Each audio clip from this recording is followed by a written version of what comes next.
We know that shopping online can be a confusing and sometimes daunting task. And sometimes all you want to do is talk to a human being. Our family-run customer service team are on call 24/7.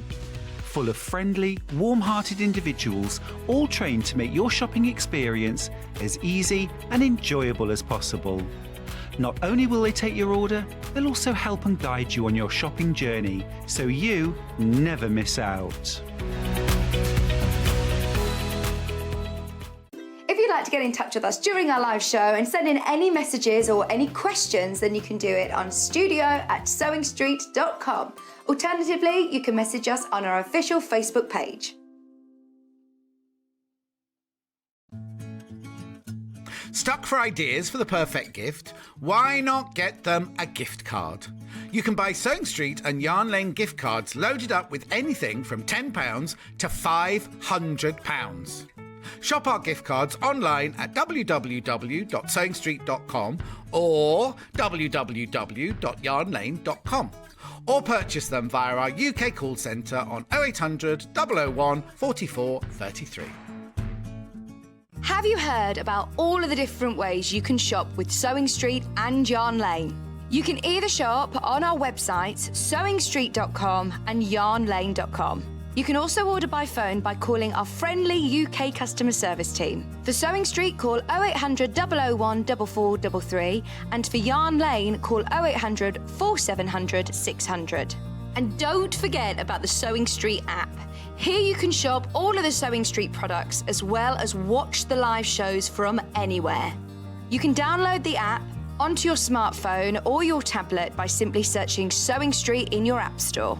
And one final thing, no matter how many times you check out on Sewing Street or Yarn Lane in one day, you will only pay one postage and packaging. Happy shopping! Keep up to date with what's on Sewing Street and Yarn Lane, as well as all the latest news and special offers by signing up to our email newsletters. For Sewing Street, head on over to www.sewingstreet.com, scroll down to the bottom of the homepage, type in your email address, click the envelope, and you're done. It's exactly the same for Yarn Lane. Head on over to www.yarnlane.com, scroll down to the bottom of the homepage, type in your email address, click the envelope, and that's it. You are now subscribed to both Sewing Street's and Yarn Lane's email newsletters. Never miss out on the latest news and special offers ever again. Follow Sewing Street and Yarn Lane on Facebook and Instagram to keep up to date with what's coming up on the show, as well as being the first to know about our amazing offers. Get involved with our competitions that are exclusive to social media. And pick up some top tips from us too.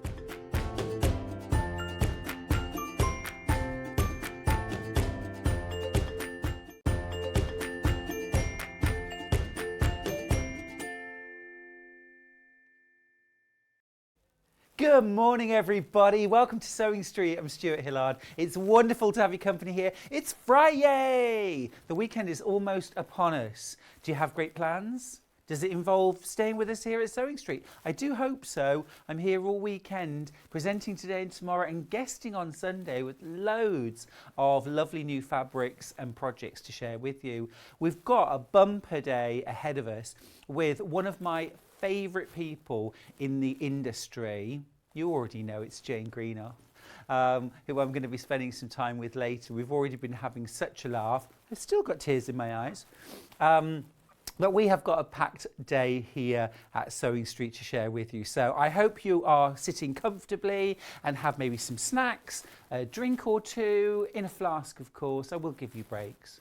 But let's start with our early bird. It's the best way to start the day. I love listening to the dawn chorus. Now then, this is a great concept from Simplicity. I love this. I'm all about encouraging new sewers or people having a go. New year, new hobby. This is from the I Taught Myself to Sew range, and this is kitchen accessories. There is so much value in this pack. You've got patterns for 6 different kitchen projects. You've got a couple of aprons. You've got the large sort of chef's apron, if you like. That's what they call it, the chef's apron. You've got a mother and daughter apron with frill. You've got a casserole carrier, a decorated tea cloth, a table runner, and bowl covers. And the concept behind this is that it's all about easy sewing, encouraging people who've never done maybe dressmaking or simple quilt making or simple bag making to have a go. Really love that. You get your patterns. You also get fabric marking pen, a seam ripper, most important whether you're a beginner or a super advanced sewer, that seam ripper, and a tape measure as well. You're getting a huge amount in here actually, a huge amount. Now, the regular price is £20.99. That's a decent price because you're getting a lot in there, but we're crashing this. You won't believe how low we're going to go. £7.99. Wow, that's a great. That's a fabulous crash. Paul's producing today. He's very pleased with his crash. And Elliot is directing. There he is. You didn't hear that, but I did. This is a great piece of kit, this. What you're getting here, you're getting your pattern, you're getting, and actually, you're getting a tea towel in there as well, all ready for you to decorate. It's one of the projects that's included. I think that's absolutely smashing. Now, within the pattern, just to remind you, you're getting 6 different patterns, and they're all super beginner friendly. So if you want to encourage maybe grandchildren, children, a friend, a partner, you to try simple dressmaking and following a paper pattern, you've got the chef's apron, you've got the bowl covers, you've got the decorative kitchen towel, the casserole carrier. I made you a casserole. You've got the table runner, and then you've got the mother and daughter aprons. You get all of those included in your paper pattern. You're also getting a tea towel. You're getting a booklet as well. I'm actually going to grab this open. So I want to show you exactly what you're getting inside. Oh, it's like Christmas. Or my birthday. Here we go. So inside, look at all of this. You've got your paper patterns. And again, if you've never followed a paper pattern, these have been deliberately designed, very consciously designed with absolute beginners in mind. So no multi-sizes, no overlapping to contend with, but you'll learn how to do things like, where the seam allowance is, grain line, things like dots and notches that are going to help you. Things like here on the child's apron, a gathering line as well. So we'll teach you all of those basic skills for dressmaking. Then, on top of that, you've got the kitchen towel, which you're going to hem and decorate with fabric and create your own decorative tea towel. You've got your tape measure, fabric marking pen, seam ripper, and then you've got this fantastic booklet with all of the instructions in it, sewing terms, presser feet explained, all these different projects. It's like a mini book, 6 different projects for £7.99. Now, lots of you multi-buying, and I'm wondering, is this maybe for working with the grandkids? Is it for gifting? I mean, a great gift. And I'll tell you what I would do. I would get this, and then I would get a couple of maybe ½ meters or a meter of a couple of the fabrics that we've got in this morning's show. These things don't happen by accident, Well, think about this. We've got some brilliant kind of food-themed and summer food in particular themed fabrics in the first hour, which is so much fun and are absolutely perfect for these patterns.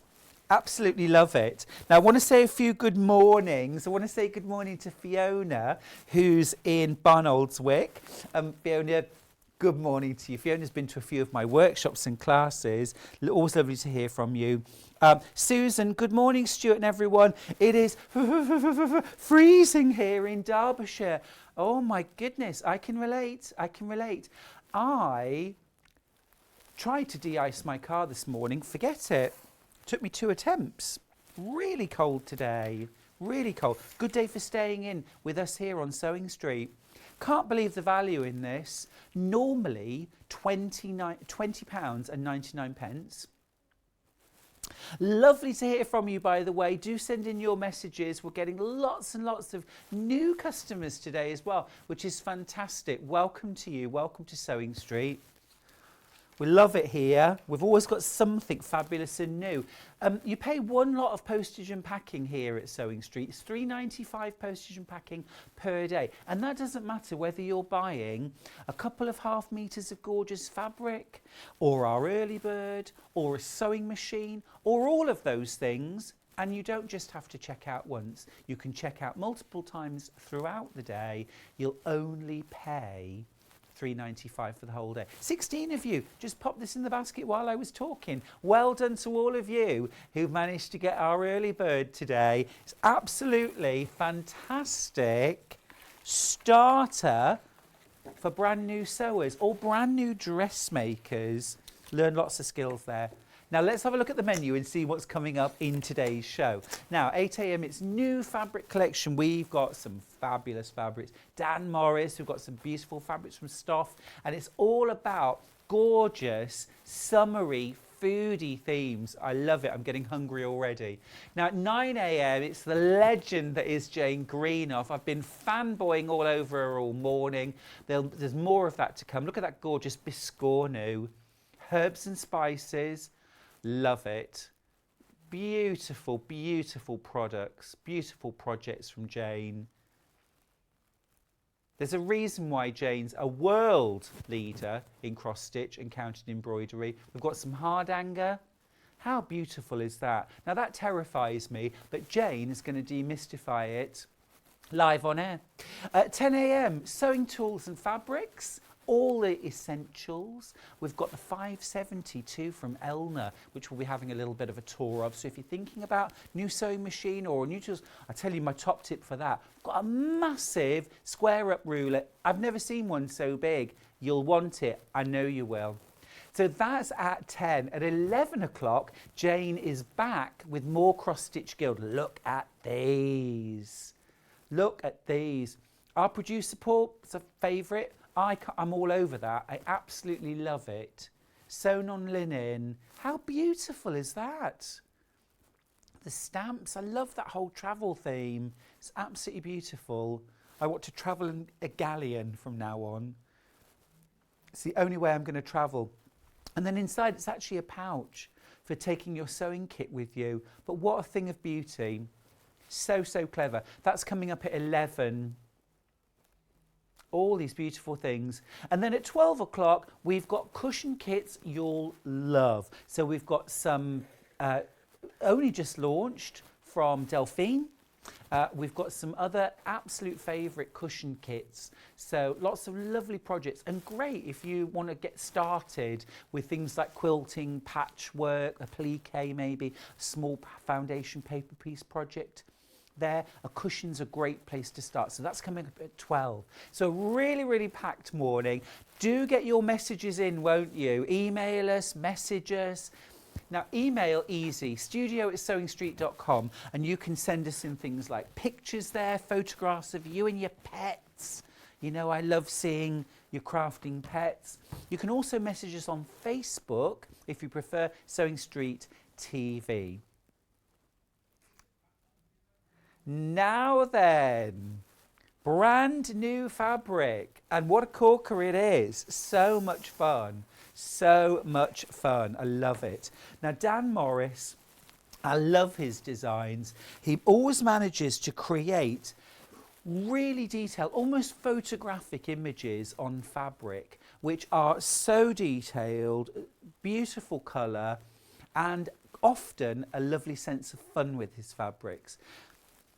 Now we've got two bundles here. They're from a brand new collection, and this is the launch on Sewing Street. I'm so pleased with this. This is called Order Up. And anyone who's been to America knows that phrase, order up. It is time that the food is served. Thank you. And this is all about the summer. So we've got two bundles, and each one contains 4 half meters of fabric. Okay, and this is our dark bundle.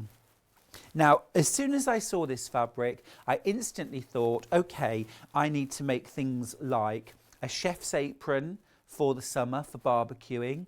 I need to make bread baskets.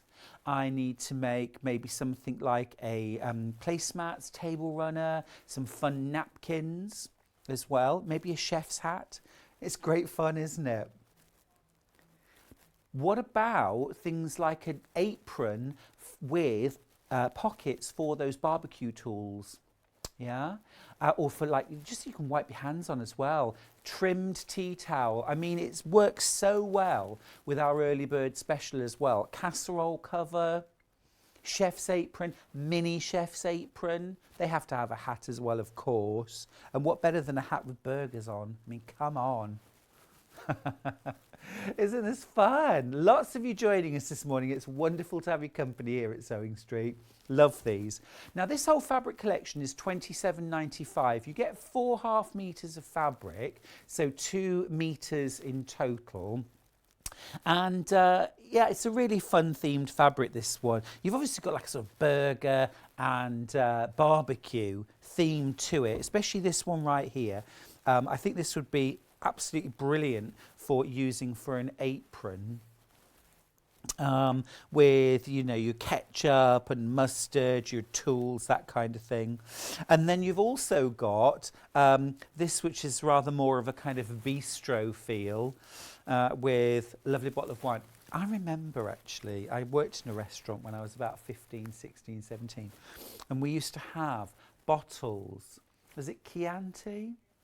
And with the woven wicker base to it that we used to put candles in and light them. And it was just the epitome of sophistication, wasn't it?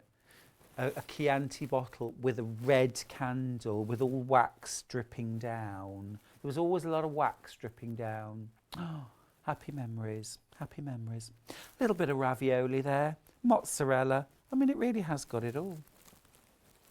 I do love a bit of tapas, but I hate sharing it. And I know that's the point of tapas, that you're supposed to share it. But I do just love all the different little nibbles.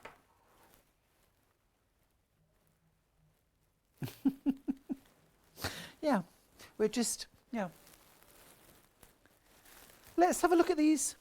Well, I'll show you the other bundle. I'll show you the other bundle. That's the dark bundle. So that would work really well, wouldn't it? 2 meters in total of that. We've also got a different bundle which has more sort of cream tones, maybe some wine and green. This is lovely. And again, things like bottle bags would be fun made out of this.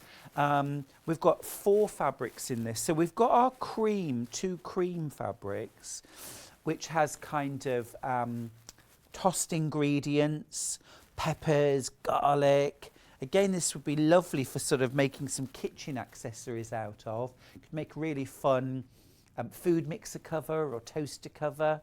I would probably quilt it, quilt fabric, layer it, top fabric, batting, backing, quilt it, then cut out the shapes, sew them together, wrong sides together, so that the seams are on the outside, and then bind the outside seams with bias binding. Probably a nice bright green or maybe a bright red would be really fun. Nice and simple. I think a shirt would look fabulous in one of these. Yeah, for when you're barbecuing.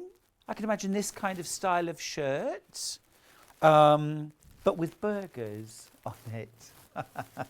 It would certainly hide any kind of like splashes of ketchup, wouldn't it? You're not going to see those on there. But also that does make it very useful for things like table coverings, tablecloths, napkins. And if you didn't want to use this fabric for the whole napkin, what you could do is cut out your square, maybe a 16-inch square of white or cream fabric for your main napkin, and then cut a sort of 2 or 3-inch wide strip of fabric, hem it, fold it back and hem it on the back as well. So you had like a nice wide border of one of these fabrics around the outside. This T-bone is making me hungry. Just saying. Aren't they fun? I love them. Now then, let's start with dark fabrics by the ½ metre, because these I think would be ace for things, as I say, like aprons, about a metre of fabric for an adult apron, table coverings, that kind of thing. Now this one I think's delish, love this one. This is RJ87. And this is very much that kind of French bistro, Italian bistro style. I think it's more Italian than French, actually. I think, is this some Bressola? I think, maybe. You could eau de coat this fabric, or you could use something like Lamifix, yeah, and actually make it wipeable. Oven gloves would be amazing. Oven gloves would work really well, or hot pads. Simple hot pads. Deputy Jones always making a hot pad. Yeah, it's like a square or a circle. Bias binding, of course, around that. Layered up. Make sure in the centre of your oven gloves, your hot pads, that you're using a heat-resistant batting. You definitely want to use something that's heat resistant. You can get things specifically for hot pads. But that's a fun one, isn't it? Really love that food themed fabric, and looks really good on the black. Wine gift bags, you could use it for a casserole cover. Remember, you've got the pattern for that casserole cover in our early bird today, one of 6 patterns. Casserole cover, lots of different aprons. A table runner would look gorgeous in this too. Picnic basket lining would look super. Now in my book Bags for Life, there's a whole chapter on picnics and picnic bags. So lunch bags would look fantastic in this. Got a great simple pattern for a picnic basket as well. So ½ metre of that, £6.99. If you want 2 metres of that fabric, just put 4 units when you order. 4 ½ metres, it'll all come as one piece. Now the next one, I do love a burger. This one's AV84. Love a burger, just an occasional treat. And that is lovely. Now that would make a great shirt. That would make a great shirt. John Scott, I'm thinking of you here. John wears some amazing shirts, doesn't he? This is called Hamburgers on black. And it's another design from Dan Morris. Digital print. Now, top tip for you, when you're sewing at digital print, I would recommend you use a Microtex needle. Microtex needles have a really slim and super sharp point that will pierce through the fabric and really cleanly.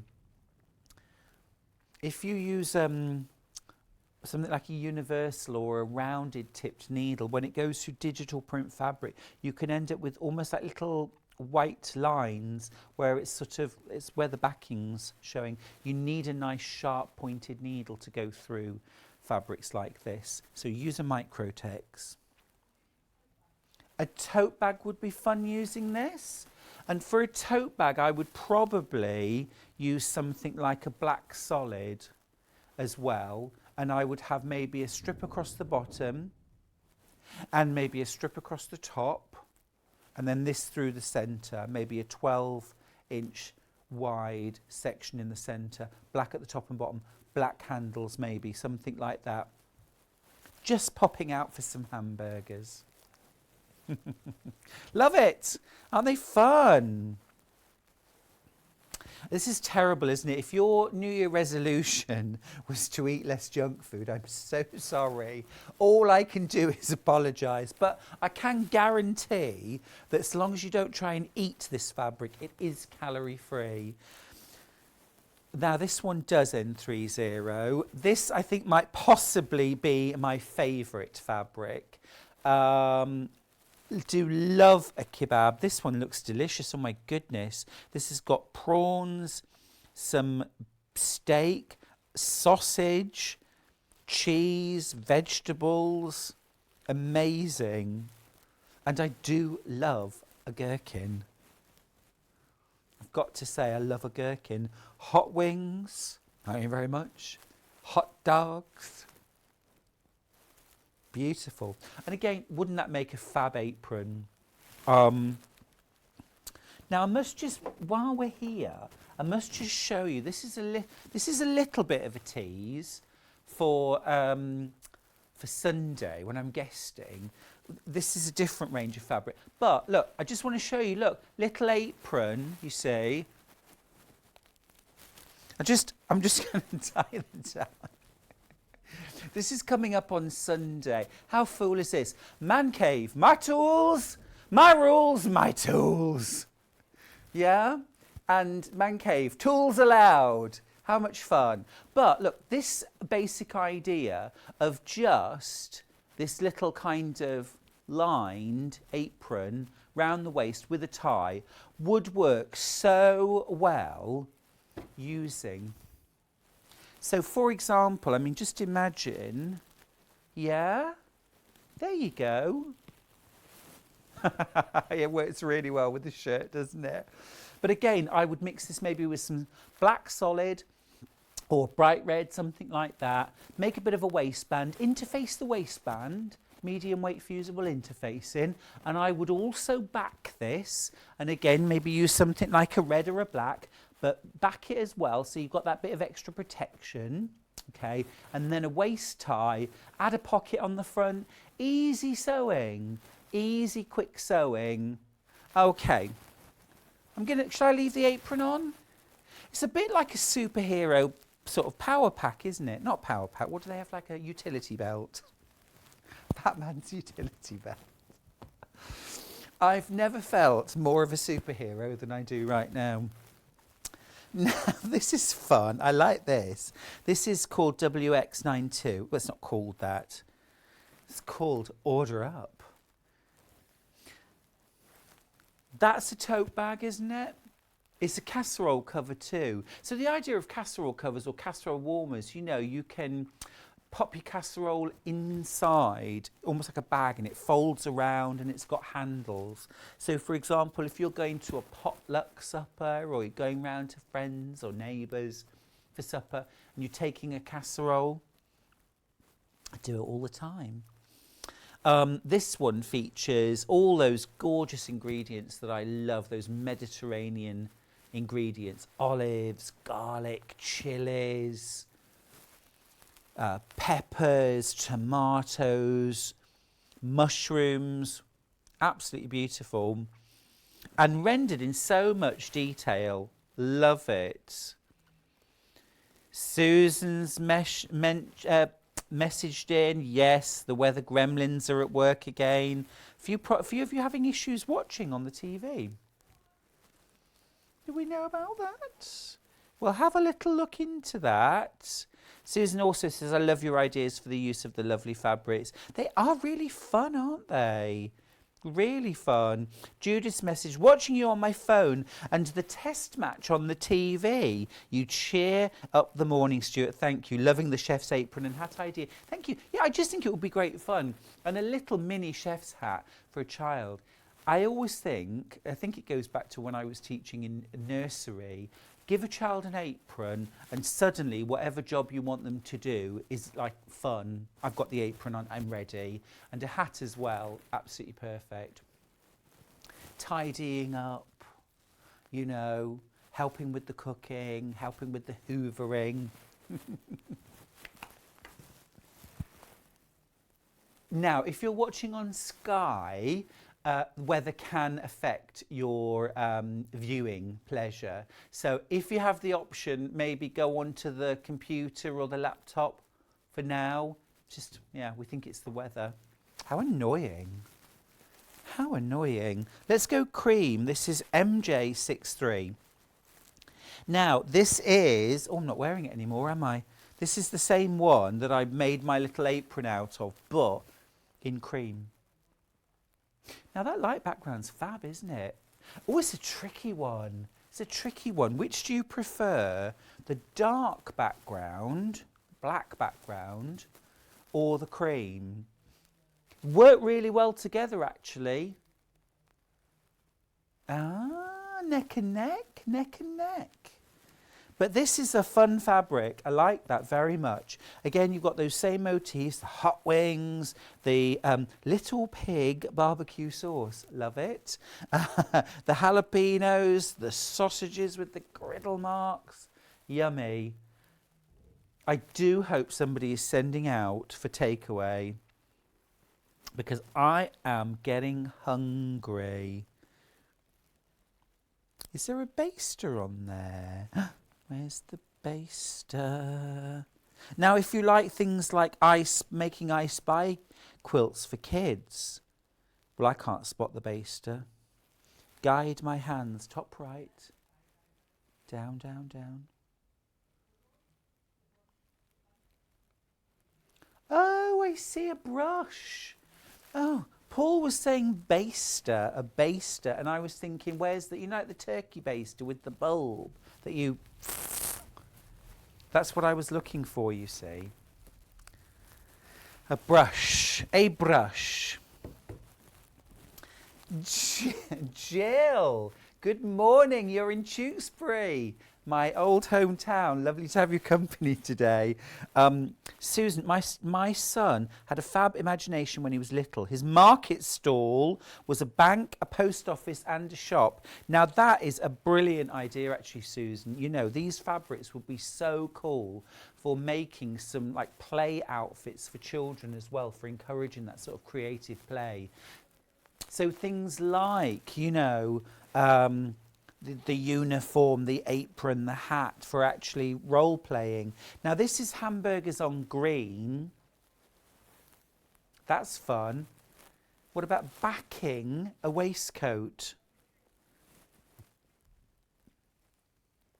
Like a sort of bottle green in the background. Love that. Really nice. You could also, just if you're planning like sort of summer barbecues and things like that, you know, and I often like to arrange the food on platters, maybe with some fabric underneath them, just to direct. You could put the fabric down, you know, make like a big napkin out of these, put that on top of the platter, and then put the food on top. Love that. And then 2 more fabrics from that range. We've got another cream. This is PC67. This is called pizza topping, and I can understand why. Lots of my favourites there. Chili, capsicum. Is this pepperoni? Yeah. I was thinking of those truffles. But I think it's pepperoni. Love that. Definitely thinking kitchen mitts, oven mitts and hot pads would be great. And then this one, I think definitely bread basket, bottle bag. This is Italian vignettes, which I think is a lovely name, on claret. This is absolutely gorgeous. This would also be lovely for things like seat pads, tie-on seat pads, coasters, placemats, with that lovely foodie theme, but definitely a lunch bag. Imagine being in the office and getting this out with your sandwiches in. Talk about being the envy. Super. Gorgeous colour that too. What a fun range. That is brand new launch on... Do you know, I'm feeling so smart in my apron this morning. I'm absolutely loving myself. I'm loving it. I'm loving it. My rules, my tools. Let's go. I think these fruity fabrics are absolutely amazing. I want to share these because, again, following on from that same theme, all those same items and more in these beautiful fabrics. Now, this is called Peach on Earth. Peach on Earth, which I think is great fun. Now, this isn't a bundle.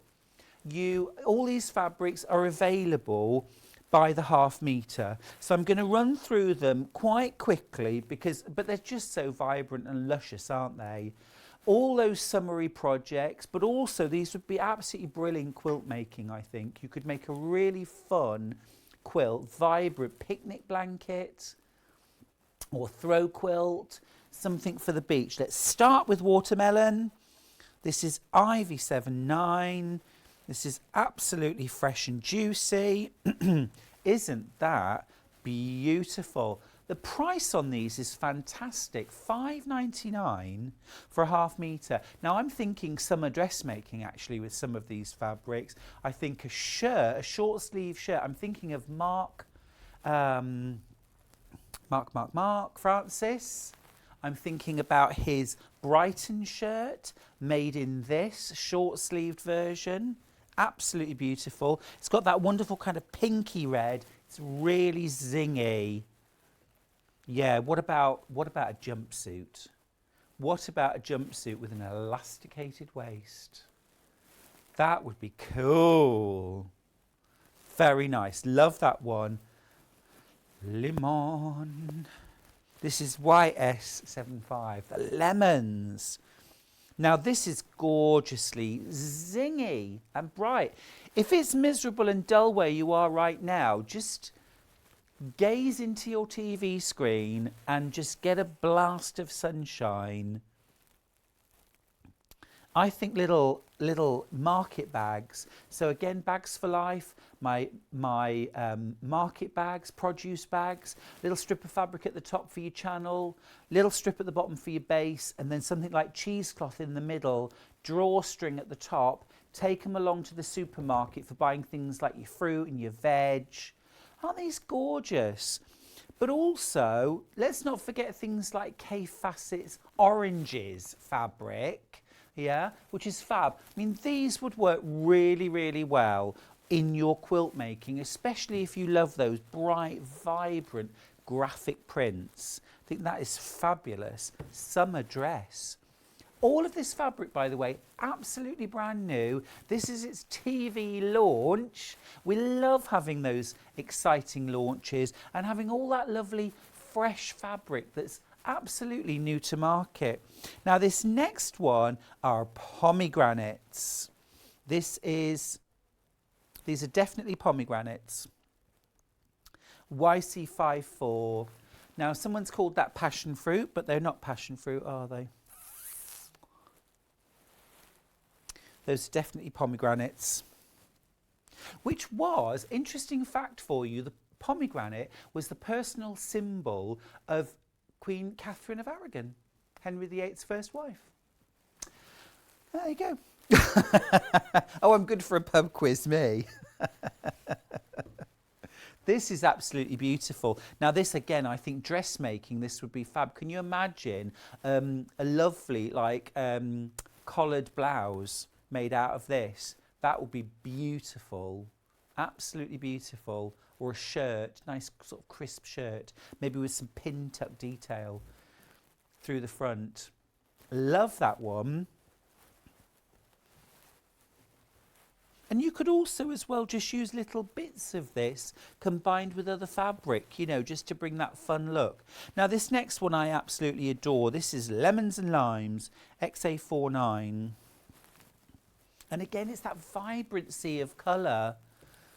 So again, for your summer barbecues and picnics and just outdoor entertaining, I mean, for me, March onwards, it's got a chance. If I look out in the morning and I see the merest hint of a blue sky, that's it, breakfast in the garden.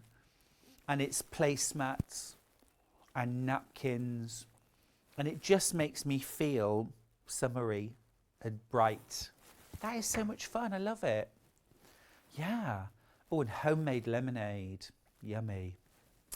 So these are lemon, fruits, kiwi, limette.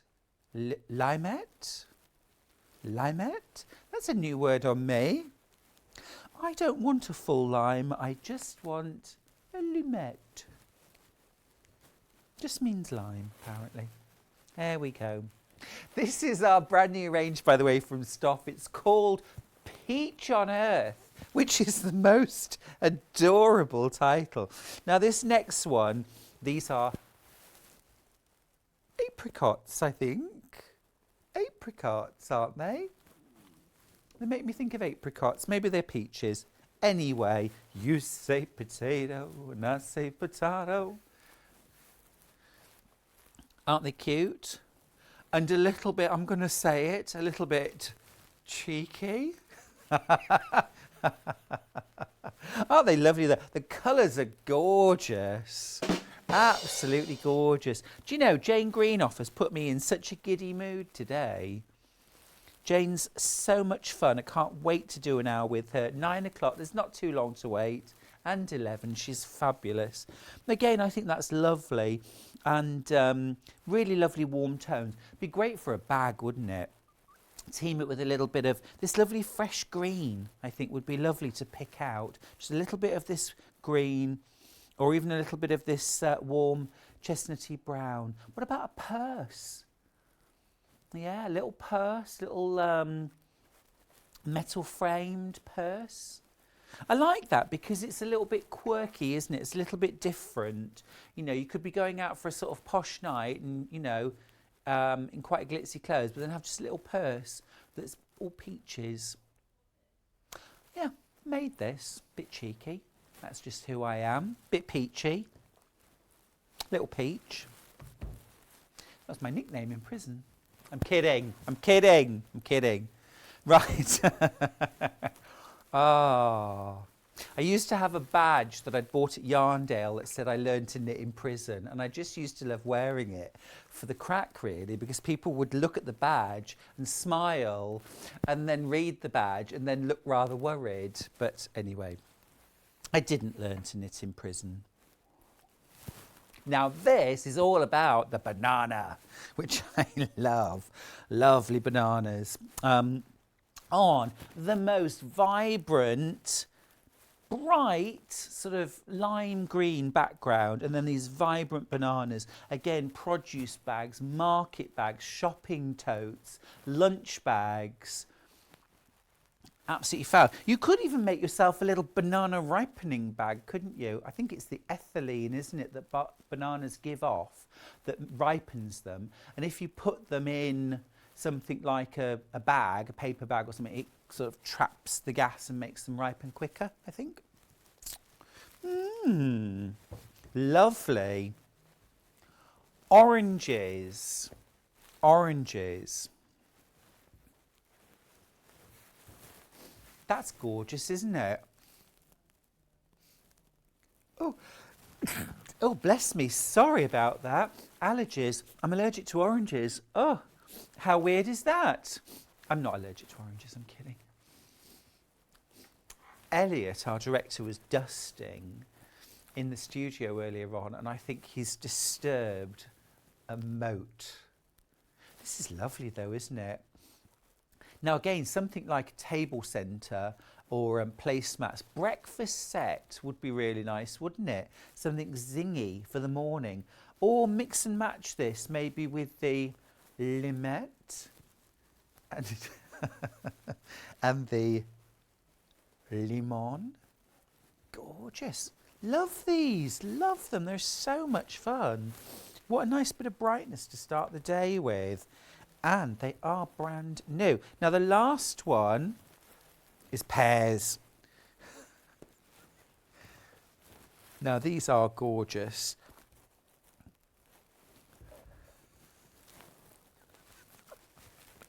Oh my goodness. Right, look at those. Oh, those are really fun. Love those. They're a bit retro, aren't they?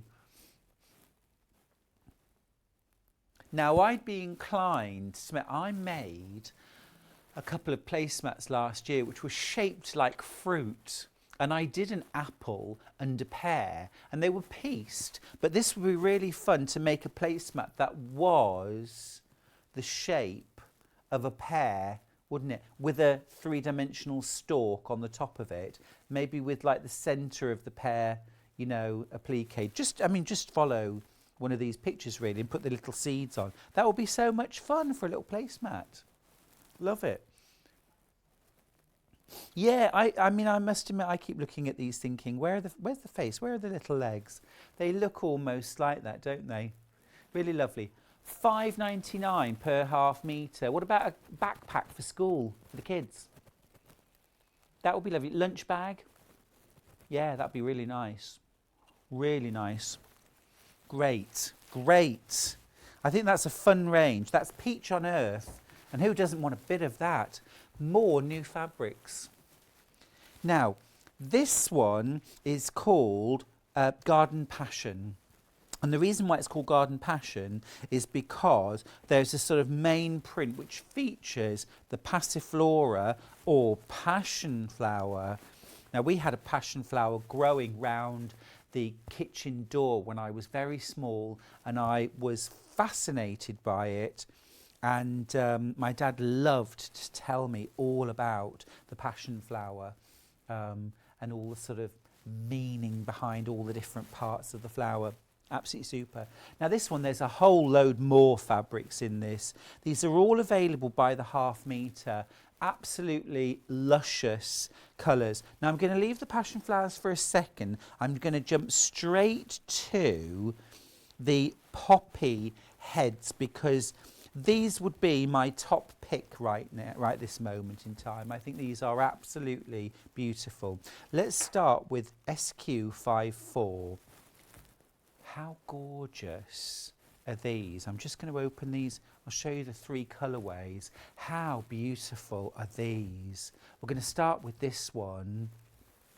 But this is beautiful, isn't it? So poppy heads. These are fabrics from Stuart.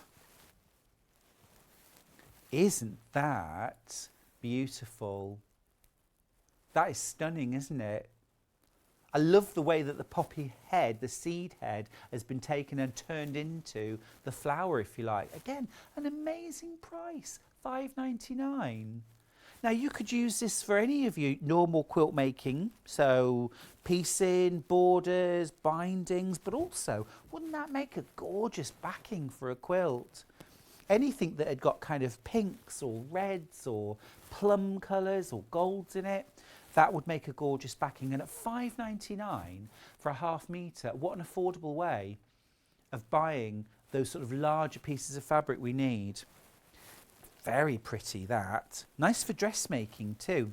Now the next one, possibly my favourite colour, the teal. This is lovely, IW58. Yeah, that is really stunning, isn't it? Those teals and chartreuse. The quality is fabulous. Stuff is a great make. That is really lovely. Isn't that pretty? Gorgeous. So that's the teal. And that one, as I say, is my favourite. But I do also, well, I love all of them. They're gorgeous. This purple one, again, stunning. Love to do a bit of patchwork with that. All bag making would be stunning, wouldn't it? Could imagine a lovely bag. Now I'll show you the poppy flower fabrics next, which would go really, really nicely with these. They've got a nice synergy. So that's the passion fruit purple. If you've just joined us, by the way, welcome to Sewing Street. I'm Stuart. Nice to have your company. And this is a brand new fabric collection from Stuart called Garden Passion. Now, the next fabrics, this same colourways, that gorgeous sort of rose and cranberry, the teal and the purple, but this one is a poppy print. Okay, so we'll start off with SQ89, which is that gorgeous sort of pink and raspberry tones. This is absolutely beautiful, isn't it? Really popular on pre-order. Isn't this vibrant? Really vibrant. Got that wonderful deep cranberry background. Alison's loving the teal. Gorgeous, she says. Couldn't agree more. All these colours are stunning, aren't they? And as I say, great for quilt making, but also bags, dressmaking. Dressmaking would be fab. Really need to start thinking about those summer makes now, don't we? I need it just to get me out of the kind of fug of winter. I don't want to be thinking about winter anymore now. I want to be thinking of spring and summer, and there's nothing like a spring or summery project to get you in the mood. Now this next one, teal. Again, Alison, don't you think? Isn't that stunning? I'm thinking a nice wraparound skirt in that. Absolutely stunning. First time to wear these fabrics, by the way. Not been seen before. We will see them again, hopefully. Too good to only see once, aren't they? Absolutely lovely.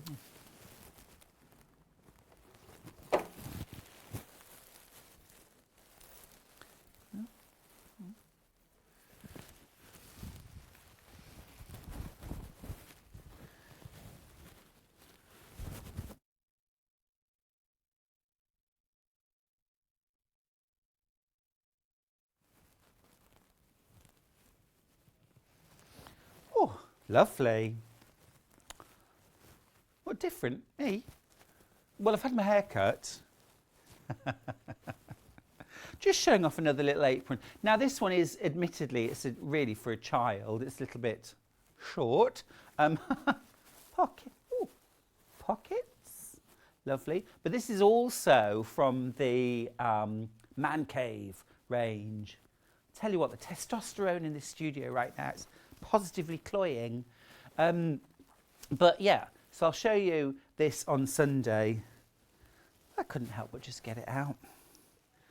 So the last colourway in the poppy fabric is the purple. And again, absolutely delicious. Such juicy colours. Such beautiful. Morning, Stuart, gang. What beautiful, bye, Susie. Hi, gang. What beautiful bright fabrics to cheer us. I can see my summer dresses already. Absolutely right. I mean, aren't these fabulous? Summer dresses, blouses, wraparound skirt, or even accessories. You know, make yourself a little clutch bag. That would be divine for a clutch bag. It's got real depth to it, hasn't it? Thanks for that lovely message, Susie. We are a bit of a gang here, aren't we? Now, that's all the poppy fabrics. Now, next up, we've got some really luscious. Now, this is passion fruit. We were saying earlier on, these are beautiful.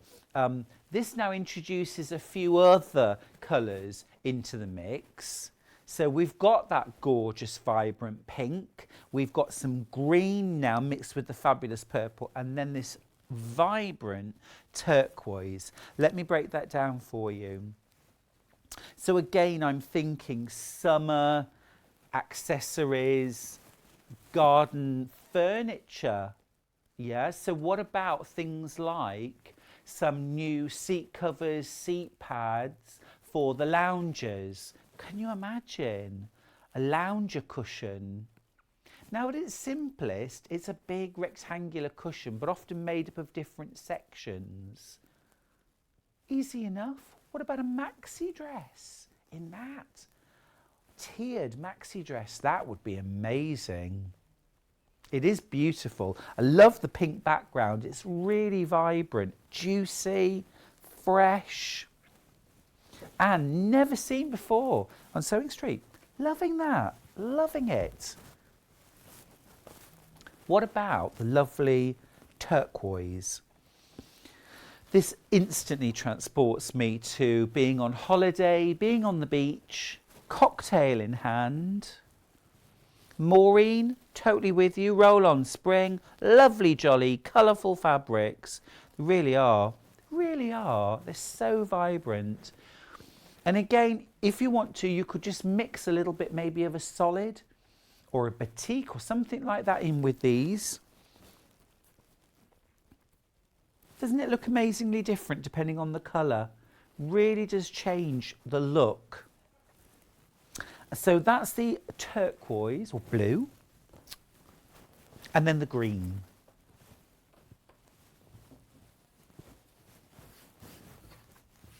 Lush, isn't it? Again, a brilliant price. All of these fabrics, £5.99 per half metre. Remember, if you want to buy more, let's say, for example, you want to make an apron, an adult apron, you'll need about a metre, metre and a half if you want to, you know, if it's quite a large apron. Just order 2 for a metre or 3 for a metre and a half. So those increments are just by the half metre, and it'll come as one full piece, of course. Really love that. Love the variety of greens there.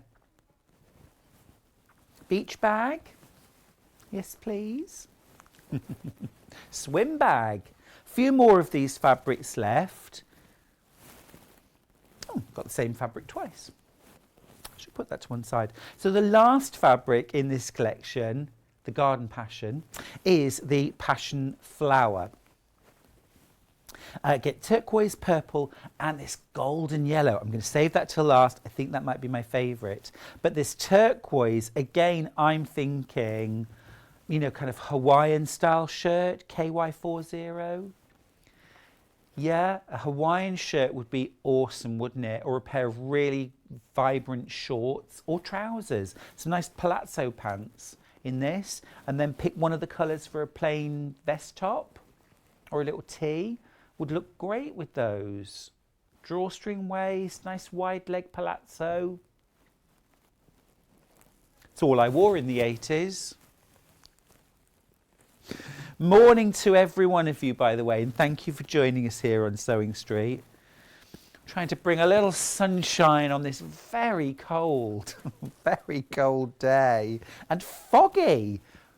I was not prepared for that. This is FQ83. This is the purple, or pink, we've called it.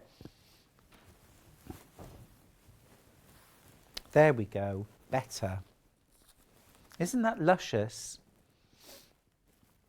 And there's a lovely house near to where I live that is covered in passion flowers in the summer. Really beautiful. And then they get fruit. Isn't the background lovely too? It's almost like a sort of linen-y texture print. So it's got that sort of slubbiness to it. It is, of course, just 100% cotton, nice and smooth, but it has that look to it. Ever so nice. And I love wearing linen in the summer, so that kind of teams with the theme. And then the yellow, which this is my favourite colourway in this particular fabric. I just think this would make the most amazing summer dress. Really, really lovely kind of cap sleeve, nice fitted bodice, quite full skirt. Something a bit 50s looking, isn't there, about that? A beautiful summer dress. Just stunning. Or a shirt, Hawaiian style shirt would be so cool. On the beach, a little cocktail in hand. I'd probably have a pina colada, something like that. No, I'd have to have something with passion fruit juice in it, but that wouldn't be difficult. I do love a pavlova with passion fruit on it. You can't beat that. Now, let's go somewhere completely different. These are a couple of really beautiful fabrics here. Now, this is from a range called Words of Peace. Glory and Hope. Glory and Hope. I think this is absolutely stunning. Now, there are two different fabrics here. How beautiful are they? Now, we'll do the red first. This has got quite a sort of ecclesiastical look. It's got that kind of calligraphy style. I'm thinking book jackets would look really cool in this. It's a little bit of a Christmas fabric, isn't it? If I'm honest, £6.99, 4.5 metre. Yeah, we'll have Christmas again. I'm talking about summer and now I'm talking about Christmas. What is going on? This is lovely on the cream. That is beautiful. Really stunning. The thing is, you know what it's like when we get these fabrics in, you know, we have them for a very short amount of time. It is quite Christmassy, I'll admit that, but just spotted the Three Kings. Don't get much more Christmassy. But if you don't get it now, come Christmas, it won't be around. So it's a little bit of prospecting. Little prospecting. Last fabric. Don't forget to check out your baskets, will you? One. Can I just show this last one? Come on, because this is lovely. This is called Murano. Murano. And I think this is really gorgeous and vibrant. Definitely a bag making fabric, that one. a school bag, a rucksack, a work bag. Really cool. Be great fun to quilt that one too, wouldn't it? And £5.99 per half metre.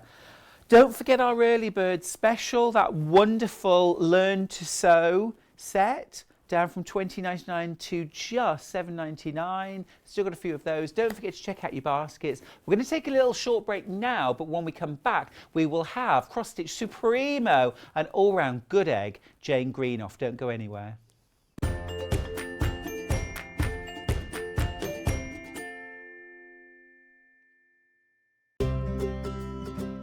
In need of a crafting fix? There are so many ways you can watch Sewing Street and Yarn Lane. Sewing Street is live from 8 a.m. to 1 p.m. every day on Freeview 72 and Sky 670. Alternatively, if you want to watch us on a tablet or on the move, you can tune in on our YouTube channel, the Sewing Street app, or the websites at www.sewingstreet.com and www.yarnlane.com. You can watch past shows on Sky 670 from 1 p.m. every day, as well as our YouTube channel, the app, and our website. Yarn Lane is on from 12 p.m. to 1 p.m. Visit our programme guide to find out when and what's on. So you never have to spend a minute without us. Are you a fan of Sewing Street and Yarn Lane? Why not join our growing Facebook fans pages? Just search Sewing Street Fans and Yarn Lane TV Fans on Facebook and click Join Group. It's that simple. Never miss out on the latest news and updates from our presenters and guest designers, special offers and plenty of chat with your fellow fans.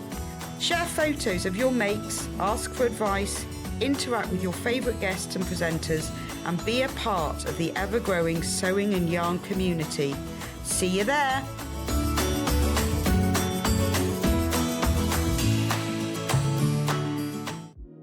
Do you love sewing? Are you creative, inspiring, and love to share your skills and tips with others? We're excited to announce Sewing Street's Search for a Star 2022. We're looking for talented sewists of all genres, Dressmaking, quilting, homewares, and needlecraft, to join the Sewing Street family and share their sewing wisdom with our viewers. live on air. To enter to become our next guest designer, all you have to do is send us a video submission of you introducing yourself and a brief demonstration of some sewing. Send your video to studio@sewingstreet.com with the subject Search for a Sewing Star. If you have any issues, email us and Director Elliot will be sure to help. Please keep your videos under 3 minutes in length and in landscape. For more information, head on over to www.sewingstreet.com. Good luck!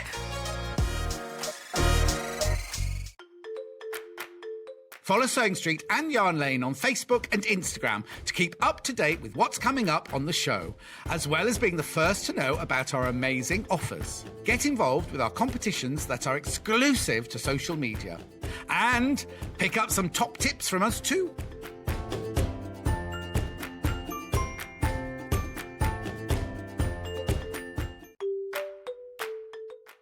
Hello, I'm Jane Greenoff and I'm stood in the barn here at Pink's Barn in Gloucestershire, England, which is where I live with my husband, and I stitch. I think I stitch in my sleep. I've certainly been stitching for over 30 years now, and by stitching I'm talking about counted cross stitch or counted embroidery in general terms. I also collect old samplers, and I've got one to show you here. Now, if this smashing, it was actually stitched in 1796 by a little girl of 8 or 9, and it's absolutely charming. So I collect antiques, I love to draw and create antiques for the future, and look forward to seeing you all on Sewing Street sometime in the future.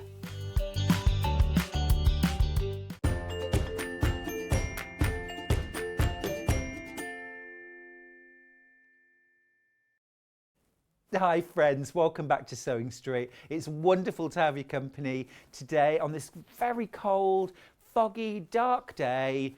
Let's stay inside together and enjoy the wonderful brightness, gorgeousness of Jane Greenoff Cross Stitch and the Cross Stitch Guild. We have just got so many wonderful, wonderful projects and techniques and tips to share with you in the next hour. I know it's going to be a special hour. Jane is one of my favourite people in the industry. She has been for many years. I always love bumping into her at shows. The projects that Jane's brought today are out of this world. This is called a biscornu, which I'm going to leave to Jane to explain, but how beautiful is that? Heritage heirlooms, aren't they? Absolutely lovely. Let's meet Jane. Jane, good morning. Lovely to see you. Oh, Nice to be back, everybody. oh, it's wonderful to have you back. How are you? Yeah, very good, thank you. Touch Yeah. wood, you know. Yeah, Keep on Staying hale and hearty. staying away from everybody and Yeah, trying well, to be good. absolutely. Yeah. Yes, it's what us introverts have been waiting for our whole lives. Absolutely. Yeah, but also great creatively to be able to It's sit down and immerse Time, yourself. yes, having time to stitch is lovely.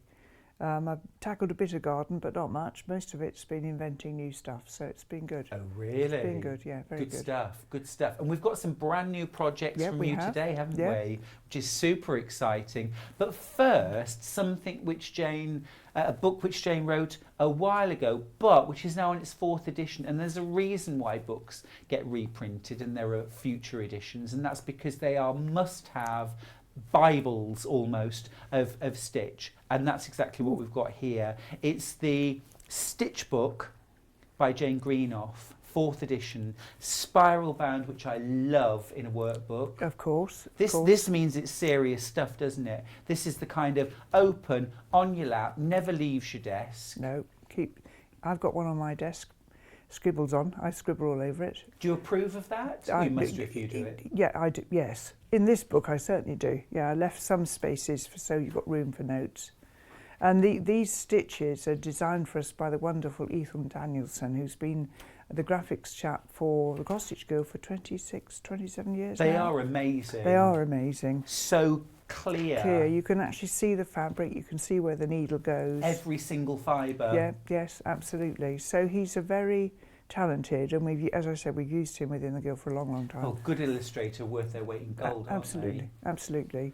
And And the cross stitch. Sorry, I was just No, going to please. say the Cross Stitch Bible, which was published in 2000, is out of print again at the moment. So, in fact, was done originally when the first edition of the Cross Stitch Bible went out of print, and I felt I needed something to refresh a stitch when I just couldn't quite remember how to do it. You know, I'd go to and I'd think, which way do I start that? And then, so that's how the Stitch Book was born, and it's been, It's a been fabulous great. concept, and there's nothing like having a reference book by your side, spiral bound, so it's easy to flip to the page you want. It Yes. stays open. Yes, yes. You don't break the and- spine when yeah, you bend it back, you know.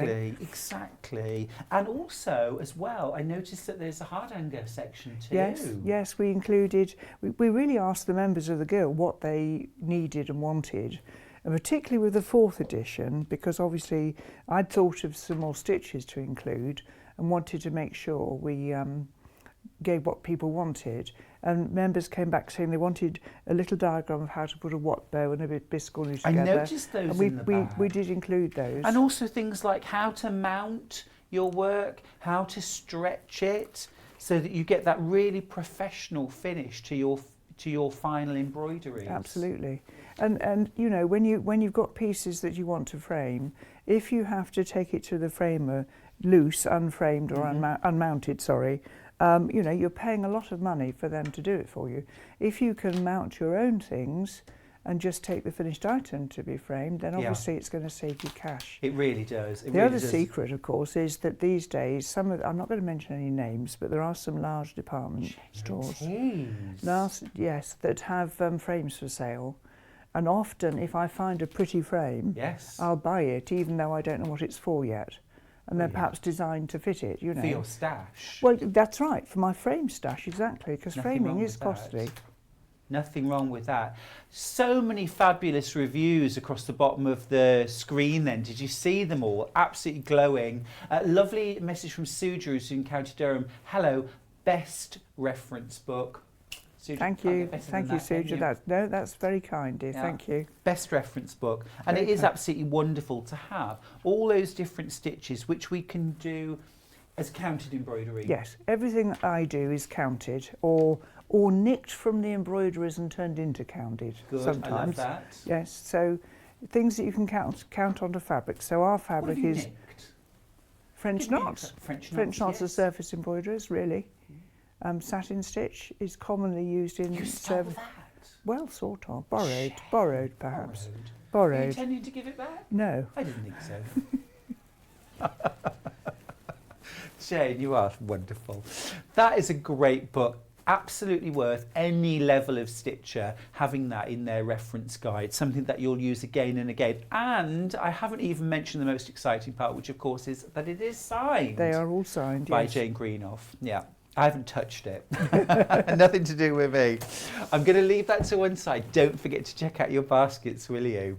Now, we have got some absolutely beautiful new kits from Jane today, which I can't wait to share with you. Shall we start with the special sampler box? This is so beautiful. I'm going to get my version This out is and put it in front so of me. beautiful. Now, it's fair to say that any counted embroidery work it's a thing to enjoy time over, isn't it? Yes, that's right. It's not a quick fix. It's not, no. I mean, some you can do, I can do some projects in an evening, but obviously this is something that you would spend time on. I'm just going to show you now so you can see the point of the exercise. If I just take the lid off, it's one of those exploding boxes which you have seen in quilted versions, no doubt. Whoops, got a bit of thread. Oh, welcome to the club. So it includes everything in the pack to make this. You've got now the Jane, would you just move everything to your right slightly for me? There we Thank go. you. Absolutely wonderful. I Thank shunt you. those out of the way. That's So, the one. so you get everything to make this other than the card. And I mean, I use mount board, and you only need small pieces. So your local framer may well have a bag of bits that he'll let you have, just little pieces. Doesn't matter what colour it is. Perfect. So you can just go to a framing shop. Yes, you don't. And because it's small pieces, often my framer will save up little scraps for me because they're not big pieces that you need. This is the biscuit that Stuart mentioned here. This is actually, I'm going to say screwed down, that's not quite true. It's buttoned onto the box. This was because we do have things pinched at fairs, unfortunately. And so this was just to try and stop it wandering. And for those of you who've not met this shape before, we've got another one in the programme in a minute, but this is a part-worked version of that. And in a second, I'll show you how they're put together, if that's helpful. So we can get the biscornu on its own, can't we? It's Yeah, not part of the box. Yeah, this is part of the box. It's part of the box, But wow. there is another biscuit in the programme in a minute you can buy on You its can own. get just on your own. Yes. Yeah. So in a second I'll talk to you about that. So what is a biscornu? Well, it's basically it's a zigzag cushion. Apparently the word is French, meaning irregular or quirky. That's on a good advice from someone. And basically you're going to stitch 2 squares, and then the point of one square goes into the middle of the other. And if I show you Just on make here, a very interesting shape. it's a very interesting shape. So if you look at this, if I can flatten that out a bit for you, you can see that's a square. Mm-hmm. Yes. Oh yes, and I And can then see how that's it's, another square. Yeah. So they must be perfect squares. And a trick you have to learn if you're designing them is don't bother to put the main feature of the design in the middle, because that's where the button will go. Got you. Ta-da. Did you learn that by trial and error? Yeah, I certainly did. I'm fascinated. I must admit, when Jane showed me her biscornu, I was convinced that I'd had one once with a cup of coffee in Milan around 1987, but clearly not. No, absolutely You not. put me right on that, didn't I did. you, Jane? I put you right first thing this morning. Anyway, so I'll have a little show you of this in a second, but we'll go through the rest of the... So the kit comes boxed, which of course is lovely. And this is a thing of beauty, absolutely, and certainly is something that Feel free I to would rip keep it apart, won't all you? my work. I'm going in with scissors, Jane. I'm just going to... Go for it. It's either that or I'm going to tear it apart like a wild animal. Love how everything is beautifully packaged too. Really special. And inside, what a thing of beauty. You've got all of your threads. And they're all pre-sorted for you so that you can get cracking. Just get straight to the good stuff. I think sorting threads in electric light after you've been at the office all day, or Don't need working it, at do a you? shop or something, is absolutely foul. Scissors? Yes, you get the scissors. They're tiny Fantastic. but fiendish. They're not toys. No. All right, they are very, very sharp. Clearly. No, that's great. And that's something that we're actually going to use because we've got our scissor keeper Yes. within Yes. this kit. This is felt for the centre of the box. Yes. Mm-hmm. And then you've even got things like the buttons that you need Yes. and the beads, a little brass ring too. That's for making something to tie on your lid in case you want to add other tools. You can make a little That's cupboard. clever. And then you've also got this linen band, needles included too, and 4 of them. Yes, there you are. Wow. So there's These are your wonderful gold-plated. Yes, the gold-plated ones. So they fit it, and you've got 2 pockets in there. And of course, a lot of this is made on linen band, which means there's not too much finishing to do.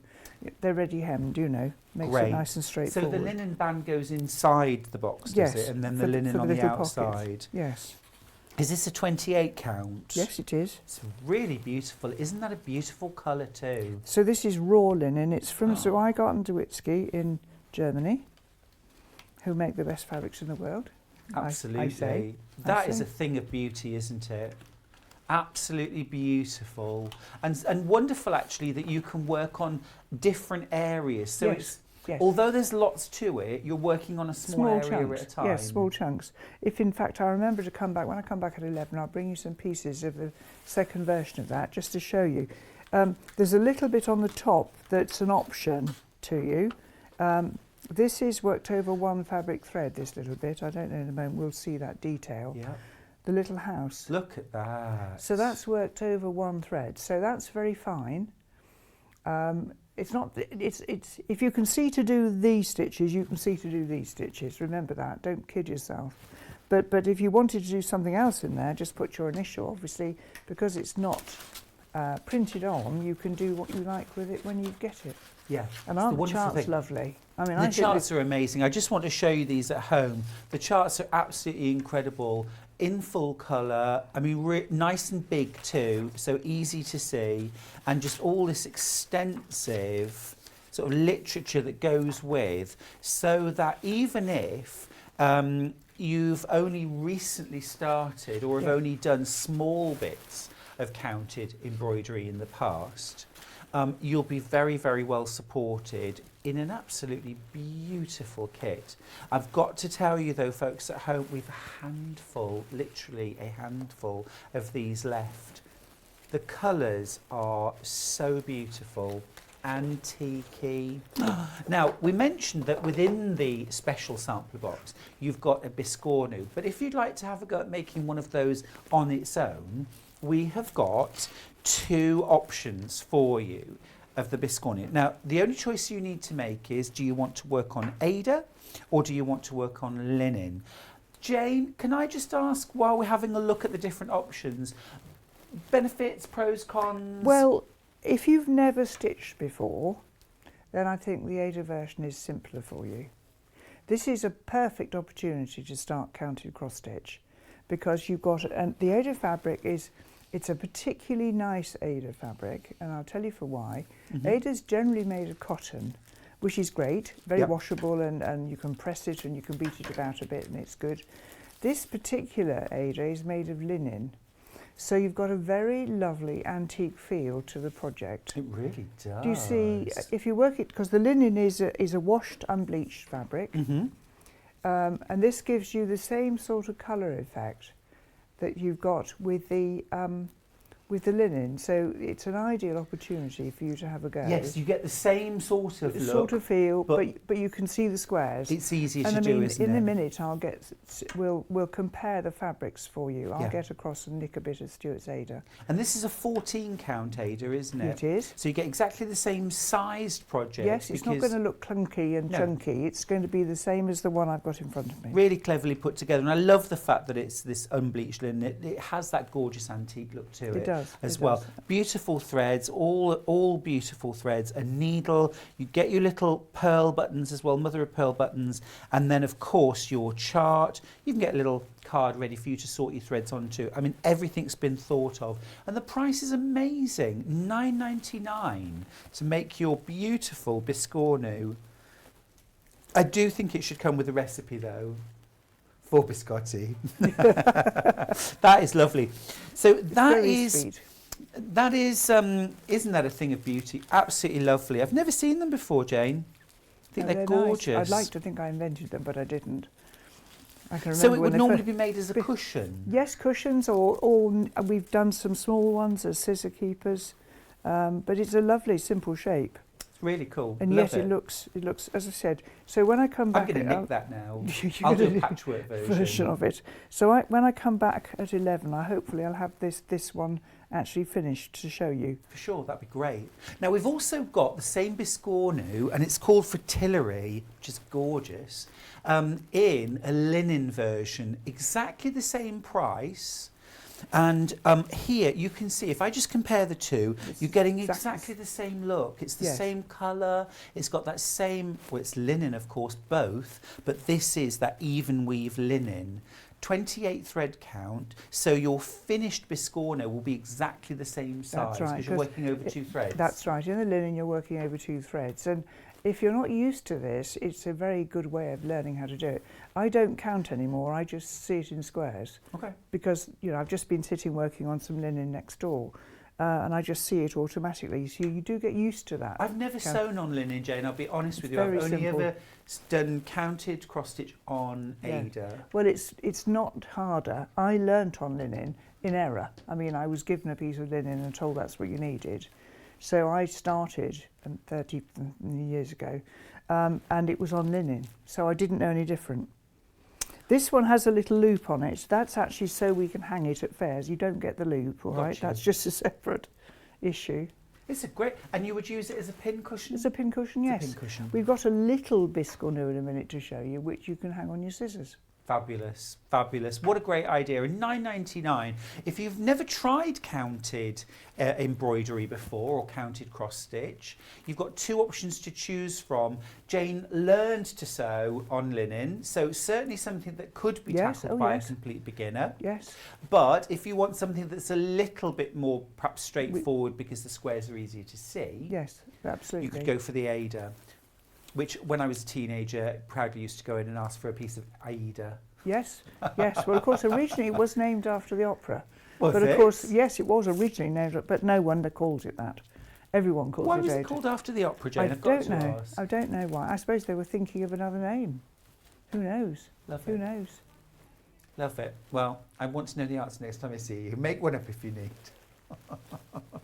Now, next up, I was very, very drawn to this, and again, this is brand new, isn't it, Jane? This is completely exclusive right now. You cannot buy this anywhere else. This is called the Hibiscus Trio, which, how stunning is that? So within the trio, you are getting a what bow?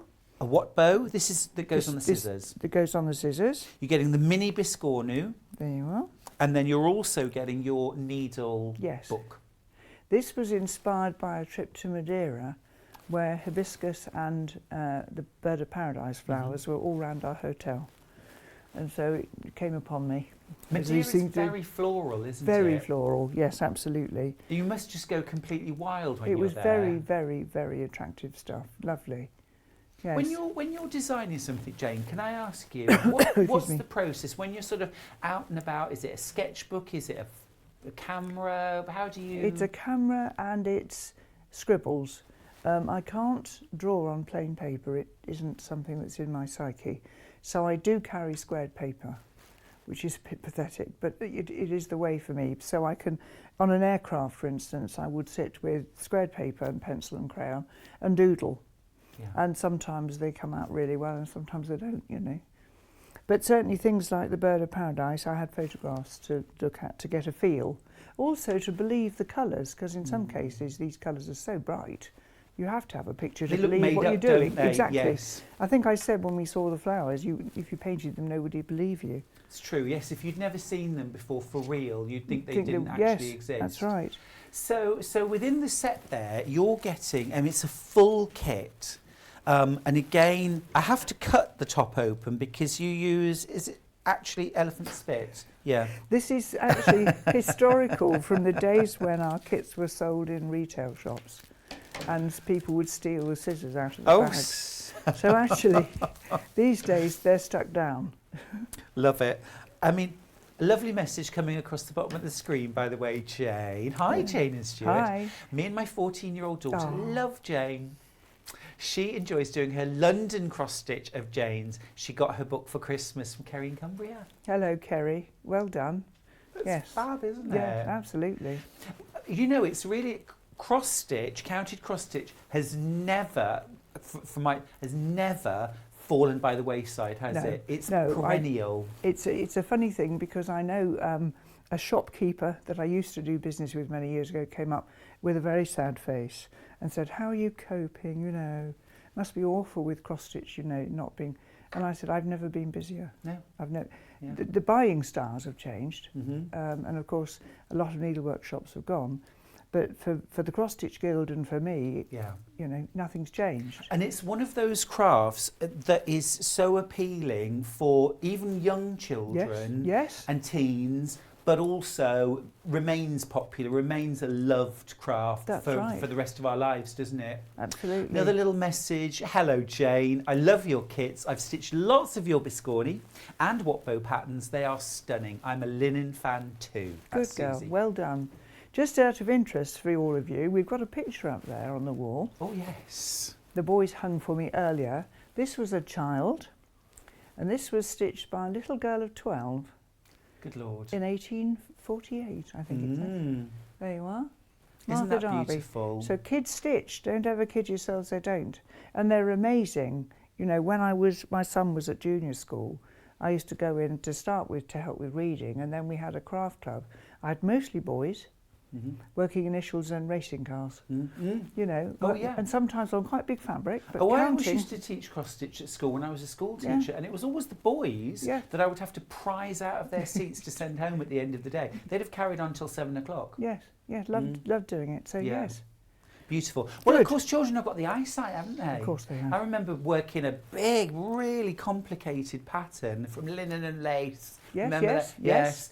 And it was this lady doing embroidery on black, even weave. I know. And I was about 13 at the time, 14. That's quite tough. It did challenge even my 14-year-old eyes, but this set, by the way, is absolutely beautiful. You're getting all of your threads. That is Bird of Paradise, isn't it? On a card, absolutely stunning. You're getting your embroidery scissors. How did you describe them? Fiendish. Fiendish. I think because they're little, people think they're play ones. No, and they they're look really not. sharp. Needle, all your thread, your felt. This is gorgeous, by the way. This is the felt that I've used here just to line the needle book. It's Oliver Twist.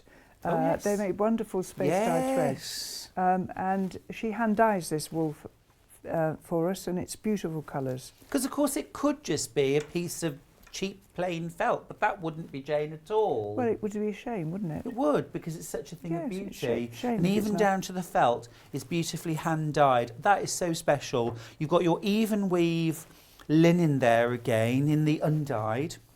That's the natural, isn't Yes, it? that's right. Love that, Jane, that you've brought us these gorgeous new projects, brand new.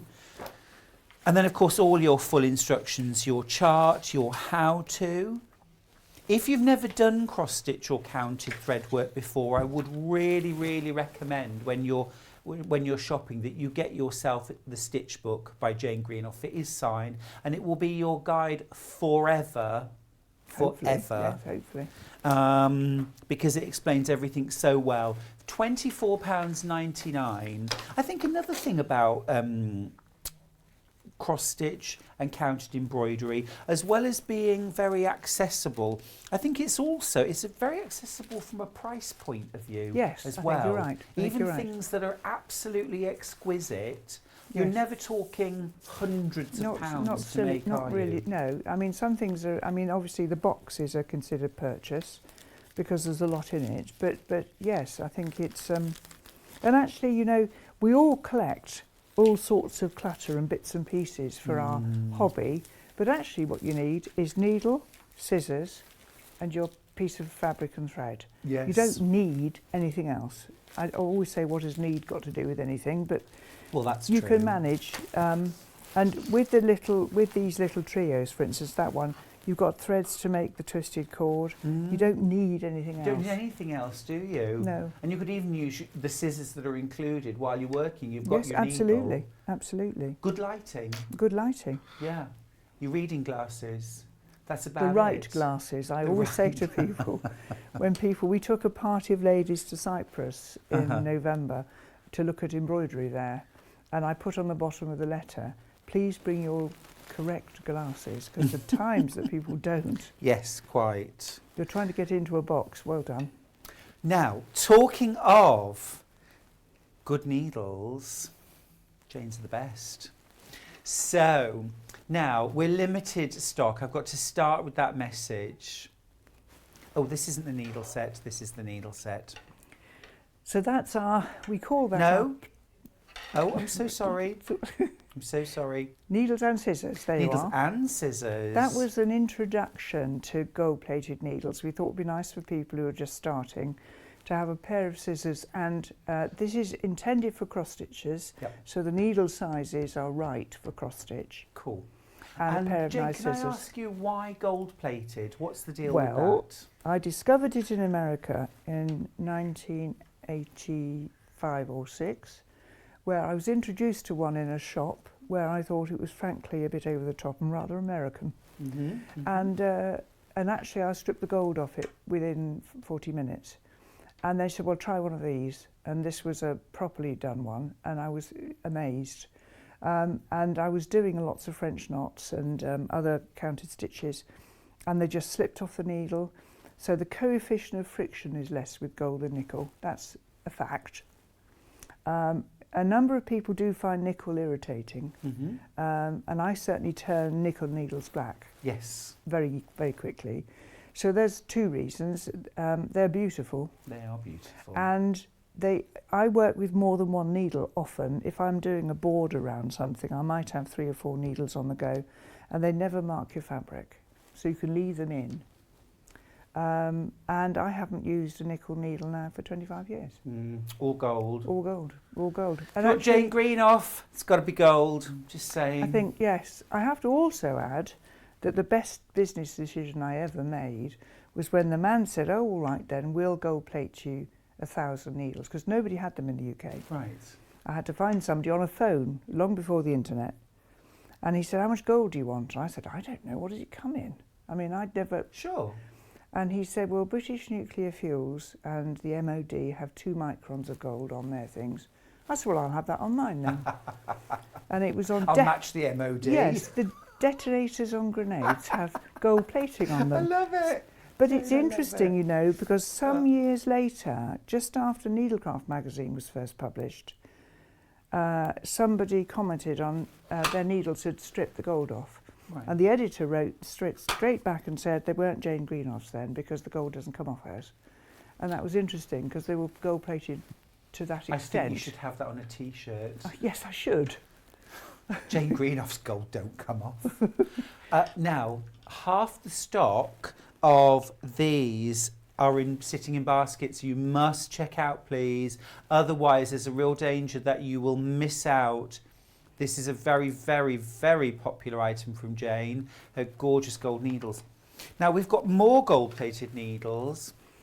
This is a beautiful selection, and Jane, I hope as well you can give us just a little overview. That gorgeous curved needle. Yes, that's what we call our Plu Perfect collection, and that we used to have a perfect collection, and this is apparently a correct term. Okay. And the curved one was added when I found one useful for putting boxes together. I was going to exactly mention that. Yeah. Yes, so that's how the curved needle, if you're making things up that are 3-dimensional, it's very handy. Yes. May But Martin showed me that. Well, She was making a sewing box, There you are. So, yes. Not cross stitches. No, It no. was just fabric covered. Fabric covered.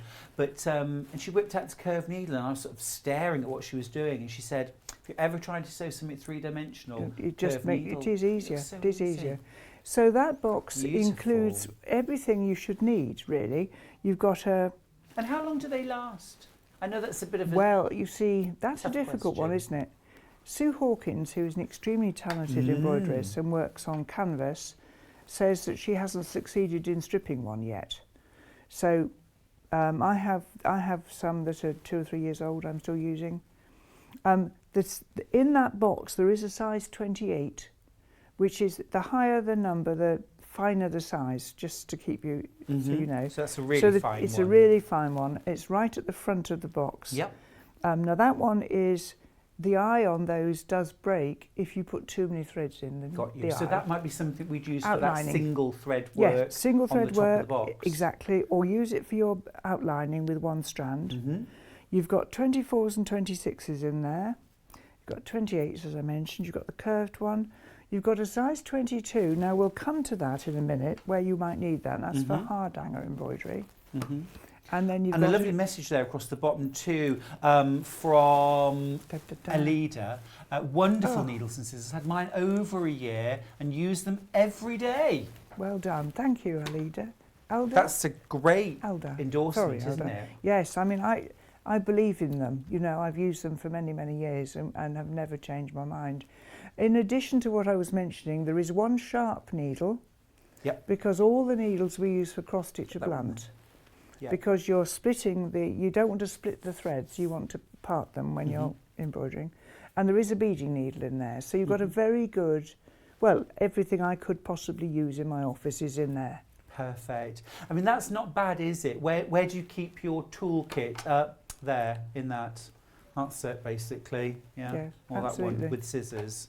Yeah. That's not a bad toolkit at all. No.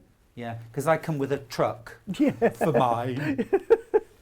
Absolutely fabulous, really amazing. And what's at the heart of everything Jane does is that knowledge, those decades of experience, and that love for what you do, and that love for quality. I do still love it very much. Yeah. I mean, I'm now a member of the Cross Stitch Guild team, no longer the director. Andrea Thompson is now the director, and it's getting on for 5 years now. But I'm still designing for the Cross Stitch Guild, and my husband and I have had a conversation only yesterday about my lack of retirement. Yeah. Because Yeah, you don't seem to be retired, Jane. I don't seem to have stopped. I remember but- talking to you when you were going to retire. Yes, well, and nobody was convinced. We retired in October 5 years ago, Yeah. and I seem to be busier than ever. Yeah, I can't work how long ago that was either, because the last No, I 2 can't years remember. kind of don't really Well, exist. it's very in- difficult, isn't it, to judge? We don't want you to retire, Jane. I'm just going to put it out there. We don't want you to retire, thank you, so you can't. Now, the next project that I want to share with Yes. you, this again is brand new. Absolutely. So many gorgeous brand new projects. Now, this is the Simply Sampler Folk. Now, I love folk art, Jane. I love fun? folk art. This is absolutely beautiful. Shown in 2 different ways. Yes, you get both. You don't Oh, get you the get stuffing. both. Yes, you don't get the stuffing for this because this is actually raw rice. Wow. Because it's a paperweight, you Yeah, see. you don't want to put rice in there, do you? So all these little figures came off samplers dated 1700 or later.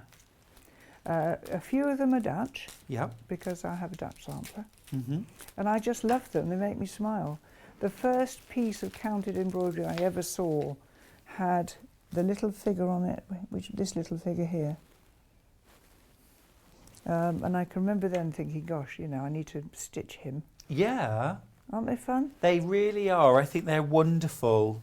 Absolutely wonderful. The kit's incredible. Now, there are 2 options, Ada or linen. Both, well, the Ada is 14 count, Yes. the linen 28 count. So you're going to get exactly the same size of project if you work over 2 threads. You're getting all of your pre-sorted, you are good to us, Jane, pre-sorted When the thread. colours are so similar and Yeah. there's lots of shading, I think it's only fair. Yeah. If it's something we've done in what we call a swatch, that means it's really simple to split up. Otherwise, we pre-sort them.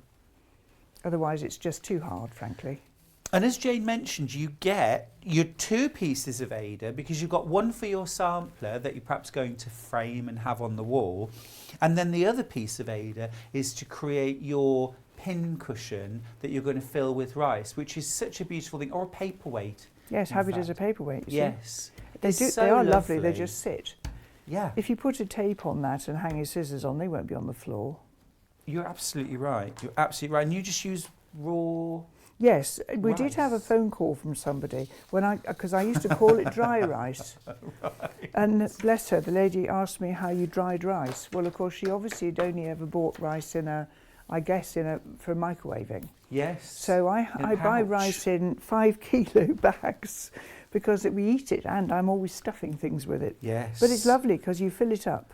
I'll show you something at 11 o'clock actually that will just show you just how I was a blonde. Oh, there's a reason Yeah. for tuning in. Stay with us. It's like true confessions this morning, Jane. Yes, absolutely. It's a beautiful thing. You get all of your threads, your Ada, your needle, full instructions, absolutely fab, and it's completely brand new for not 1 project, but 2 projects. That's absolutely incredible. Fantastic thing to work. Really love her hair. They're just super, aren't they? Love her hair. It's just brilliant. Yeah, love folk art. It's got a wonderful sort of simplicity, but it's also got that quirkiness to it, hasn't it? It's funny, that one actually works in a modern house or in a traditional For house sure. because I've seen it with a very modern frame on it and it It's looked that really good. simplicity of line, isn't Yeah. it? Now, you could also work exactly the same project, and here it is, worked on even weave linen. This is lovely. Same selection of threads, these beautiful antique colours. And I suppose what that gives us, Jane, is that sort of look of something that was stitched 150 years ago. Yes, the Dutch sampler that I was talking about is like that. It's the antique gold and that particular blue are very common on them. Yes. Very common on them.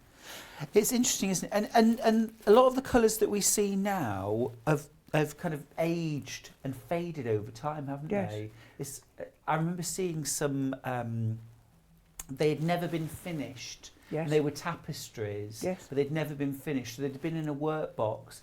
And the colours made your eyeballs water. Yes. They were so searingly bright. I know that when I first wanted to create a sampler for the house, way back when we first bought a cottage, I was looking for all those muddy colours because I thought that's what they've been stitched in. But of course, when you buy an old sampler, in some cases I take them out of the frame and remount them to protect them.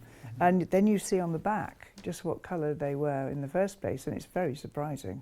Very surprising. Yeah, yeah.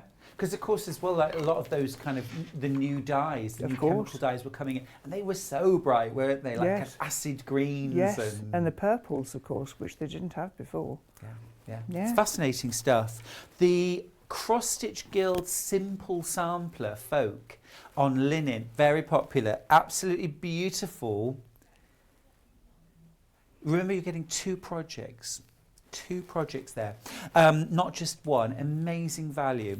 Now, I just need to let you know that the scissor and needle collection that I showed you earlier on has now sold out. Well done. Congrats if you managed to get hold of that. We do still have Jane's hand-selected needle collection, but half of the stock has gone.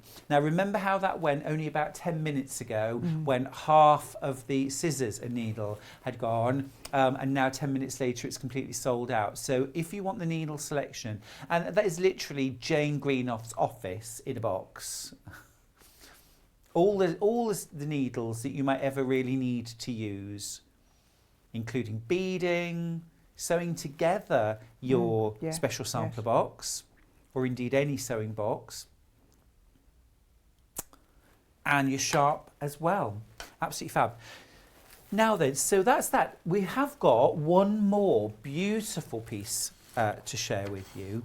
Now this combines counted cross stitch with a little bit of hard anger. It does, it does. Which terrifies me, Jane, a little bit. Some years ago, I did an e-book for Vive Books, a company down in the West Country, and it's called Hardanger for the Horrified. Mm-hmm. And I know that we had a lady come up to us at a show and say, "Why are you so rude about Hardanger? It's a beautiful place." And I explained that it was the technique that people were nervous of, not the part Not of the place. in Norway. This is a very I sweet didn't know it project. was a place. Yes, it's a Hardanger Fjord is a very, very, very large, very, very deep place.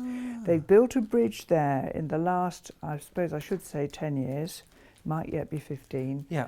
And it was the furthest down anyone had to go to put the bottom of a bridge. It's staggeringly wow. difficult for them to do. Right. And it took 3 hours off the journey from Bergen to this particular place because otherwise you went over the top. Anyway, so it's an area surrounding the Hardanger Fjord in Norway. And we'll talk a bit more about the technique when I'm back at 11. But this little section here, if I just get it straight for you, about there. This section here is a section of Hardanger embroidery, and the principles are that you make these boxes round the edge first and then you cut out the fabric. Now I'm not going to say any more now because I'm going to show you this properly in the next bit. You've got to be able to count to 4, and if you can do that you can do Hardanger. Really? So this started life actually as a class, a day class for students. So they got pure cross stitch on linen. They got some very pretty different stitches, composite stitches here, none of which are difficult at all. A few little knotted stitches round the edge and a tiny little bit of Hardanger. So this is really like a little sampler, isn't it? It is just like a small sampler or tile. And it comes, there are 4 in the series. This is the winter one.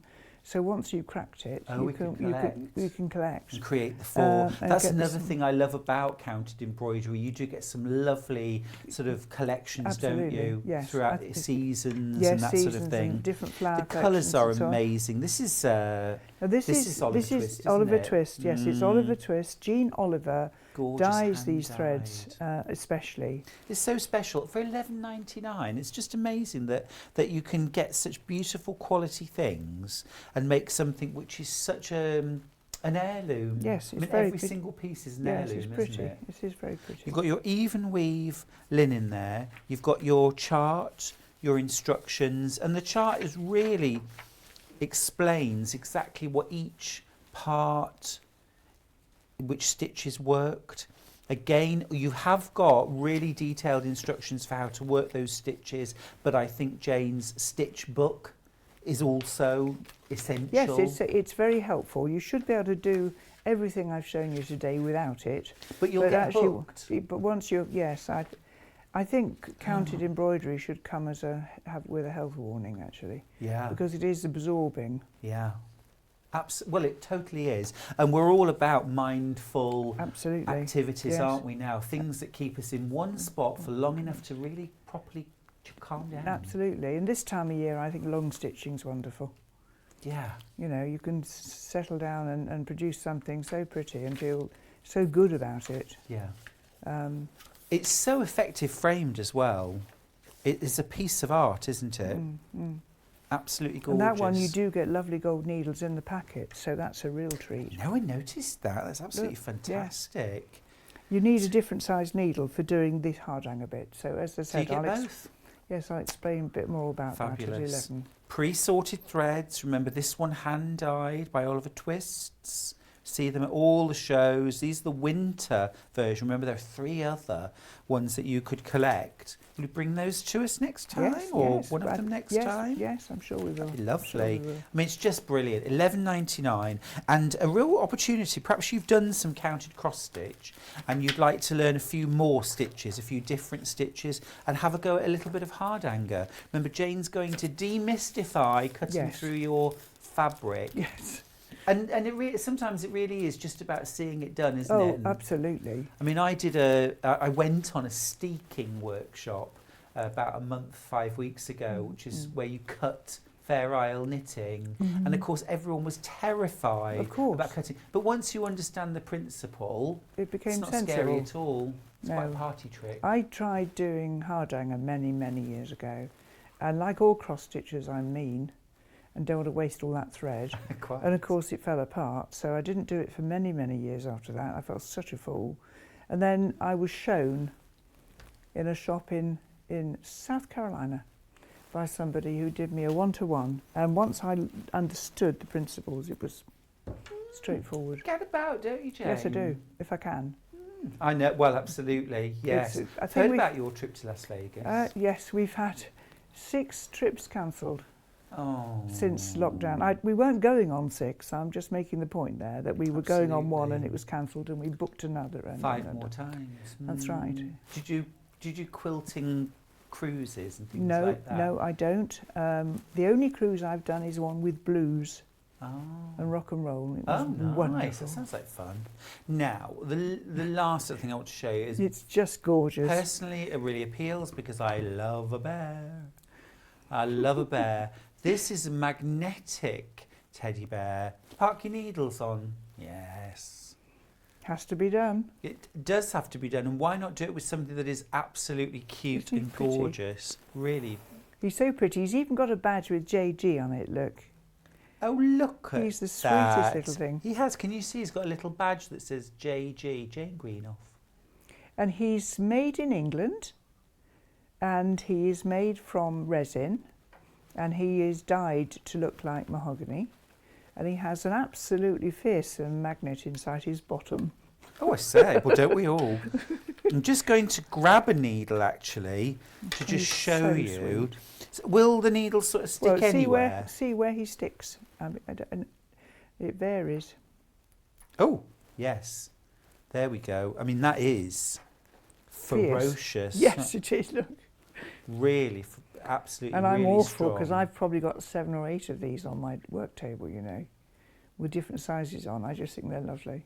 Absolutely Make you gorgeous. smile, don't they? It's really so useful to have though as well, just as somewhere to park your needle, and a lovely gift either for you or for someone who sews. Now you might not be a cross stitcher or an embroiderer at all, but you might just enjoy hand sewing maybe for when you're binding your quilts or you're doing your English paper piecing. This is something which is universal for anybody who uses a needle.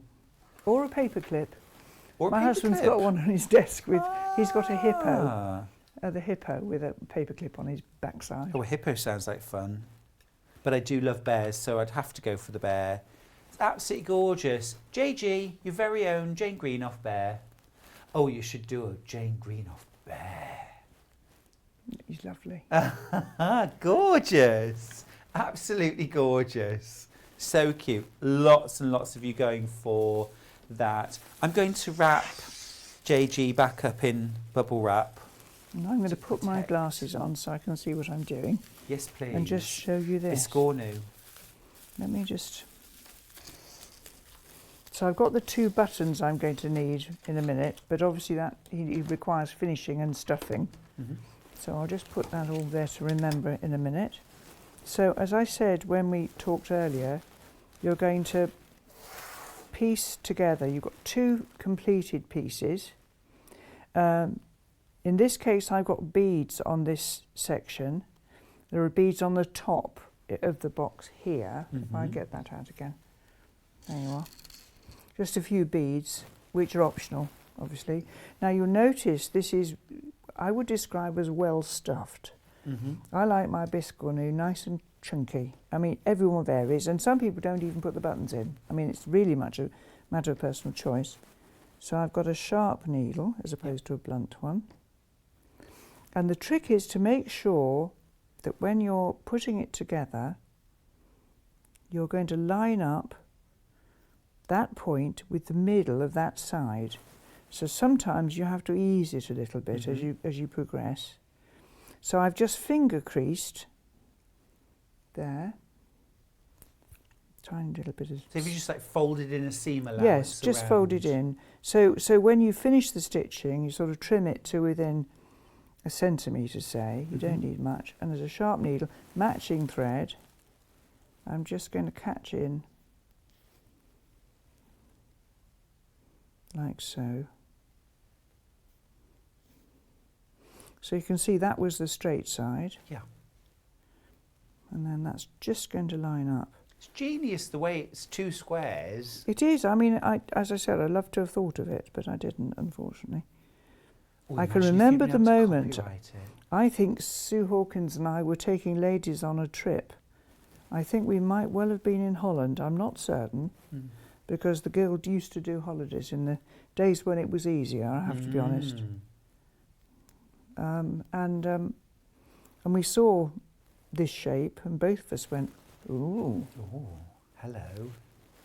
So there you are. I've got to the next point there, look. Did you wrestle Sue to the ground so you could be first to the No, biscuit? she was first. Was she? She did a very, very beautiful one that was on the front of Stitch magazine, which was the Royal Schools, no, the Embroiderers Guilds magazine, when they were there. I've done a few of Sue's designs actually. I did the figs. Yes. The figs in, So I'm going to save that little bit, look there, so I can stuff it. Now I'm stuffing this with polyester wadding, but again, if you wanted to, you could make a paperweight. So I shall take this out into the green room. So it's as simple as that. And when you're sewing something that's sort of quite small like that, do you use an embroidery hoop? Ah, well, of course, I'm a real Philistine. Oh, go on. I don't own one. Stop So it. everything that you have seen Yeah. has been stitched without a frame. Just in your hand. I do have 2 of Sue. Funny enough, Sue Hawkins. She does an upholstered frame. Yep. With horsehair and stuff on it. It's very chunky. Yeah. And if, for instance, I was doing rigging on a ship, say, so I've done the cross stitch and I'm going to do some long stitches, or I'm doing satin stitch, or I'm doing some beading, I can just pin a project onto the upholstered frame, do what I need to do and take it off. But I work in my hands. I sit in my car and stitch, and I couldn't be doing with it if it had a frame. Wow. I'm amazed. Now this is because a lot of people different. would say you can't, you know. Yes. Yeah, you must. Well, it's personal. You don't have Now, to. on the subject of frames then, I have to be honest that I'm not a fan of a small hoop that has moved around, Right. because you've spent all that time doing these perfect stitches and then you're going to squeeze it between 2 pieces of wood. I don't like it. Your choice, not mine. So a big hoop or big frame, yes, if you must. I can always tell if one of my stitchers has used a hoop because the fabric is stretched. Yeah. So when I come to iron it, I can see the line. Yeah. I almost always get that out. So that's that. Now, if I was doing canvas work and it was tent stitch, it would be a completely different situation. Because that really distorts. Because, yes, you see, now there's a brand called, you'll know, I'm sure, somebody called Elizabeth Bradley. Now, they do Victorian cross stitch in the hand, and they're not in a frame, but the crosses are going in both directions. Sure. Tent stitch, of course, is, I hope, all going in the same direction. Yeah, And of course, things will lozenge. You'll get that shape where it'll go like that, and you have a difficulty stretching and getting rid of it. So yeah, you can end it with a triangle, can't you? you can do, almost? yes, exactly. So I've never yet not got a crease out. But why put them in the first place Yes. if you don't need to use a frame? If you don't, and if it's a big piece, I have the stitching in front of me and I have it rolled, so I'm holding the back effectively, and I stitch in my hand. So it's personal choice. That is fascinating. Very interesting. I would never have thought that I would learn that fact this morning.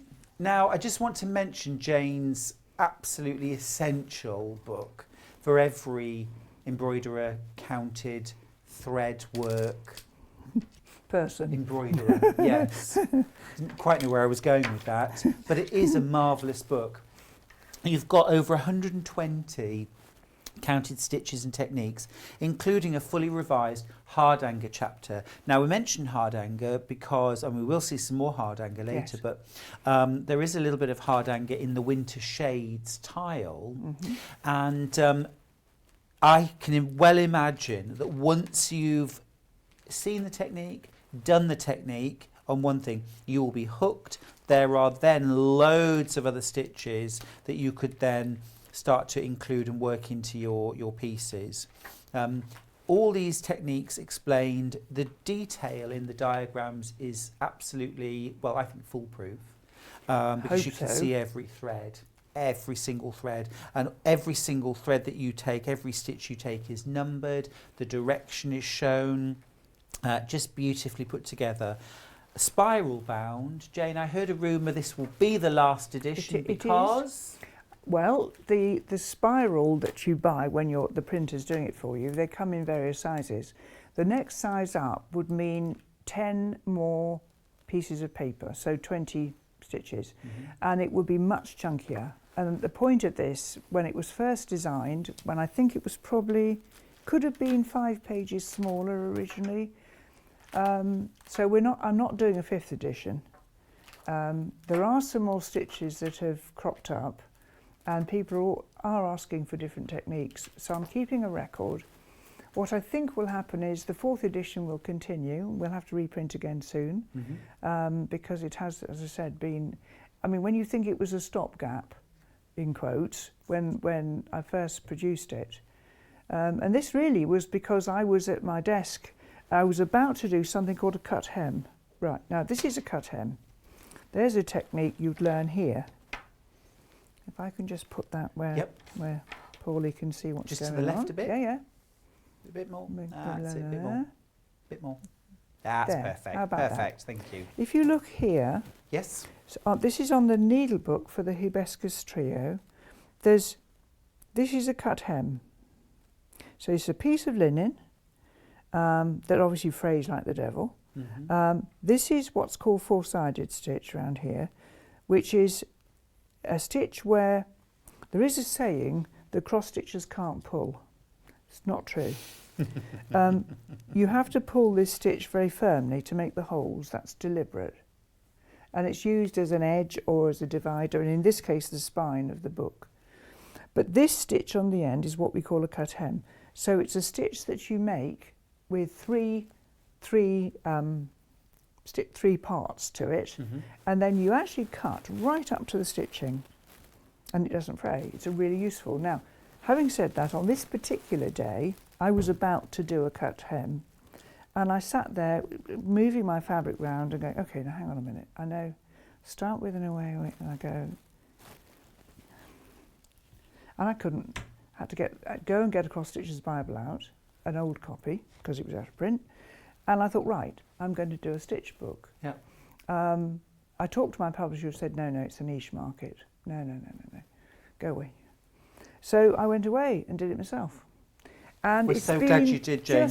It's been marvellous. Yeah. I have a very dogged copy on my desk, because although I do know how to do them all, sometimes you go, actually... Oh, of course you do. We all forget. It's great to have that reference, isn't it? It's nice. Jane, it's been an absolute joy. I could just keep going forever and ever. We're taking a little break, but we'll see you at 11. Yes. So stick around. Now, we're going to take a little break now, but when we come back, we're going to be looking at some fabulous tools. So don't go anywhere, only just make a cup of tea. See you shortly.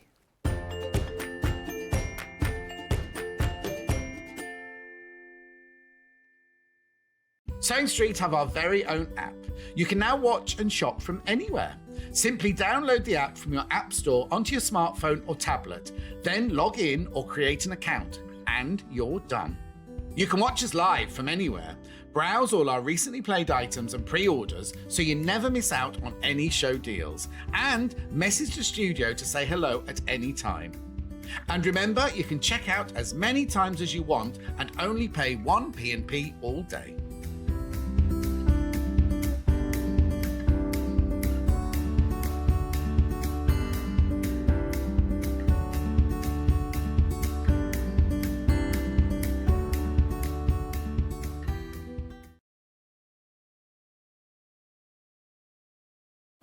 Hello everyone, my name's Cara Ackerman and I'm absolutely delighted to be here at Sewing Street.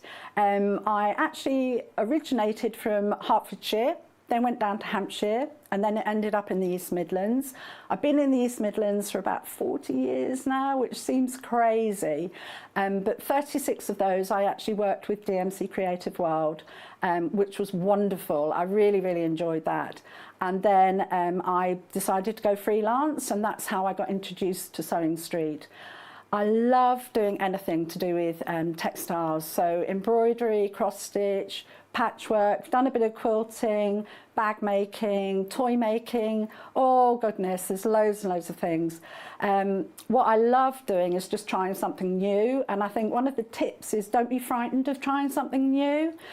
You always learn from it, and you know, don't be scared of making mistakes either. We all learn from the mistakes that we make. Little bit about me that you might not know, and that's a bit of a surprise. I once went to the garden party down at Buckingham Palace, the Queen's garden party, for some work that I did with Marie Curie. I was so lucky to go there, and just a wonderful time. So I hope to see more of you on Sewing Street, and I hope to try lots of new crafts with you. So see you again soon. Bye-bye.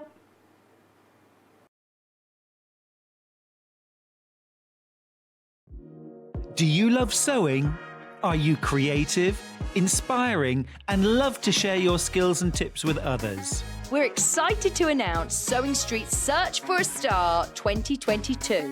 We're looking for talented sewists of all genres, Dressmaking, quilting, homewares, and needlecraft, to join the Sewing Street family and share their sewing wisdom with our viewers. live on air. To enter to become our next guest designer, all you have to do is send us a video submission of you introducing yourself and a brief demonstration of some sewing. Send your video to studio@sewingstreet.com with the subject Search for a Sewing Star. If you have any issues, email us and direct to Elliot will be sure to help. Please keep your videos under 3 minutes in length and in landscape. For more information, head on over to www.sewingstreet.com. Good luck! Missed the live show? Don't worry, we recorded it for you. Never miss out on your favourite presenters, guests and makes ever again. Head on over to our YouTube pages to watch back the day's live show and enjoy your favourite demos over and over again. We also have lots of great content exclusive to our YouTube pages, such as product demonstrations, troubleshooting videos, and so much more. Subscribe and turn on the bell notification so you never miss a show or video ever again.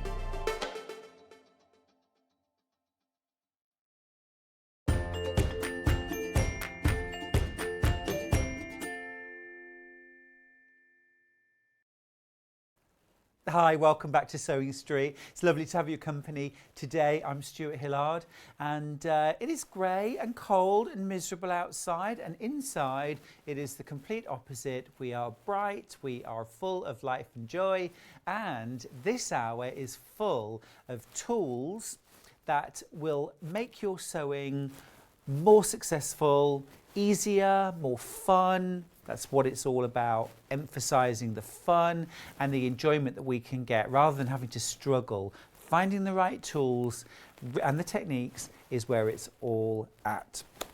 We're going to start with a fantastic machine from one of my favourite sewing machine companies. I have an Elna which I use a huge amount in my studio. They are great machines. This is a terrific machine. It's the Elna 570A sewing machine, and it's a hugely popular sewing machine here at Sewing Street. This is a great machine if you are, maybe you've done a little bit of dressmaking, a little bit of patchwork and sewing, but you're ready for a bit of an upgrade. It's still a very good machine, but a very affordable price too. You can have 4 split pays on this machine, by the way, $159.75. So it's a great time to consider that. Now, I know a lot of people, I am one of them, whose New Year resolution is all about starting a new hobby or developing a skill that we haven't got. So for me, I am looking at things like developing my dressmaking and also crochet, which I've tried a number of times before, but this year I'm determined to crack it. Now maybe for you it's sewing that you've started this year, or maybe for you you've been struggling on with the old machine, or a machine that really isn't doing everything you need it to, and you're looking for something which is better, that's got more stitches, more feet, more capabilities. So the Elna 570A could well be the machine for you. Now then, let me talk you through some of the features. I think we've got a slide with these on, which I'll talk you through. Great machine also for taking to workshops and classes. I know that it's still a bit all over the place, isn't it, talks and workshops and things like that, but we are starting slowly to get back to that. This is a great machine that you can take in and out of the car or take on the bus to a workshop or class as well. So it could well be a great second machine for you.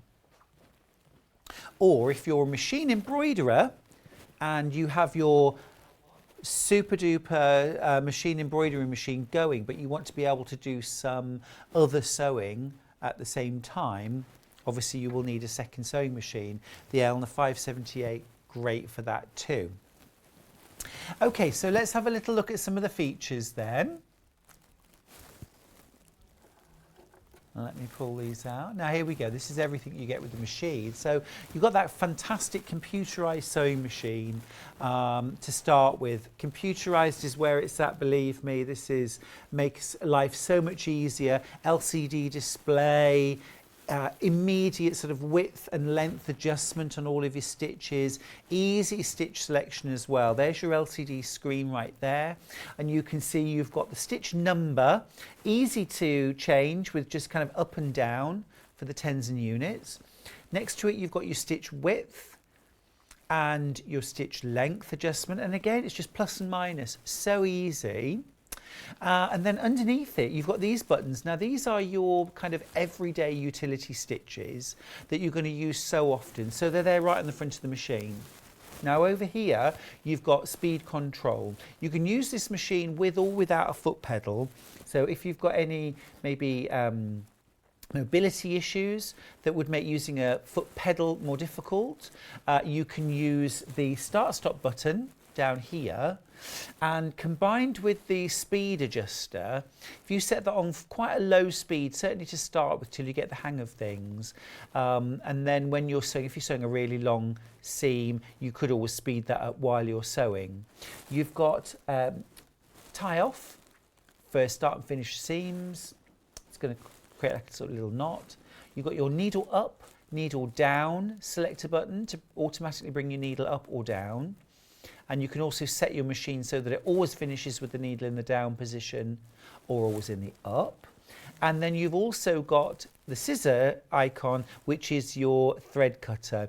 Now, a lot of really high-end sewing machines do not have a thread cutting function. Anyone who's used a sewing machine with one of these thread cutting functions would never go back. I would dare to say you press the button, your top and bottom threads get cut automatically.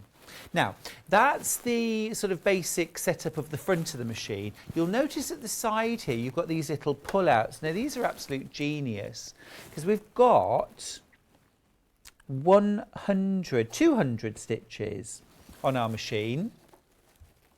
I'm right, aren't I? 200 stitches. So you've got kind of mode 1, mode 2. You see the little mode button right there. You press that, that'll take you to mode 2, or press it again and go back to mode 1. Mode 1 has got all your utility stitches, so things like different needle position, straight stitch, reinforcement at the start and finish, knotting function at the start and finish, triple stitch, really good for top stitching that one, but also for stitching stretch fabrics, lightning stitch, zigzag, triple zigzag. You've got over edge stitching here, so if you're a dressmaker in particular, this will be of interest to you. This is what you're going to use for finishing the edges of your seams, so they're neat and look professional, rather than having to buy an extra machine, buy an overlocker. You've got your over edge stitching. Some blind hem stitches, lots of buttonholes, 10 buttonholes on this machine. And you might wonder, well, a buttonhole is a buttonhole, surely. You actually need different buttonholes depending on whether you're using even weave cotton, stretchy fabric, thick fabric needs a different buttonhole to fine fabric. Vertical, horizontal, you've got them all there. We're very, very limited on this machine, by the way. Very, very limited. So if this is the machine for you, what better time than today? 159.75 is the first of your 4 split pays. You only have to pay that 159.75 plus your P&P, and this will be sent straight out from Elna in the next couple of days. Now you're also getting, let me just pull out the next section here. This is the next 50 stitches, still in mode 1. So these are your kind of heritage heirloom stitches. So things that you might use over smocking. Some lovely embroideries, really nice for children's clothing. Some of the cross-stitch style stitches I really like to use for things like table linens and napkins. Add a lovely decorative, you know, rather than just doing a normal hem, put those lovely decorative cross-stitch effects around the outside of a napkin. Just looks stunning. And then you've got some quilty stitches, so things like your patchwork 1/4 inch stitch, this one here. You see this one right here, stitch 96. Now that one creates the look of hand quilting by machine. So what you do is you put the thread colour that you want to show. So let's say, for example, you wanted white hand quilting look, right? So you put white thread in your bobbin, and then you put monofilament or invisible thread.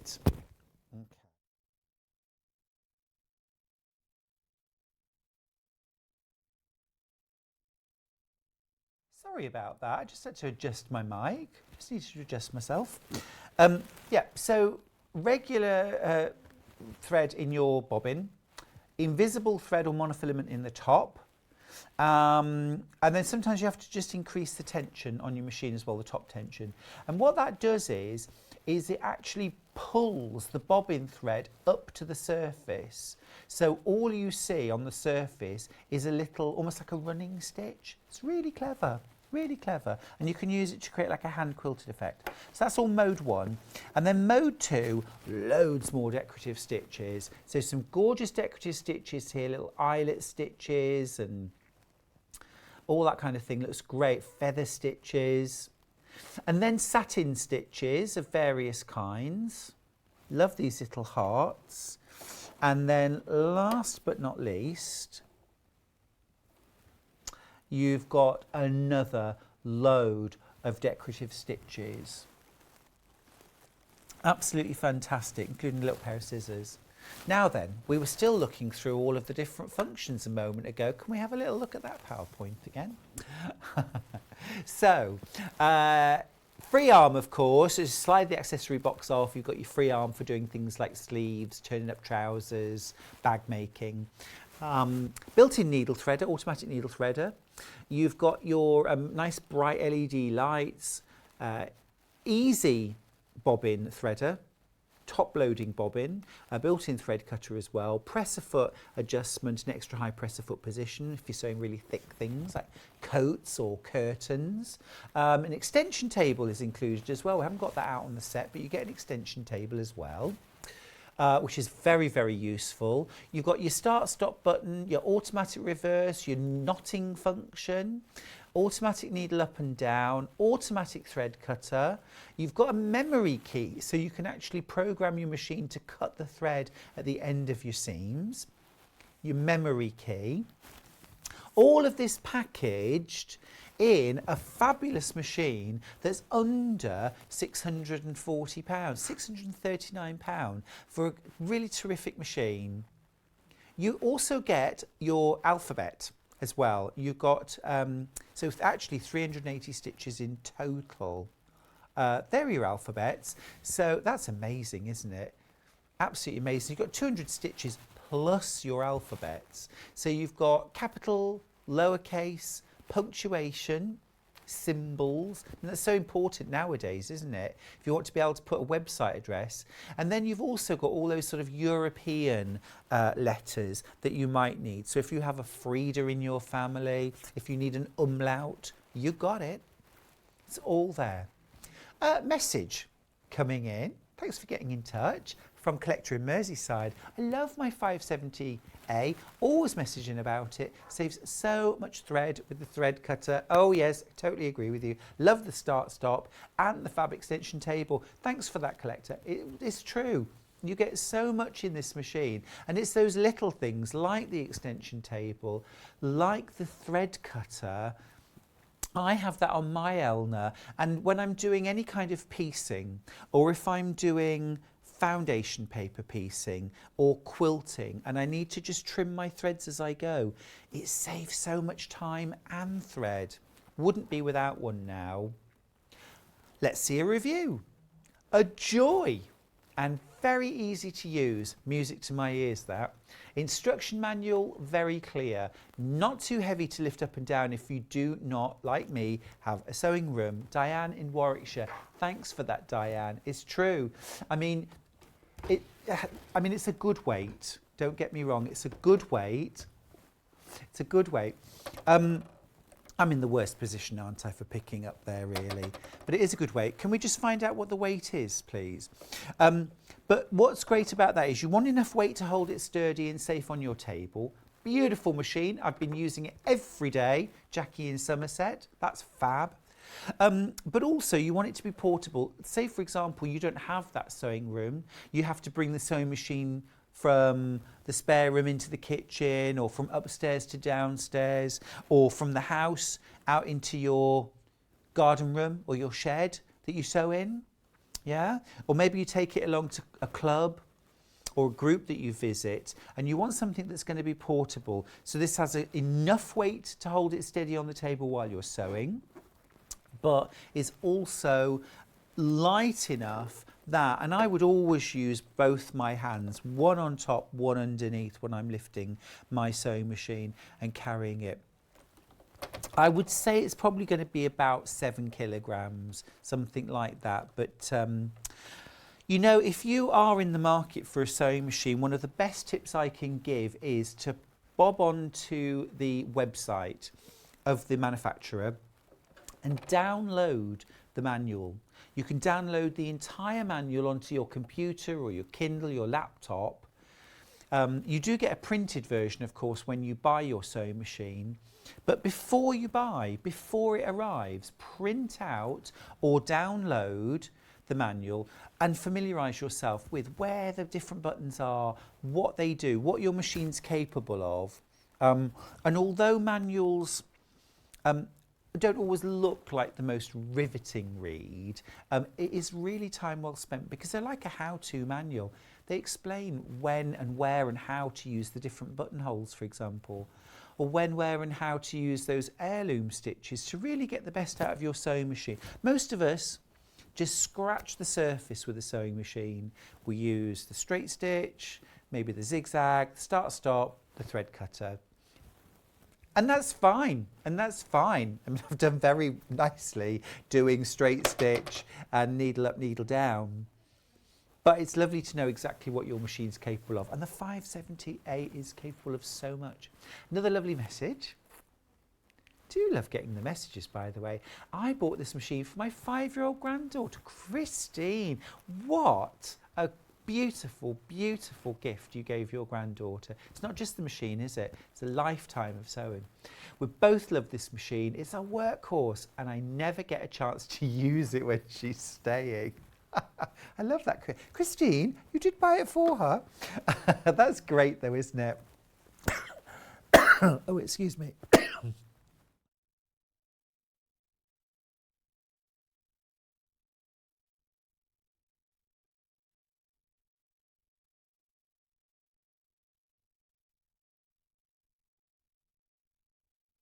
That was just a sudden little something in my throat.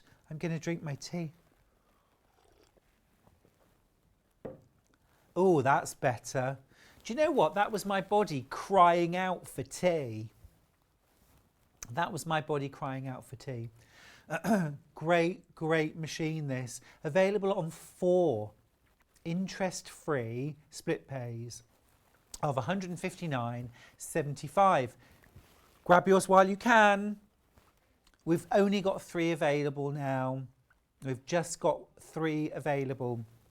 Do grab your machine while you can. Now then, we've got lots of tools. I'm going to take my tea with me and the laptop because I don't want another little funny turn like that. Goodness me. One of our favourite products here at Sewing Street when it comes to tools is the Stripology. The Stripology. Now, this is the Stripology squared ruler from Creative Grids. The concept, if you've never seen Stripology before, is that you're able to, cutting mat, fabric down, okay, and then you can put your Stripology over the top. And I'm sure you can see you've got these little slots, these channels, and what you're able to do is to put your rotary cutter, normal 45mm rotary cutter, down into the slot, and then there's a cut channel and cut all the way up. And what that means is, and you can see all the numbers across here, that means that if you need a gazillion 1.5-inch strips or loads of 2.5-inch strips, say, you can stack your fabric, lay them down, Stripology on top, and then cut, cut, cut, cut, cut. So you get those perfect cuts, but also you're not cutting a strip and then taking that strip away, moving your ruler over, lining it up, cutting again, which could really slow you down. So it's an opportunity to cut strips. But then also, what you can do then is you can turn your mat, okay, turn the mat around, lay this back on top, line it up, and then cut, cut, cut, and you'll get your squares. So let's say, for example, you might need to make lots and lots of half square triangles for which you need squares. You can do that too. You've got these square markings marked here as well, also for cutting larger squares. I mean, it's absolutely super. You can square up your half square triangles, square up your quarter square triangles, and even square up blocks with this up to 12.5 inches square. So it really is a fantastic all-rounder, but fab just for cutting your strips and your squares for your patchwork and quilting. Absolute sort of quilter's essential, this one. It's $44.99, but really the biggest saving in having a product like this is the time that you're going to save when you're cutting. Who likes cutting those? And also your accuracy. You're going to get so much more accuracy because once you've got this lined up, and they're not heavy, but they're heavy on top of fabric, if you know what I mean. So when you put that down on your fabric, it's almost like putting a weight on top of your fabric, so your fabric isn't going to slip or move. We've all experienced that, haven't we, when we're cutting along a rotary ruler, and as you get towards the top of the ruler slips, and then you end up with a miscut. Where this sits on your fabric, it holds your fabric so firmly, you can cut in a much more relaxed way. So then you're cutting, cutting, cutting, and because there's no shifting of the fabric, your fabrics stay where they are, your strips are as accurate as they can be. Really good piece of kit, this. Strongly recommend that. It's the accuracy, it's the time saving, isn't it? That's what makes a product like this worth its weight in gold. One of the most popular products that we sell, I think, in terms of tools and certainly in terms of Creative Grids, the Stripology rulers are absolutely loved by, well, everyone I've met who's used one. Love them. Little review coming in for you. Don't just take my word for it. So easy to use, gives confidence to start a new craft of quilting. Thoroughly recommend, from Jerry in Devon. It's absolutely right, you know.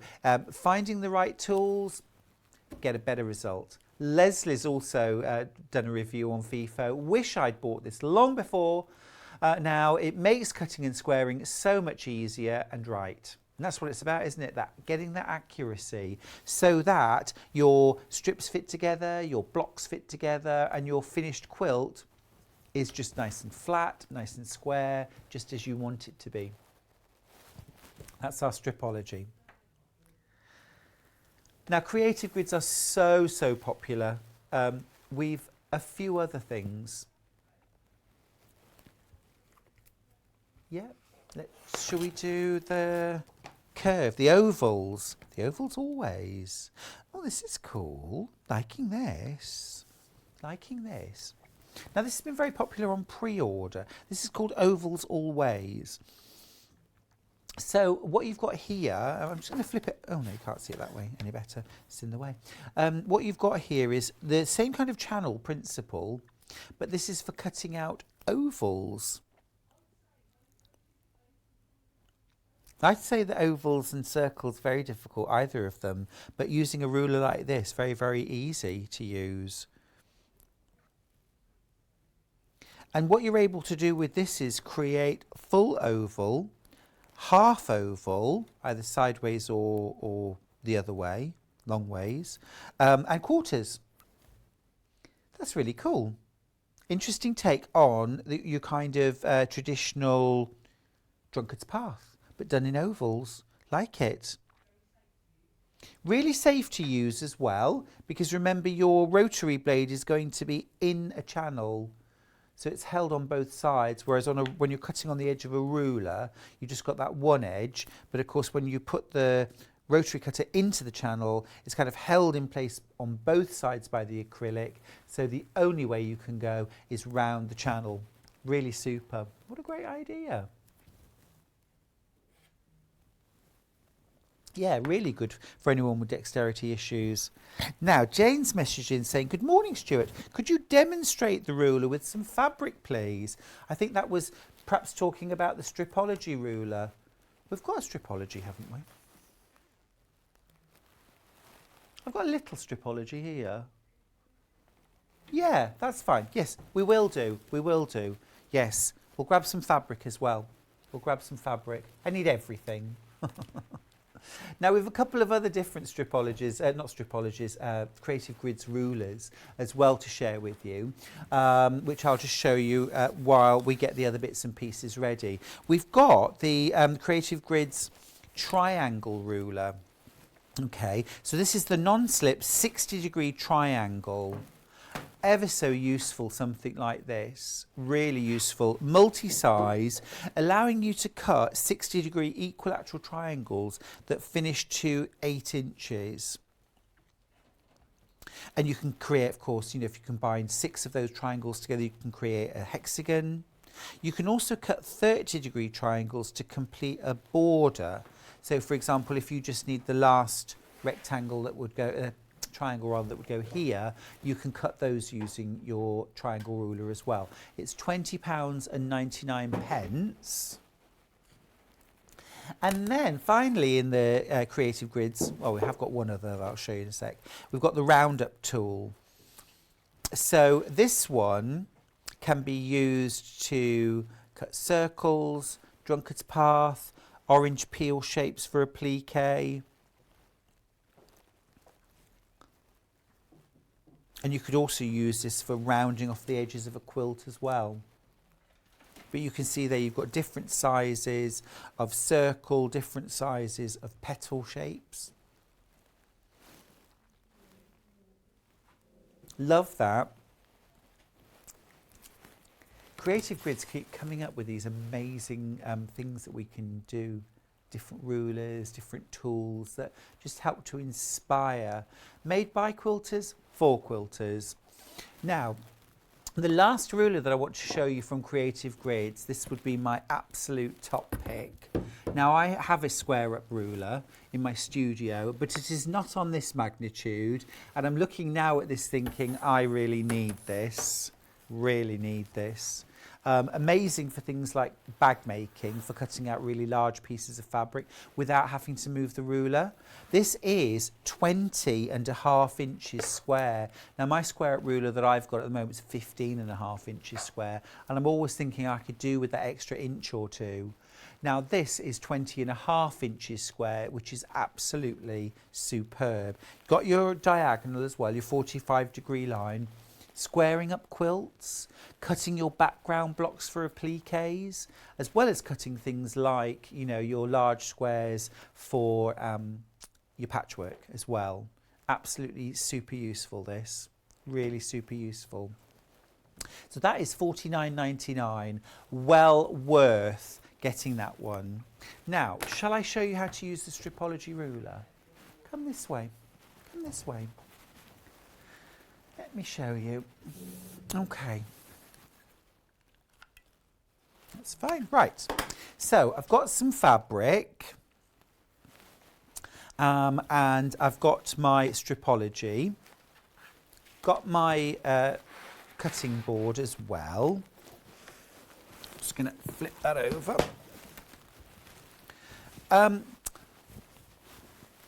I'm just going to fold my fabric a little bit just so I can get it under the ruler.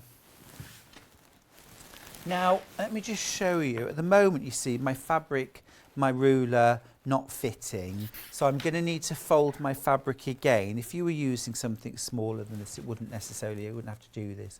But what I'm going to do, if you ever have to cut fabric that's more than kind of like double width of fabric. I mean, a 24-inch ruler will cut that. But if you were, say, cutting borders for a quilt that were 90 inches long, you'd need to fold your fabric more than once.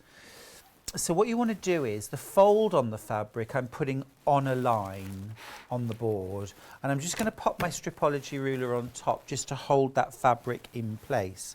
Now make sure that your fabric is really well pressed. Excuse the creases here. This is just an unplanned demo. And then what I'm going to do is fold the bottom layer of fabric up, and I want to just make sure that I align that fold with another line on my board.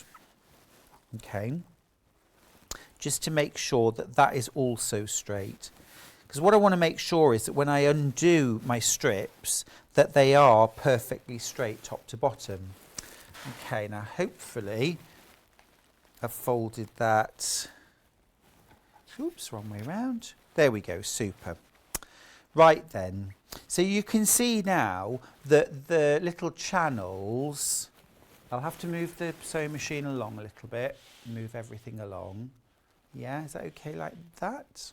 Okay, so my channels are sitting off the fabric and I can start cutting now. So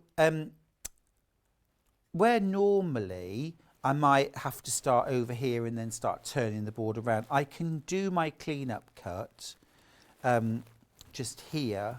Oops. Not quite got this fabric. So I'm going to do my clean-up cut. Okay. Haven't actually folded my fabric quite small enough. Let me just, sorry, I'm going to do that again. It is impromptu. I'm just going to go slightly higher with this. You want to make sure, you see, that the those little channels that you put the cutter in,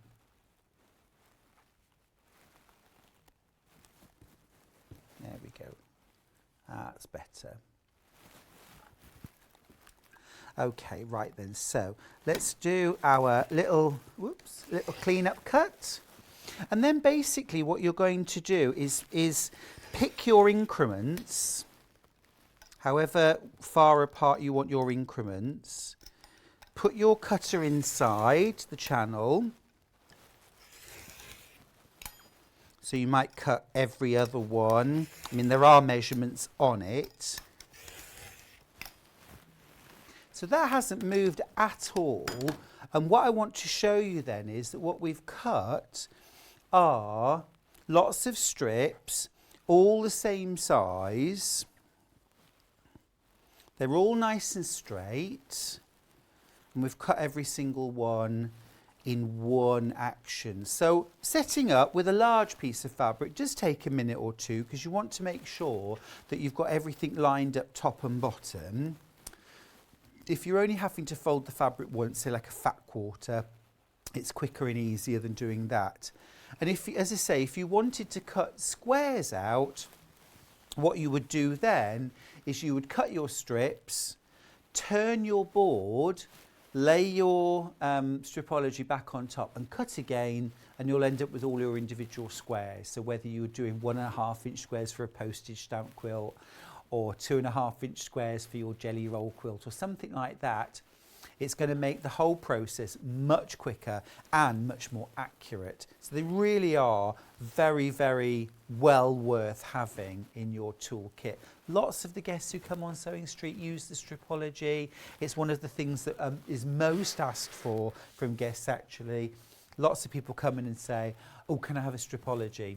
Because it just makes the projects, the process, so much easier and quicker. Now, while I'm here, I do need to let you know we have one of the Elna 570 A's left. Just one left. Well done those of you who this morning have got yourself a brand new Elna 570 experience. It's the 570A, which is the new edition. We did only have 4 at the start. We have only got 1 left now. Remember, you've got 380 stitches on this machine, including utility stitches, decorative stitches, embroidery stitches, as well as your alphabets. You've also got that automatic thread cutter, needle up, needle down, auto start stop. You don't even need to use a foot pedal with it if you don't want to. You get one, of course. You've got your memory button. So, for example, with your alphabet, you can program in words, full names, including the middle name, stitch them out numerous times on tape, and then sew them into clothes. All sorts of things like that. Great functionality. Bright lights, LED screen, lots of different feet as well with your machine, which I didn't mention when we were talking through the machine earlier on, but you do get all sorts of different feet. So things like your zipper foot, things like your open-toed embroidery foot as well. Now don't confuse that with a darning foot. That's your open-toed embroidery foot for doing things like your satin stitches and words and so on. Now there is only 1 left. I know there are a few people on the phone lines right now. Remember, the quickest way to shop is on the web. But if you do need to ring in, then call our UK-based call centre. They're great people there, family run. Remember, there's only one P&P, and it doesn't matter whether you're buying one of Jane Greenoff's beautiful cross-stitch kits, or a stripology ruler, or a sewing machine, or all of those things. It doesn't matter that this is 7 odd kilograms in weight, £3.95 postage, that's all you'll pay. If you're buying the sewing machine, it will come direct from Elna. So if you bought something else today, they won't necessarily, well, they definitely won't come in the same package. They may not necessarily come on the same day. They're coming from 2 different places, but you're only paying 1 postage. Love that. Who wants to spend money on postage, eh? Okay, let's go back. It's musical desks. I'm going to have a slurp of my tea while I'm here. It's an official Sewing Street mug. I mean, what more can you say? Now then, where shall we go? Yes. Yes, now, Debbie Shaw. Debbie Shaw. Vintage Home and Kids. Are they the 3? Yeah, Vintage Home and Kids. So, Debbie Shaw, great friend of mine, hugely admiring of her and her work. And she is absolutely beloved worldwide. You're saving £9.99 with this bundle. I mean, goodness me, as if her books weren't good value enough. So Normal price each one is £9.99. Although I've paid £12.99 for her books before now. You get Half Yard Home, you get Half Yard Vintage, and you get Half Yard Kids. Now, just to give you an idea of the number of projects you're getting for less than £20 here, you're getting 20 colourful toys and accessories from leftover bits of fabric for kids. You're getting 23 gorgeous accessories that have a vintage theme to them. And then in this book, Deb, you haven't told me how many. There's got to be at least 20. Let's see, 3, 6, 9, 12, 15, 18, 21, 24, 27, 31. Wowza! Wowza! 31 projects there. So, more than 70 projects for less than £20. That is phenomenal value, isn't it? And you're getting all of Debbie's tips, tricks, hacks, ways of making. Just love it. So cute. We know you love Debbie Shaw at home too. That's cute. The doily clutch. How sophisticated is that? The shabby chic advent calendar. Those are pretty. A little peg bag, glasses case. They all have that lovely vintage feel. That's the Half Yard Vintage. The Half Yard Home, super useful. Lots of lovely things here. I mean, picnic time, these placemats and cushions, wouldn't they look amazing done in the Dan Morris order up fabrics? Burgers, kebabs. Yes, please. Or those lovely fruity fabrics, which was from the Peach on Earth. They would be great for that too. Yeah, so this is already making me think of spring and summer. Great fabric bundle, this book bundle rather. That's Debbie's son. Now there you go. Look, that apron there. That's exactly what I was talking about earlier on. Again, with the Dan Morris order up fabrics. Just a simple tie-waisted apron. Nice and easy, quick project. Great stuff. You're getting 3 books. You're getting effectively one of those books free. £19.98. Now we do have another Debbie Shaw book on the show. It's Debbie Shaw's Sewing Room Secrets. And this is the quilting edition. Okay, so top tips and techniques for successful sewing. Oh, signed by Debbie. Signed by Debbie. Jane said thank you on Facebook for the little demo with the stripology. You're very welcome, Jane. It's my pleasure. It's my pleasure. So this one is really all about how to sew more successfully, those sort of pro tips for quilters in particular. Now you see that machine right there? That's the one I'm getting. The Janome M7, isn't it amazing? You know, this book here has been reviewed so many times at Sewing Street and so beloved. Love Debbie Shaw's book, so much info and tips, great for beginners and experienced sewists. Love that. Thanks, Georgina. Over 50 reviews of this book and they're all 5-star. Quilting, quilt as you go, self-bound binding. That's a useful technique. There's even projects thrown in as well. A mini chicken quilt. How cute is that? I love a mini chicken. Brilliant book. Love that it's signed. Absolutely, Jackie. Look at these, how to do binding. Really lovely binding. Little project there. Stitching in the ditch. Table runner there to explain how to do sashing. A bit of Bargello there. Not just the tips, but actually the project as well. There's a huge amount in this book actually, and it's £9.99. So not only, I mean, how lovely is that? That is gorgeous. Reverse applique messenger bag. And you're getting the full pattern as well as just an absolute plethora of tips and techniques specifically for quilters. Love the book. Can't wait to try some sewing ideas from it. Lovely photos and diagrams. That's Leslie in Leicestershire.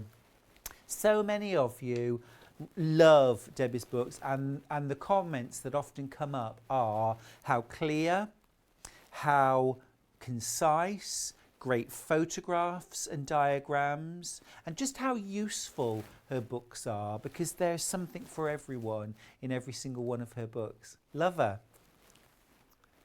Now, something that's back in stock today is the ruler safety handle. Now, again, you know, it's a really, really great product and a bit of a must-have, I think, for all of us. I think one of the best skills any of us can learn is safe rotary cutting. But this tool makes it even safer. So what you have here, okay. Yeah, it's not going anywhere. So what you've got here are suction cups. Okay, and you can see how firmly that went down on the table. I'll do that again. So literally, you don't have to start licking it or anything like that. Just pop it down. Just a clean, smooth surface, and push those down. Ooh, wait a minute. That's better. Oh, you really, I mean, you've I'm putting all of my weight behind that, and that is going nowhere. Absolutely nowhere. That is brilliant. And £7.99 is an amazing price. I'm just going to actually put it, those little tabs, by the way, just help you lift it back off again. Let me just grab a ruler and just show you how we might use it. So, obviously, traditionally, when we're rotary cutting, we're going to put that rotary cutter down. We're going to use a splayed hand. I always recommend and still recommend, you know, putting a pinky on the mat, okay, and then cutting, okay. But so much safer if we put our safety handle. So, oh, I haven't put that down again correctly. Pop it down, that's it. There we go, that's better. Absolutely amazing. So now, rather than my hand being here, you don't need to know the full story, but I did once, and I'm really safe and really careful how I cut, but the blade slipped off the edge of the ruler. And of course, my hand was in the way, the blade slipped off, and I did go straight across my finger, which is why, I don't know if you can see, can you? I should have had a manicure really. Can you see my weirdly shaped finger, this one? Yeah? Because I did properly all the side.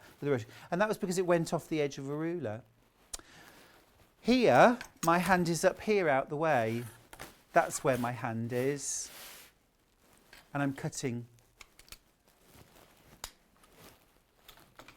If everyone checks out, this is gone, sold out. We started with nearly 30 of these, and technically we've sold out. Check out your baskets, please. There are so many of you with this still in your basket, but check out quickly and you will guarantee that you'll get your ruler grip. For £7.99 for that added peace of mind, it's a must-have, isn't it, really? Now, we've got a couple of rotary cutters. I'm going to just pop that back. We'll start with the Clover rotary cutter. Now, this is one of my new best friends. I got one of these very recently, a couple of months ago. I absolutely love it. I've always gone for trigger rotary cutters, but the Clover, this is absolutely fab. It's really comfy. Soft cushion handle, so it feels comfortable in your hand. So precise. It's a 45mm, so any 45mm blade will fit this when you come to replace the blades, and do replace your blades regularly. Now, interesting fact for you, this is the very first rotary cutter we ever brought to you on Sewing Quarter. If you remember back in the day, it was the Clover rotary cutter. Yeah, they're absolutely brilliant. They're an essential piece of kit, aren't they, for the vast majority of quilters, but also increasingly for dressmakers. A lot of dressmakers now are putting their patterns down, often with weights, pattern weights on top of their fabric, cutting that underneath and then rotary cutting around their pattern. Certainly very good if you're doing things like stretch fabrics. Get a really nice clean cut without distorting the fabric using a rotary cutter. So multiple use, great for bag making too, of course. £12.99, which is a brilliant price. Now this one is the Fiskars. Now this is a pivoting rotary cutter. This is great if you've got dexterity issues that make all that downward pressure difficult, because this one you can have it in different configurations, but a lot of people do find this position, hang on, let me just move it around, this position much better on their wrist. They're not doing that kind of straining thing here, so it's a much more comfortable and natural position for your wrist to cut.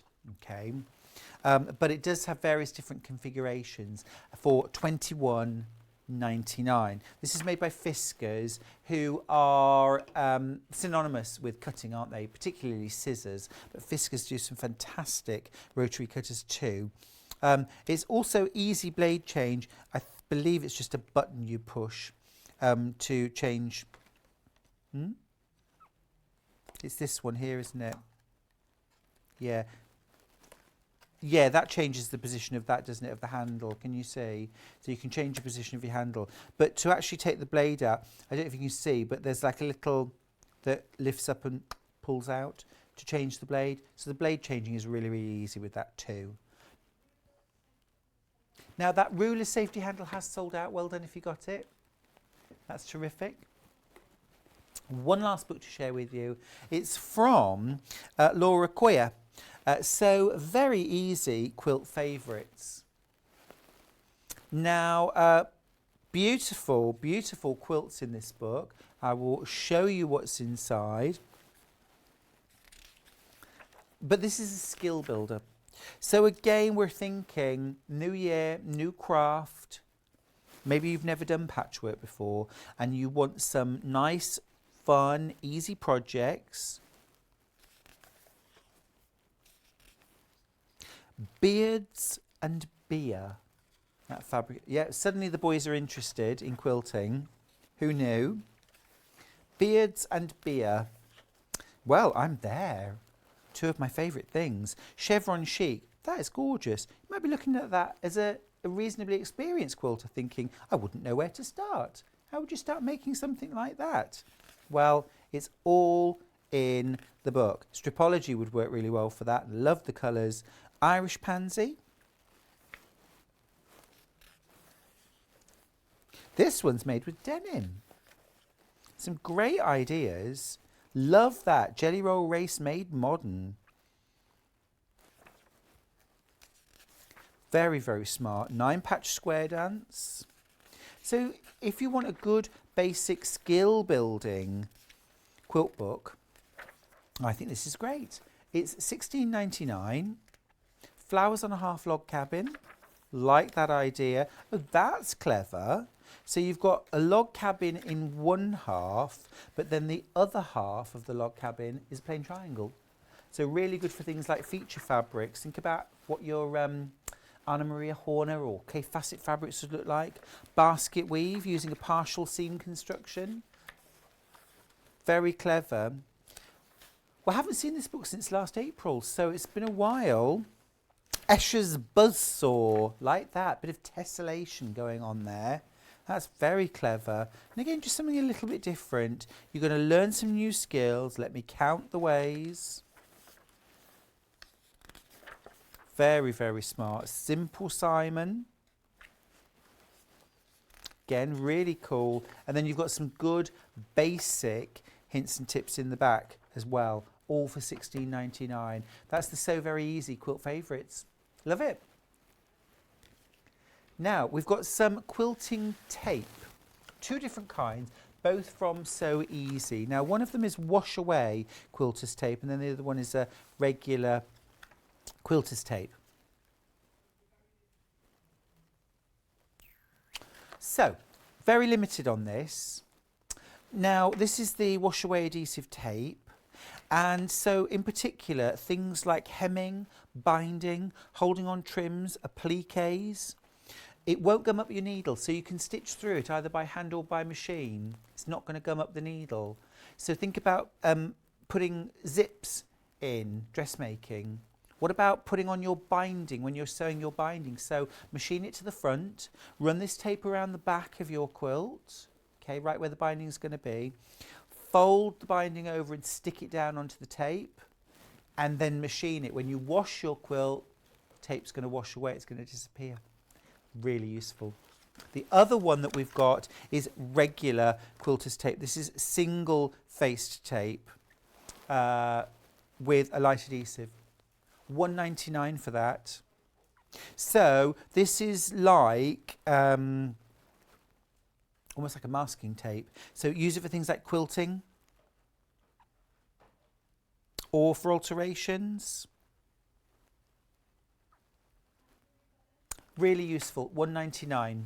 Now, that's all the tools we're going to look at. After the break, we're going to welcome Jane Greenoff back for another hour of wonderful counted embroidery. So I look forward to that. I'll see you in just a couple of minutes.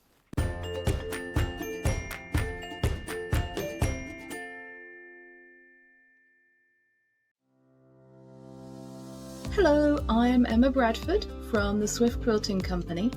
I've been a quilter for 25 years. I began sewing and quilting by hand, but now I offer long arm quilting services and I run patchwork and quilting classes. You can see me regularly on Sewing Street demonstrating patchwork techniques. My top tip is there is no right or wrong way, only the way that works for you. There is no such thing as the quilting police.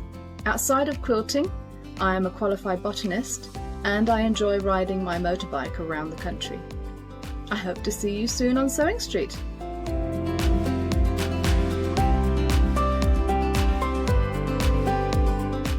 Are you a fan of Sewing Street and Yarn Lane? Why not join our growing Facebook fans pages?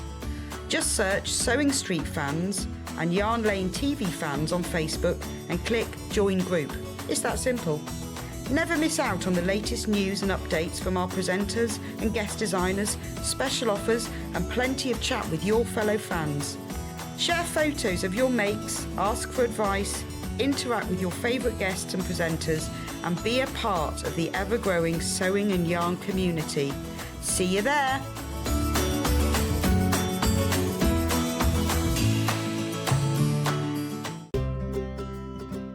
In need of a crafting fix?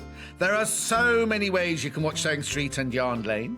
Sewing Street is live from 8 a.m. to 1 p.m. every day on Freeview 72 and Sky 670. Alternatively, if you want to watch us on a tablet or on the move, you can tune in on our YouTube channel, the Sewing Street app, or the websites at www.sewingstreet.com and www.yarnlane.com. You can watch past shows on Sky 670 from 1 p.m. every day, as well as our YouTube channel, the app, and our website. Yarn Lane is on from 12 p.m. to 1 p.m. Visit our programme guide to find out when and what's on. So you never have to spend a minute without us. Sewing Street have our very own app. You can now watch and shop from anywhere. Simply download the app from your app store onto your smartphone or tablet, then log in or create an account, and you're done. You can watch us live from anywhere, Browse all our recently played items and pre-orders so you never miss out on any show deals. And message the studio to say hello at any time. And remember, you can check out as many times as you want and only pay 1 P&P all day.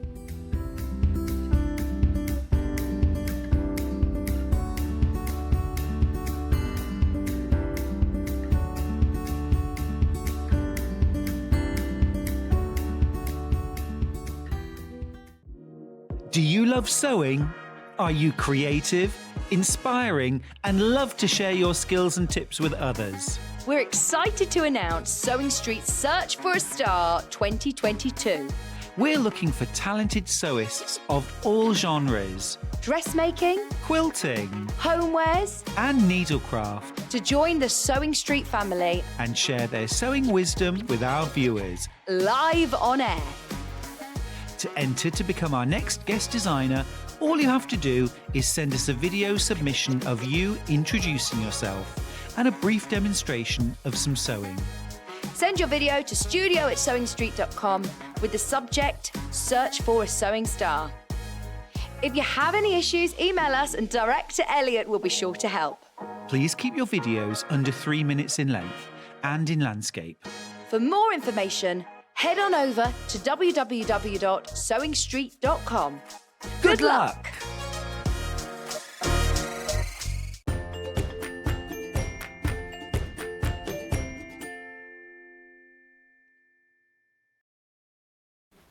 Hi everybody, welcome back to Sewing Street. Great to have your company today, and thank you for all of the lovely messages and reviews and emails that you send in. We all really appreciate you getting in touch. Now in this hour I've got cross stitch, Supremo, counted thread, master, mistress, can you, whichever. I mean, just a world expert on counted embroidery. So if you've got any questions that you want to ask Jane, Yeah, get in touch. It's get nice in to chat. touch. Nice to Jane, chat. welcome back. Thank you. Welcome Thank you. back. You happy to take any questions? Well, I don't know whether I'll answer them, but I'll happily That's take true. any We'll run them questions. by you first. All right. Thank you. There is a caveat. Message the studio@sewingstreet.com. This is what's so great about live TV, isn't it? Yes, you can yes. get in touch, you can ask those questions. Jane actually answered the question for me about why is Ada called Ada? It's actually called Aida, but none of us call it that. And that's because Mrs. Zweigart, the widow of Mr. Zweigart, in 1907 was actually going to the opera that day. And so that's how the name came, but we all call it Ada. Yeah. Well, I used to flounce into the embroidery store when I was about 12 or 13 and ask for a piece of Aida until I sort of learned better. But You were right. Well, there we go. That's rather reassuring. You know what they say, even a broken clock's right twice a day. Yeah. Now, we have got more brand new projects from Jane today. We had some brand new projects in the last hour, but this hour we've got more brand new. Now we're going to start off with something which is super cute, brilliant. It could easily be your first ever counted cross stitch project. It is the Little Teddy birth sampler. Now we've two options. I love the fact that Jane brings these two options for most of her kits because it makes it accessible wherever you feel like you're at. Now this is counted cross stitch on Ada, or Aida. I'm going to start calling it Aida again. Right. So this is a sampler. You're getting all of your gorgeous threads, a needle, you're getting your Ada, you're also getting your chart as well, and it's to create this adorable little birth sampler. The finished size is 5 3/4 inch by 7 3/4 inch, which is 14.5 centimetres by 19.5 centimetres. How cute is that? Plenty of space on there for you to put the little boy or girl's name, date of birth. You can put those details in. It's got the alphabet sampler as well. Beautiful little checkerboard border as well. Have we got the actual sample there, Jane? Let's have a little look. Right there, just see if I got it. Oh no, I haven't. I never You're can do all right. this. We'll move to you. How about this? Get it straight? About there. There you go. It's Ish. straight enough for me. So this is a nice one because you can work it in plenty of time and leave the details because it'll work for a boy or a girl. Yes. This one's got a mount round it, but that's not essential. You could or don't have to. Obviously, if you wanted to, you could change the bow to make it pink, or you could make a generic version and have sort of greens or something. Yep. You can do it on Ada or linen, and you can put in. I have to tell you, this is my grandson. Oh, is it? It is Baby Felix. Baby Felix. And Baby Felix, I did the words and put the 25th of February. Oh. Then my daughter-in-law pointed out that the baby was born on the 25th. Was that after you'd had it beautifully mounted? And No. No, thank goodness. Fortunately. Oh, it's not just me. That's the kind of gaff I'd make, Jane. Love it. So these colours aren't pre-sorted for you, but they're very straightforward. There's only one of each. So you've got one blue, one pink, one green, and it will easy to put together. I love that it's a coloured chart. Yes, it's very simple to follow. Because sometimes following the old symbols can be a little bit it's a funny of a thing, you know, test. because if you ask a poll of stitchers what they prefer, they say black and white. Yeah, symbols. And then every publisher wants colour, because if you're flicking through a book, you obviously want to see lots of colour. Often we do a combination of both. Well, there's both on there, really, isn't there? Yes. Because you've got the colours, which I think just helps from a sort of psychological point of view. Yeah. You know that's brown, you know that's pink. Yeah. But, so you know when you're picking your thread if that is the right one. But you have also got symbols within those, each square. Yes. So you've got that reference chart, which is going to make the job so much easier. If you were a brand new cross-stitcher, you could do that. And generally we teach people to start in the centre of a project. That's not always, but generally. And so I would fold my fabric into 4, I'd work out the middle, and I'd start the teddy. One of the tips I give to people when I'm teaching is that we tend to make counting mistakes when we're counting empty fabric. Yes. So if you don't count long gaps, so in other words, I'd work, if this was me, I'd work Ted, and I'd almost certainly work the V. Yeah. There, and I'd work along here. And then, you know, you can count, you know, counting from there to there is fraught with danger, because you might, and that would be more so on linen. So I tend to decide the direction that I'm going to go. Yeah. And keep the empty fabric to the minimum, and then you don't make counting mistakes. Because, of course, if you've already, like you say, if you've worked Ted and then worked the letters above and across to the Z, then you can start that border from the Z, can't you? And you can see you're right. Rather than doing the logical thing and saying, OK, I'm going to start with A and finish with Z. The other thing to remember with counted embroidery is that the finished thing is not necessarily the same size as the piece of paper chart. Sure. Because it depends on the count fabric you're using, etc. So to be sure you've got enough fabric to mount and frame it, then it's really, really useful to start in the centre. Yeah, yeah. That's certainly the advice I've always followed. It is really lovely, and like you say, it's nicely neutral. Yes, you're not going to upset anybody. No, for sure. And who doesn't love a bear? Gorgeous.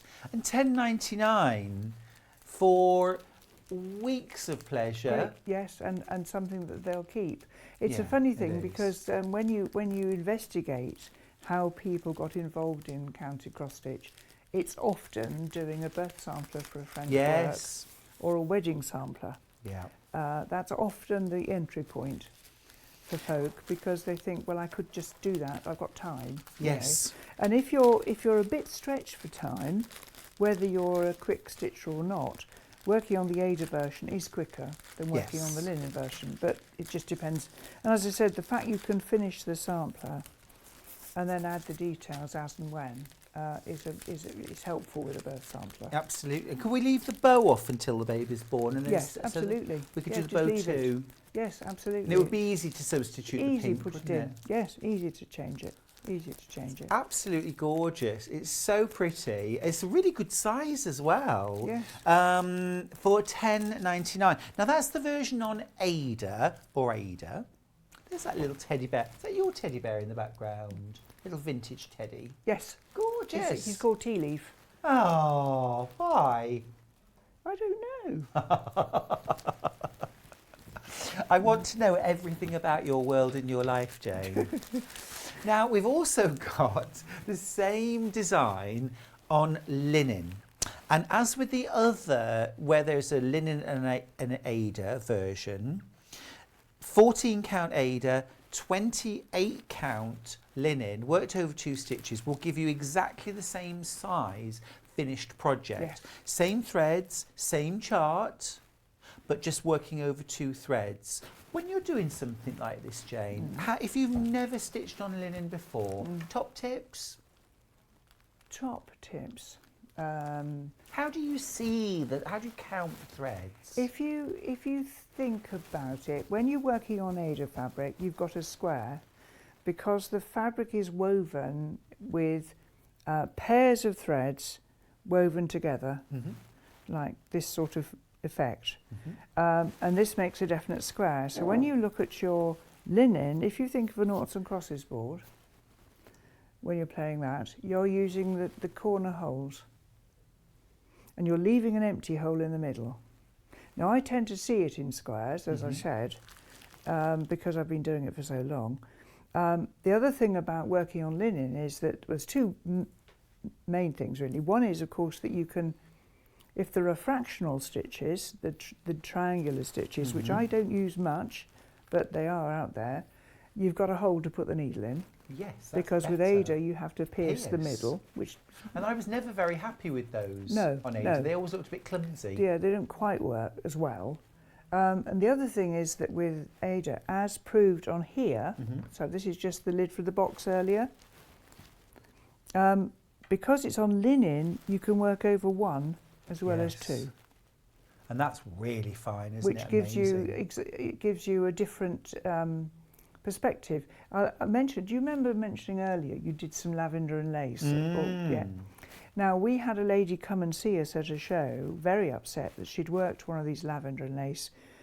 I think it was the bride, but I'm not certain. I did that one too. Yes, a big project. Big bride, lots of beads. But of course, if you work them on Ada, you can't work the faces or the hands because they worked over 1. So she got this beautiful design with a blank face. And she said, how do I do it? And I said, well, you actually can't do what you want to do. She had it hand painted. Oh, wow. She had it hand painted. Wow. But, you know, it didn't... So you do need to check that the project you're going to do will work on Ada. Most things will, but obviously if there are fractional stitches, it's slightly more cumbersome. And if there's any over 1, you can't use it for the project. Yes, so top tips really is work with a good light. The other thing to remember, which I think is ever so important, is that people say, I had a linen kit given to me, I couldn't see it. And now actually what happens is linen can come in very fine counts. I've got 46 count on my shelves in my studio. Right. I've got a sampler of somebody's... Is that why it's on the shelf? No, it's a bale of the stuff, and I do use it. Okay. But this girlfriend also stitched a replica for me on 57 count Kingston fabric. So what I'm going to say is, this linen here, I'm just going to pop this on the table, which we're going to look at in a minute. This is 20 count, so big chunky stuff. Yeah. So you can always work on linen, just maybe not the fine linen. Yes? Yeah, where so it's we'll a come bit back more to obvious. that in a second. Yes. Fab. You make me feel confident, Jane. I would try that now. Okay. Now, that is the little teddy birth sampler, which I think is a great start, absolutely great start. Now, something else which is brand new today. These are amazing. Now, there's 2 parts to this. I'm going to show you the Traveller's stitching accessories first. Now, both Paul, our producer, and I were both immediely drawn to these. I think it's because... You're they're boys. beautiful. We're boys. We're boys. I'm instantly drawn to things which are a bit different, and to things which I haven't seen before, and this nautical theme for these sewing accessories I just think are brilliant. What have we got there, Jane? So this is a set of accessories to go with something I'm going to show you in a second. That's a little scissor sheath. Again, it's these fiendish little ones. And there's a little sailing ship on the scissor keep. There's a pin pad. And then this is a tape measure. That's so cool. And isn't that cool? it's really cool. I think that's terrific. Does the button still? Yes. Oh my goodness. The buttons. And anybody who knows Jane Greenoff already knows the answer to this question. Do we get the scissors and the tape measure in the kit? Yes. Yes, we do. Yes, we do. I think you it's get a the smashing scissors. project. You get. I'm gonna open this. Let me move my cup of tea out of the way. Honestly, I'm such a rebel. I'm going to cut this open. Yes, I used a combination of things in this one. So we've got linen band for going around the edge of the tape measure. So you haven't got a lot of horrible finishing to do. No, which is Because, very you know, kind. yes, it's absolutely ideal. It fits Pre-sorted perfectly. thread. Yes. There's our tape measure. Love those. There's your scissors, needle, buttons, quilt batting. That goes in the Inside, these things are Yeah. made up with it. the little sheath for your And there, scissors. and round so there on. as well. Yes, that's right. Fabric, linen, and these nautical themed Viking longship. Is it? Or is it like well, a it's a boat. galleon? It's a boat. Yes, it's a boat. It's Oh no, you For can't God's call it a sake. boat, it's a ship, isn't it? You can't do that. My father was a Trinity House pilot. He would be spinning in his grave if I referred to something as a boat. Yes. Anyway, it's a, Well, it's a, it's I a talk thing about the with- front and the back of the boat, Yes, you quite. much to the derision of everybody I know. Yes, so But it again, is a... look at these lovely charts. The designs are gorgeous. I'm imagining Jane on a galleon sketching these, being inspired. Being a galleon, actually, sometimes. Anyway, yes. See, there are things here which I would stitch again and frame. Yeah, yes. You could put these vignettes together, couldn't you? Or you could create little hanging decorations with a tassel hanging off.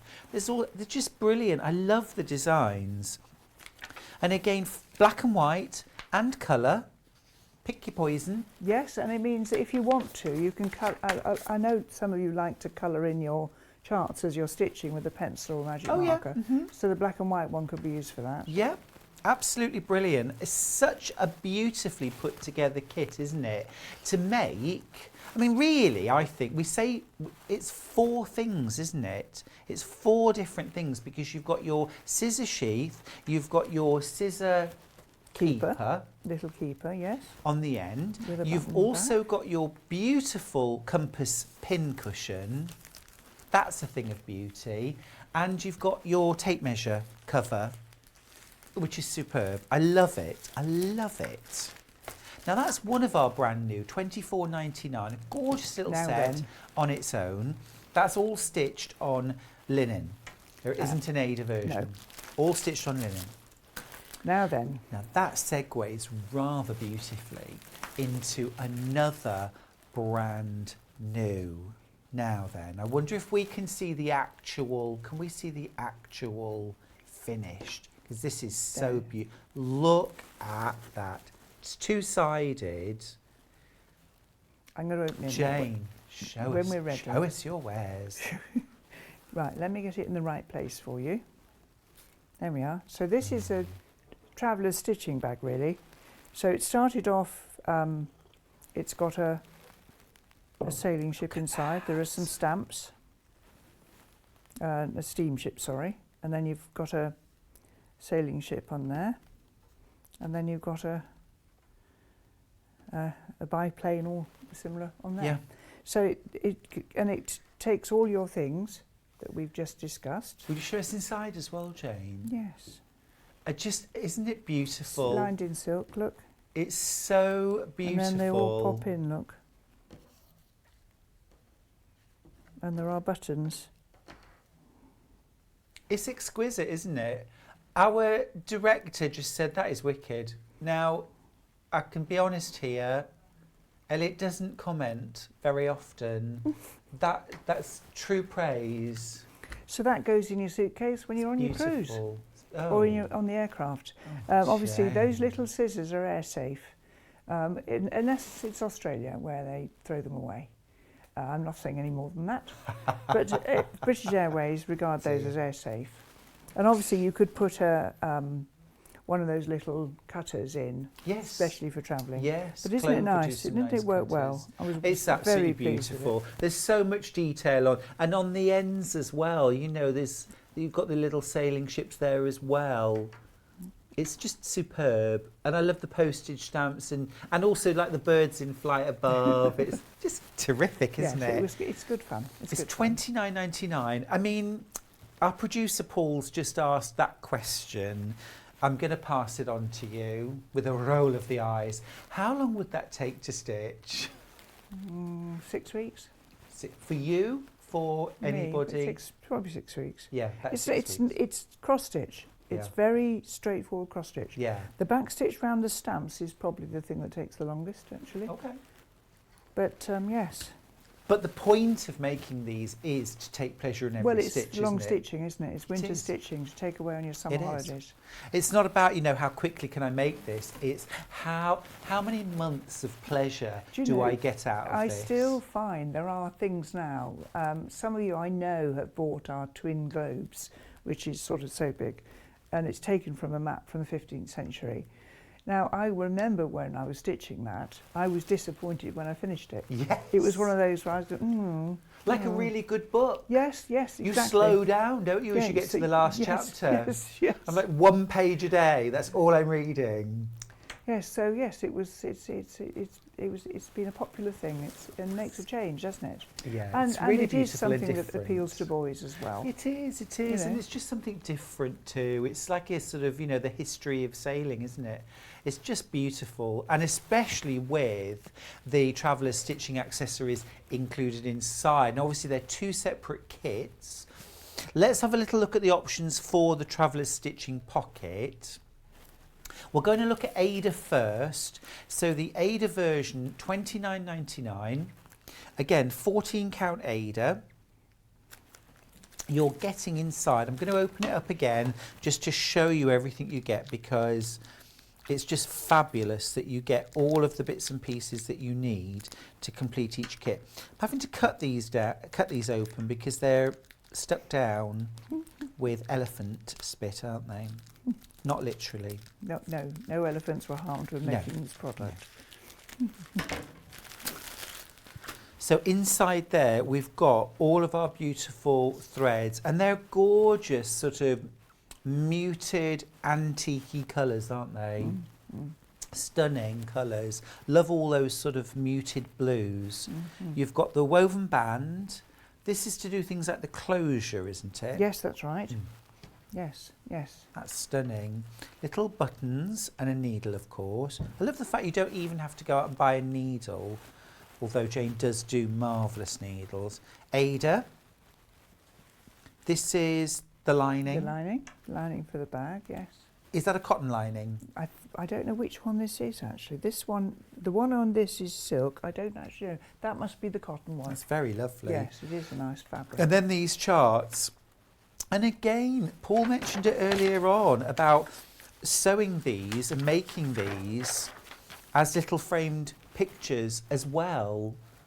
You absolutely could do that, couldn't you? If you wanted to stitch this again. Do you often stitch the same thing more than once, or do you ever? I have. It doesn't happen very often. In my case, it's as much as anything because there's always another thing waiting and there's a deadline. Absolutely. So that's that sort of, yes.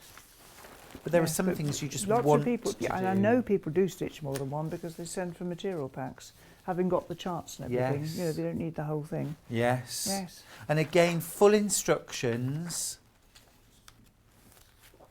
And I love the pretty folded pocket was designed by Jane Greenoff and inspired by her traveller's trunk. Featured in a Cross Stitch Guild Members magazine. We did make a box some years ago. The Guild members had that as one of their designs, and it's a box about sort of so big with a lid. Now, not everybody wants a box, and so it was suggested to me that we do something more portable if you were travelling. So that's how that happened, really. It's a beautiful craft, isn't it? Because you can take everything that you need, Yes. literally everything that you need, Yes. in a pouch that Yes, big, yes. wherever you travel. So, And so portable. I always take stitching when I'm travelling. I don't always get to it. It depends on what we're doing. But yes, I like to have some stitching to do. I'm the same. I'm Yes, the same. I couldn't yes. dream of going Couldn't just sit, anywhere. You know. No. What would Well, you I do was with your knitting hands? before the show, and you were cross-stitching. Yeah. I'm making myself like a triangular sort of scarf type thing. Really nice. It just kind of wraps around. Love it. Now that's the Ada version, but we've also got a linen version. So stitched on 28 count linen. That's what yours is actually made up in, isn't it, Yes, Jane? that's the right. linen version. This is the 28 count. So same thing again. Now this time it's 28 count linen, all the same threads. You get your lining, you get those woven bands, you get all of the charts, of course, and full instructions. Same price, $29.99. Something to really enjoy making and then use.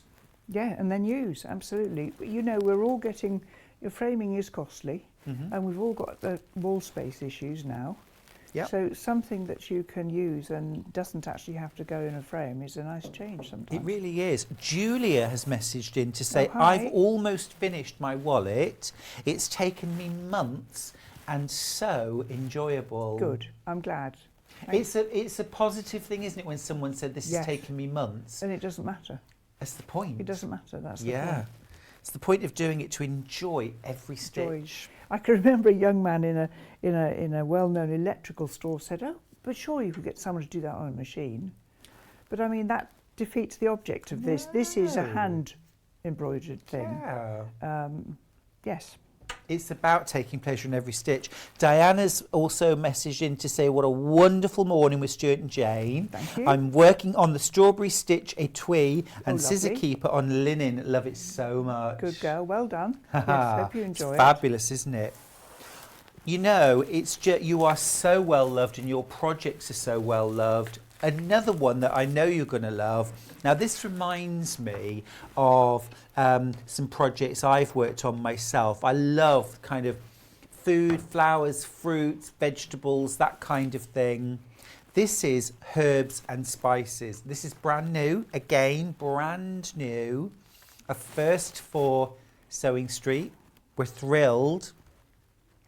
This is exclusive to us at the moment. Can you get this anywhere else? Nope. Nope. Nowhere else. Wonderful. I've got to say as well, Jen, I love your shirt. Oh, thank you. It's absolutely gorgeous. Yes. Oh, it's good colour for me. Oh, beautiful. I've got to be love very it. careful this time of year, otherwise I look as I'm run over. Oh, bless You you. know, No, you look... mouse. It's gorgeous. Anyway, I digress.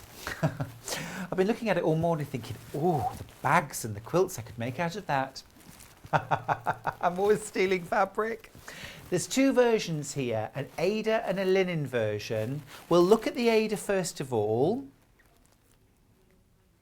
This would look great in a kitchen. Yes, smashing in the kitchen. Beautiful. You've got the real thing over there, Jane, which is, look at that. Isn't that beautiful? There you are. So you can see that it's framed in a very simple frame. Most of it's cross stitch. None of it's compulsory to do anything else if you don't want to. But I have used French knots here on the herbs there, and a few. These are randomly added. So the cross stitch is done first. Yeah. And then they're randomly added, so you can sit in front of the television and do these. You don't need to look at the chart all the time. And ditto the ones here in the marjoram. Yes. I'm trying to identify the herbs and spices as I look. Well, that's fennel, Yeah. definitely. That's marjoram. That's thyme. Yep. And after that, and that's obviously peppers. Chilies around the edge. Or chilies around the edge, Should we say, certainly. yeah. Green and slightly orangey. I'm seeing paprika. What's in the middle? There's This chap. yeah. Well, it's an orangey lemon. Okay. An orangey lemon. Good. Well, I Don't prefer the worry, Jen. colour. I was on a few weeks ago with grey lemons, so don't worry about that. We hear you. Okay. That's So cool. there you are. And It's this- beautiful. It hasn't got too many fractional stitches in it, so if you want to work it on Aida or linen, it's absolutely your choice. Works on both, yeah. It works very happily on both without any Really problems lovely. at all. Love those earthy colours as well. Would work perfectly in my kitchen, maybe in yours too. Really super. You've got the jars there with different spices. You've got the herbs and the spices that they come from as well. You've even got an orangey lemon. And frankly, Jane, I want one. That's that. So that's on Aida. We've also got it on linen. Again, really beautiful. And Jane, I'm going to stick my neck out here and say that if you'd never worked on linen before, this design looks pretty straightforward. There was no reason why you couldn't do this. I mean, as I said, I didn't know about the Aida thing when I started. So my first sampler was worked on linen because I assume that's what you did. So I'm a linen snob, you know, I wear the stuff. My curtains are made of it, sofa's covered in it. But having said that, this looks very similar. I think when something has an enormous amount of background showing, Yeah, linen can look better in some cases. yeah. This being so busy, There's I lots don't on think there, it makes isn't a lot there? of difference which No. one you use. And it's almost like a sampler. It's got a sampler feel to it, hasn't it? Yes, it that? has. With all those different, I love it. I love it. Really great. And I love the colours. They're very me colours, lovely autumny, earthy colours. So the only choice you need to make is Aida or linen. Remember, you're getting your needle, all your threads, your Aida or your linen, your charts, instructions, all included. Would be lovely for a cookery book cover. Yes, book or cover. file. Yeah, that would be something like nice, that, bit yeah. different. Now, we mentioned earlier on hardanger, and did we mention being horrified of hardanger? Yeah, we This did. is heavenly. This is heavenly hardanger. We're going to start with the little book of hardanger, and we're jumping to this now because we're very, very limited. Now, this is first steps and stitches. It's signed by Jane. This book belongs to £9.99 for this. So if you want to give hardanger, it is absolutely beautiful, isn't it? I mean, look at that. So this was designed very much as a sort of niche publishing, really. We published this ourselves. That's the costume Oh, my there. goodness, look at That's that. the costume that belongs to the owners of the hotel where we were staying. So that's their traditional costume, and it's worn today, currently, for high days and holidays and for weddings, etc. So I thought hardanger was a national costume from the past, but it absolutely isn't. It's very current in Norway. Those are rather lovely. Aren't they? Yes, they're pretty, aren't they? They're mine. Ooh, Hands those off. are really lovely. Mother of pearl. Yes. Gorgeous. Yes, very old mother of pearl. Shane, can I just come round and have a little go through your boxes? No. No. Now, what we did with this was each stitch there, if you look, on the left-hand side, you've got the stitch, the diagram, and on the right-hand side, you've got what it looks like stitched. And so if you work that, if you go through the first, the introductory section of the book, you come out with a little scissor keeper that you've made. And then it takes you on from there, because the thing you have to learn is this bit of hardanger, which I'm going to show you in a second. This is the trick. If you get this right, the rest of it happens perfectly.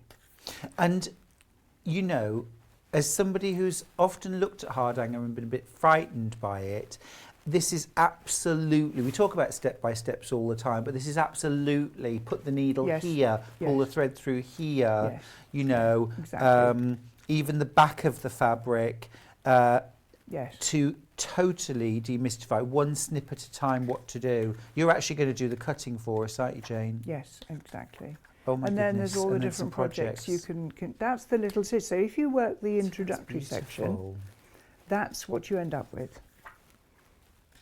So beautiful, aren't they?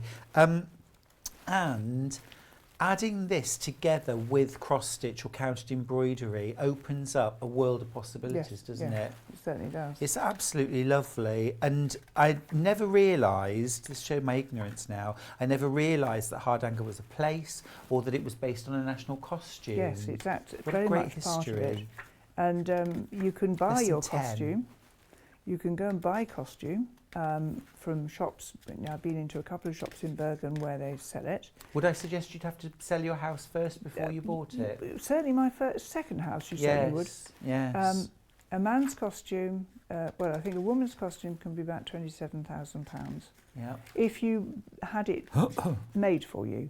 Now, traditionally what happens is families will put youngsters in embroidery anglais versions of these costumes, and then when it comes to someone's confirmation, that's when you get your first apron with the stitching on it. Right. And there's a woolen skirt, and there'd be hardhanger on the cuffs, collar, and generally they are made by a member of the family. Now, having said that, you can go to shops and purchase panels that you can then put in an apron. Okay. Now, when we were last in a shop called Husfliden in Bergen, the girlie who was showing us the patterns produced one, and there were post-it notes on it. And I said, "Oh, what are those?" She said, "There are mistakes in this one, which I need to correct." I said, "How much would this be with the mistakes in?" And she said, £4,000. With I went, mistakes? Oh, because I thought that would be ideal. Oh, I'm going to snap up a bargain here. And what would it be without the mistakes? We didn't get that far. Double, treble. Oh my goodness, I bet you didn't. I bet you didn't. Oh no, it's lovely, but I don't think it's quite right for me. Yes, I'd like a larger, more expensive one. I'll come back later. Wow. Well, you don't need to go out and spend £4,000 buying a piece of hardhanger that someone else has done. It's me. £9.99. You can get Jane's little book of hardhanger. More than half the stock is in baskets, so please check out. It's absolutely beautiful. Absolutely beautiful. I want one. Now, we have got a couple of beautiful little kits, and these are for what bows? Now, what bow, Jane, is? Well, it's the name we gave to a three-sided scissor keeper or pin cushion weight, or these have actually got rice in. These are weights for your scissors to not fall off your desk or worktop. And it was a three-sided piece of weaving I bought at a market in Siem Reap in Cambodia, where there was a cross-stitch market, where there were pleated skirts covered in cross-stitch. Wow. I mean, it was just mind-bending. Anyway, I bought this little three-sided shape, which it's funny because I stood there going, how many sides has it got? 1, 2, 3, 4, 1. Anyway, so I bought it. It was actually a woven piece, and then we've used them for a number of things since. And the name Watbow, I had to think of something to call it, and we were just next door to the Watbow Chapel. Ah, and that's it where had the a name funny came from. little pointy job on the top, so that's how it happened. Fabulous. I have to tell you all that these are actually lined in colour felt. Oh, is it felt inside? There's felt inside, the hand-dyed felt, and they vary, the colours vary, look. Yeah. You can see that. Just going to grab out a kit. We're looking here at, this is Snow Flurry, which, I don't know if you can see the design in there, it's absolutely Which one have you got? exquisite. This is Snow Flurry. Yeah. And each, if you like, window has a different piece of coloured felt in it, doesn't it? Yes. This particular kit has got like a rose pink and a blue and a lilac. Yes. Really pretty. Yes.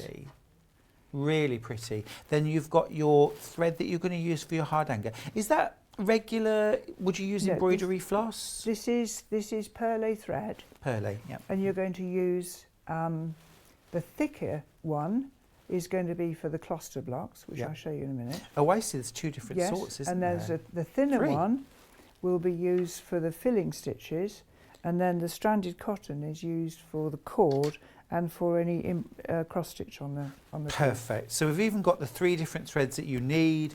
You've got your needles. Remember that Jane talked about needing a different needle depending on whether you're doing hardhanger or cross size 22 stitch. you need for the bigger thread. Yeah, yeah, that's the thicker one. You've got your band of, or your piece of linen. You've got scissors as well, because of course the whole point of this is that it's a scissor keeper, so we've got scissors, which is just amazing, isn't it? And then you've got full instructions.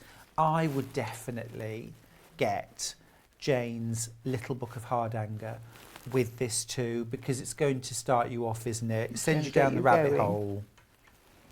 Which is your favourite thing to do? Or is it the combination of all? I think it's a combination of all. I love doing hardanger. Very strange, I love hemming.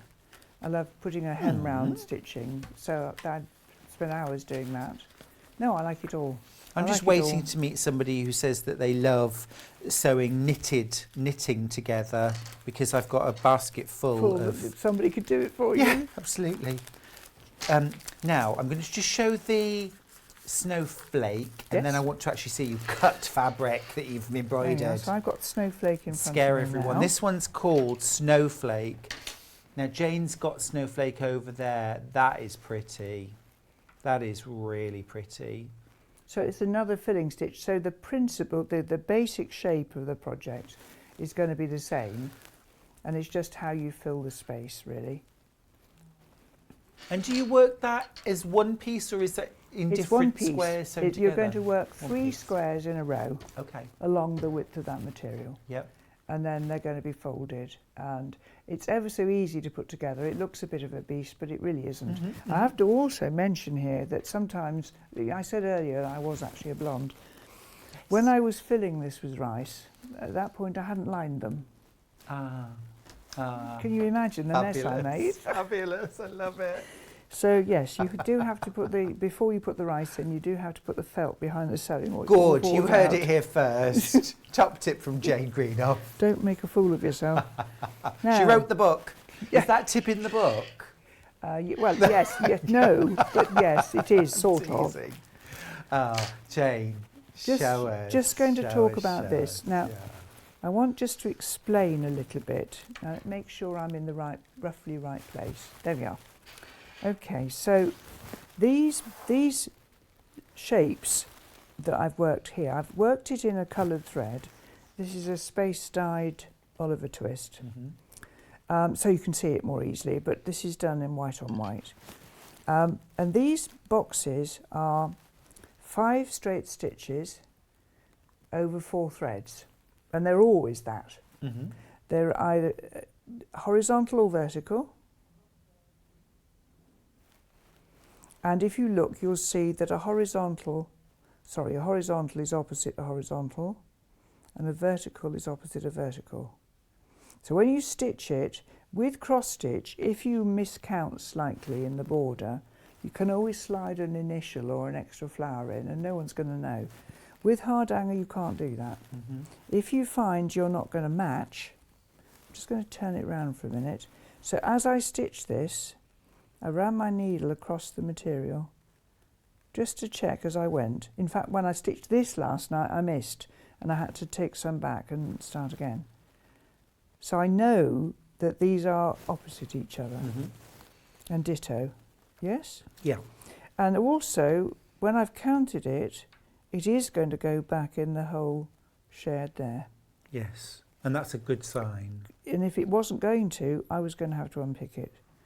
When you finish off hardanger, you run the threads under the blocks like so, and there is a reason for that which we'll come to.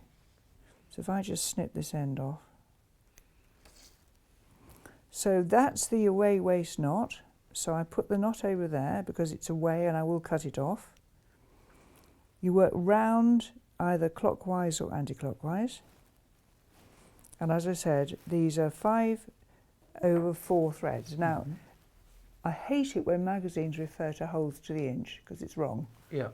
There's 4 fingers, so that's 4 threads. You said if I could count to 4, I could do this. Now, where does 4 start? 1, 2, 3, 4. 1, 2, 3, 4. 1, 2, 3, 4, 5. If you count holes, you can go wrong. Count threads. So you work over 4 threads, and you count the threads, not the holes. Now when you come to cut, now this is where I get myself nice and close, and so the team can get in nice and close for me. You can cut where the needle's been. So I'm looking here, I can cut there, and therefore I can cut there, because it's the same thread. I can cut there, and there, Really tight. Oh, that's great. there and there. You never cut one of these open tunnels. That's not this project, that's any project. Right. Okay. So I can cut there, and there and there, and therefore I can cut there, there and there. Mm-hmm. Do you see the I difference? do. Right. So I teach to go into a corner hole. Just tell me if I'm still in the right place on the camera. Absolutely perfect. We're following you, don't worry. Okay, so I'm going to pick up 2. Now, you always look at this underneath point of the scissor and lean towards the block. Pick up 2. Lean towards the block. Go the other side. Pick up 2. Pick up 2. Turn the work. And I can cut across that bottom piece.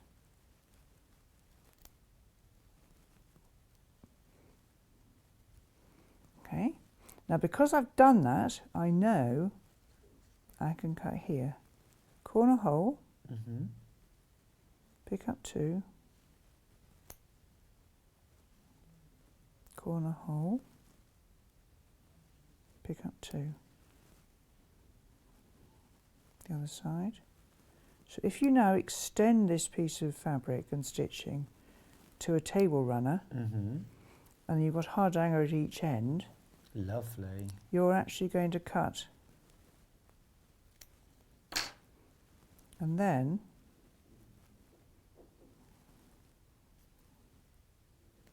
Oh, okay. I know that I can cut those, pull those out, because that's what I've got left. Yes, yes. Look at that. So if we, Oh, and do it- more, do more. I'm just going to go across there. So as I said, you see these little whiskers here, Yes. a few hanging about. Actually, Yeah. that one can go.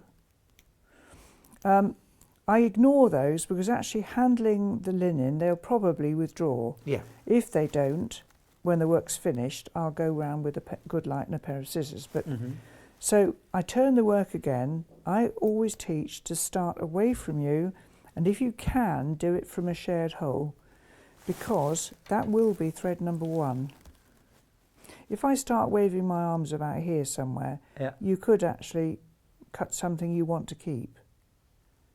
So if I 2, And what's beautiful about your patterns is you explain every single step of this, don't you? well, I hope so. I genuinely try to. And of course, the other thing that happens is if you're a practitioner yourself, I did a teaching course many years ago when I was teaching nurses. And the lecturer said, who's going to be the best teacher? The French teacher who reads French novels for fun and travels in France for holidays, or the one lumbered with teaching French? And we all know the answer to the question, don't we? So I stitched for fun. Yeah. Yeah. Which one did I just cut? Karen's asked a really good question. Oh, Karen. Morning, Karen. Hello, Karen. Karen said, hi Jane, Hi. would you say that before you start any hard hanger project, you would have to be a really competent cross-stitcher? Not necessarily. I think you need to be able to work on linen. There are fabrics out there designed for hard hanger embroidery. I think one of them's called Oslo. It's not something I use. I prefer to do the traditional version, which was linen. And this is 20 count. So you can buy 20 count. You can get 20 count fabric from Cross Stitch Guild if you want to try something to practice. Because that's not too fine, is it? It's You not can too see fine. where I mean, the I threads think are. once you've got your eye in, I genuinely think, Karen, you don't need... It's a different skill. The skill is following a chart. So to be able to follow a chart, bear with me a second, I realise I'm doing this without my specs, which is probably a bit silly. Oh, Cut it's to- impressive. So I don't think you have to be proficient. You have to be able to follow a chart successfully. Yeah. and I'll qualify that in a minute, and also having worked on a piece of linen will help you. Yeah. So you might have worked one cross-stitch project on Have linen. a go, and I mean, don't tackle an enormous piece of hardanger, No. but something that size. I mean, there are, you know, there are limits. There's a very beautiful piece of stitching out there. I think it might be called Noel. I'm not certain. And it's a lovely long band sample. It might be 3 feet long, and there's hardanger at the bottom. And I can understand you being nervous about ruining the piece you've just stitched. Yes. Yeah, Quite oh gosh, easily, not you'd be a bit kidding. nervous, wouldn't you? Yeah, when it's that amount of work. So that's not something I would recommend, but certainly there's no reason why. A good light, there you are. Now Oh, there's, that's so cool. look. So what we've got there, now just to qualify this, because we'll run out of time, if you look at this, 1, 2, 3, these are left there. So what you're in fact doing is you're doing all of these blocks first, however many there are on your project. Yep. Because if you've made an error, you can unpick it, whereas once you've cut it, you can't. Yep. Cut it all in a good light, not late at night. If you always start from a corner position and cut in 2s, you can't cut 3. And lift the underneath scissor, the point of the scissors, so you actually see. Scissors do no damage until you shut them. True enough. And these whiskers here, by the time this has been pulled about, and I've lined and fiddled with it, they will have disappeared. Yeah. And then this is what you're left with, and that's what we decorate to make these patterns. And the Just bring that decoration over is to the a right a strength. little bit, Jane. Just Yeah? the This one. Yes, the what bow. That is amazing. So that's you create only a framework. You make the framework, which I've done there. Yeah. These bars here are needle weaving, which is very simple. It's under and over like a figure of 8. These are called dove's eyes, which you add while you're stitching. All the instructions are in the packet. And actually, if you wanted to, there's no reason why you couldn't just do this as a window with lines. It's exquisite, Jane. Little message coming in. Oh, wow. I am fascinated watching Jane. Jeanette, you and me both. I'm here with my heart in my throat. It's absolutely fascinating, isn't it? Sharp Must scissors. give this a try as she a makes good it line. look so achievable. Well done. I mean, it really is. And the other thing about it is, and I can't help but say this, is that when you lie around pieces of your hardanger in your home, people say, God, did you do that? That's really clever. It's actually counting to 4. You do need to pay attention with this, because you now can understand that if you don't line these up, when you cut, you can't pull them out. Right. So you get your blocks right. Yeah. And I'm a great believer in flamming it if you can get away with it, all right? My mother used that phrase often. If you've unpicked something, if you have to unpick something, or if you're just a tiny bit out, you can Sure. jiggle it a bit. You can't jiggle it a bit with No. hardanger. Accuracy. Make sure those are in the right place before you start cutting Yes. anything, and you'll be. But start with something small. Don't forget the hardanger, the little book of hardanger. Still a few available. Oh, it's sold out. But something like the Heavenly Hardanger Watt Bow, great first project if you've done. Karen actually got back in touch to say thank you so much. I'm itching to try it. I can follow crochet and knitting charts most of the time. Might be okay. I'm sure you will, Karen. I just wanted to mention this. Yep. That was the Watt Bow from inside that. Yep. And that's the one I made while we were off air. Brilliant. So that's stuffed brilliant. and joined up. So that's just 2 squares joined together. All right. Now, interesting actually, because I've just got the special sampler box in front of me that includes that biscornu. Absolutely love it. Now, in your special sampler box, which we saw on the earlier show, this is an absolutely exquisite piece of work. This is one of those beautiful heirlooms that will be a joy to stitch and will be something that family will treasure, because it's just, I mean, no one could look at this and not be drawn into the detailed beauty and the functionality of it. It's $54.99. You're getting inside that box everything you need, including the scissors that go in your box, all of the beautiful sorted threads, gold needles, gold-plated needles, and this beautiful finished linen band. Beads, a little brass ring that goes inside the lid for attaching something to, little button. Your beautiful piece of hand-dyed felt that goes in the base of your box, your linen, your charts, your instructions, absolutely everything. You're going to make that biscornu, you're going to make the little box. It's just an absolute work of art. Jane, you have been an absolute joy all morning. Thank you, sweetie pie. Thank you very much, everyone. Nice to see you all again. It's been wonderful to have you and these beautiful projects that you've brought. Happy stitching in the meantime. When are you back? Back for the birthday week. Oh, fantastic! In March. We've got lots of real treasures for you then. Absolutely fabulous. We'll get stitching. We'll clear the decks in readiness. Oh, wonderful to see you, Jane. Thank you. Wonderful Jane Greenoff there. Now, after the break, I'll be coming back for a cushion special. It's all about all sorts of different kinds of cushions, some fabulous kits, some different techniques to try. So join me after the break for our last hour here on Sewing Street.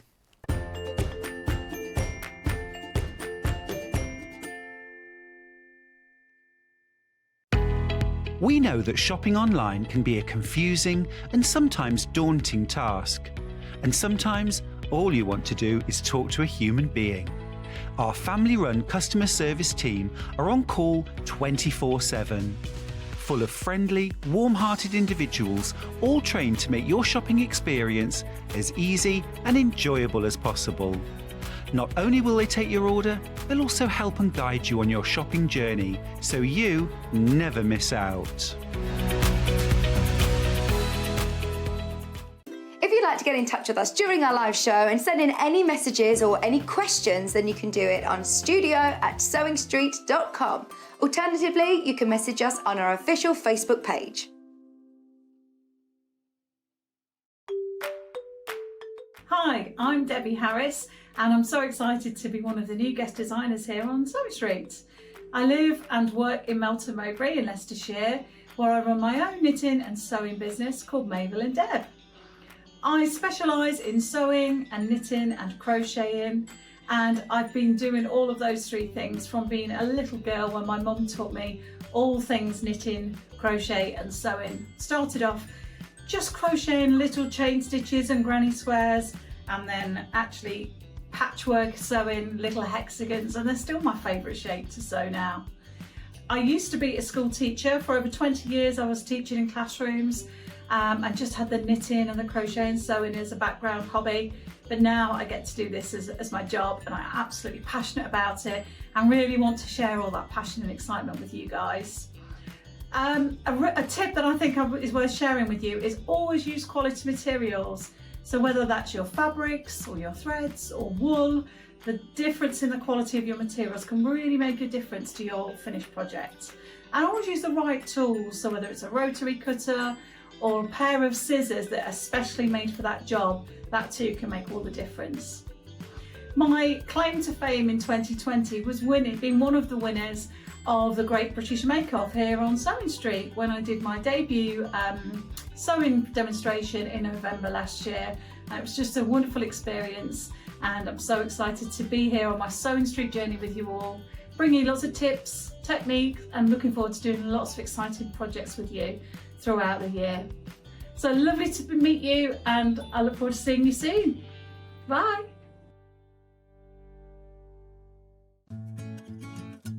Stuck for ideas for the perfect gift? Why not get them a gift card? You can buy Sewing Street and Yarn Lane gift cards loaded up with anything from £10 to £500. Shop our gift cards online at www.sewingstreet.com or www.yarnlane.com, or purchase them via our UK call centre on 0800 001 44 33.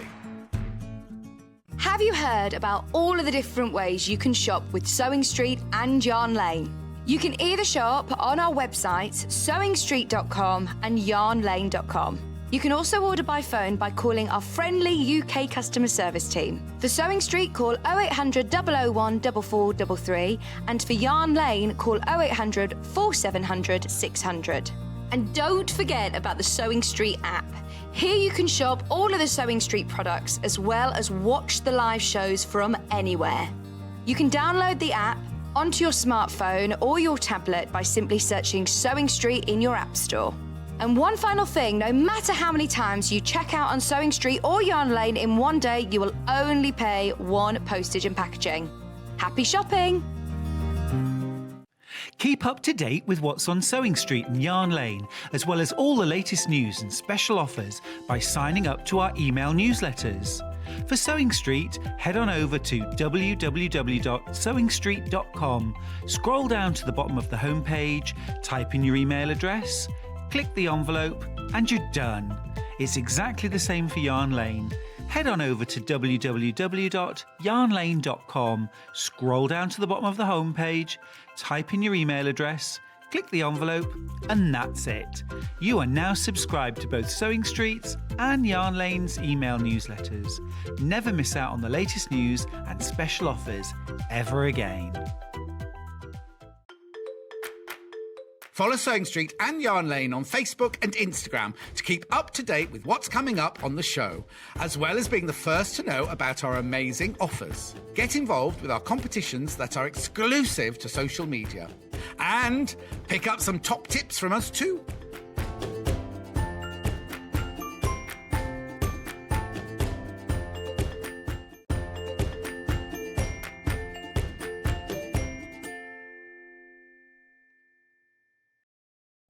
Keep up to date with what's on Sewing Street and Yarn Lane, as well as all the latest news and special offers by signing up to our email newsletters.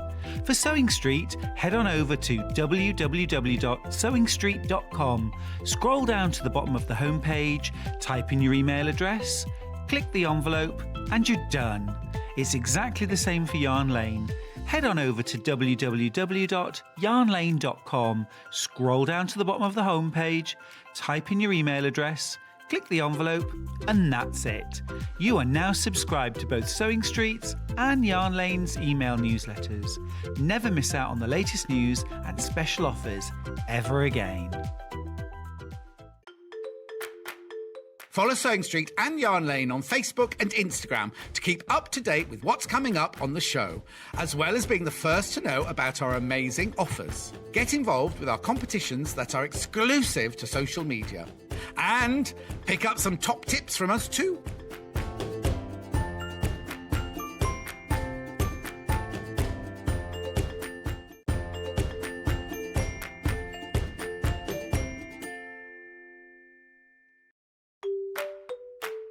Hi, I'm Debbie Harris and I'm so excited to be one of the new guest designers here on Sewing Street. I live and work in Melton Mowbray in Leicestershire, where I run my own knitting and sewing business called Mabel and Deb. I specialise in sewing and knitting and crocheting, and I've been doing all of those three things from being a little girl when my mum taught me all things knitting, crochet and sewing. Started off just crocheting little chain stitches and granny squares, and then actually patchwork sewing little hexagons, and they're still my favourite shape to sew now. I used to be a school teacher. For over 20 years I was teaching in classrooms and just had the knitting and the crochet and sewing as a background hobby, but now I get to do this as my job, and I'm absolutely passionate about it and really want to share all that passion and excitement with you guys. A tip that I think is worth sharing with you is always use quality materials. So whether that's your fabrics or your threads or wool, the difference in the quality of your materials can really make a difference to your finished project. And always use the right tools, so whether it's a rotary cutter or a pair of scissors that are specially made for that job, that too can make all the difference. My claim to fame in 2020 was being one of the winners of the Great British Make Off here on Sewing Street when I did my debut sewing demonstration in November last year. And it was just a wonderful experience, and I'm so excited to be here on my Sewing Street journey with you all, bringing lots of tips, techniques, and looking forward to doing lots of exciting projects with you throughout the year. So lovely to meet you, and I look forward to seeing you soon. Bye.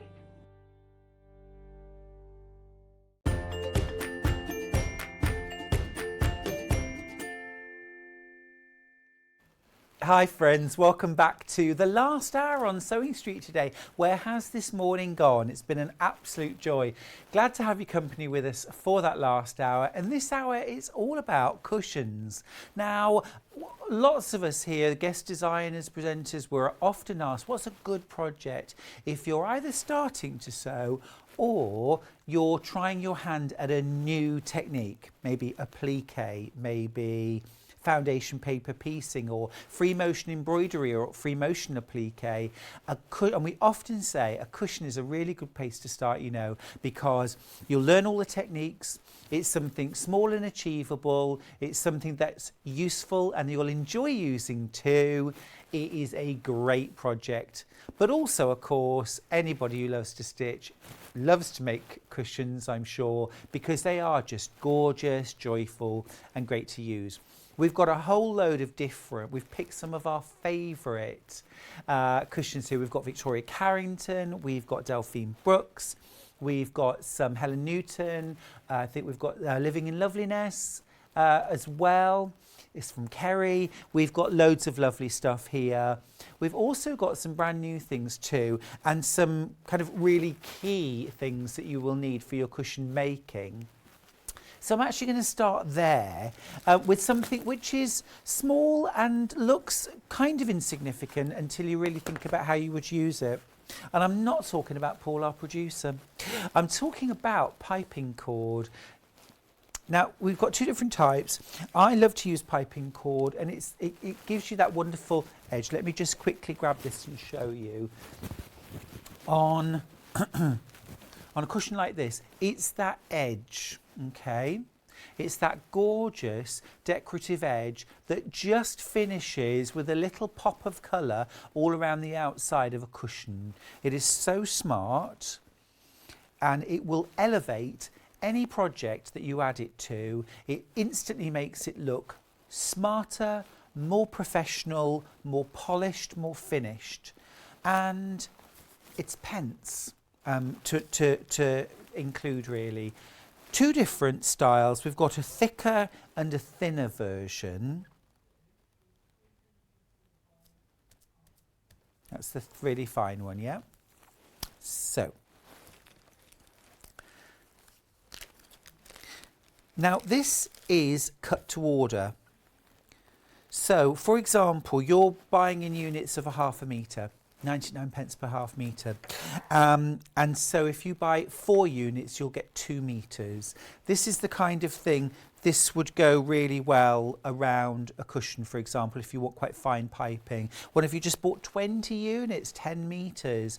Really useful, because this of course would go around things like cushions, but also around things like seat pads, or if you're creating loose covers, say for an armchair or a sofa, you would put that piping cord through the seams. It actually reinforces and protects the seams in high wear areas, which is why you often see it around the fronts of cushions, around arms as well, because the cord actually protects the seam and strengthens it. So it also has a functional function as well as being decorative. Piping looks amazing if you use a fine stripe fabric, by the way, to cover it. That always looks smart.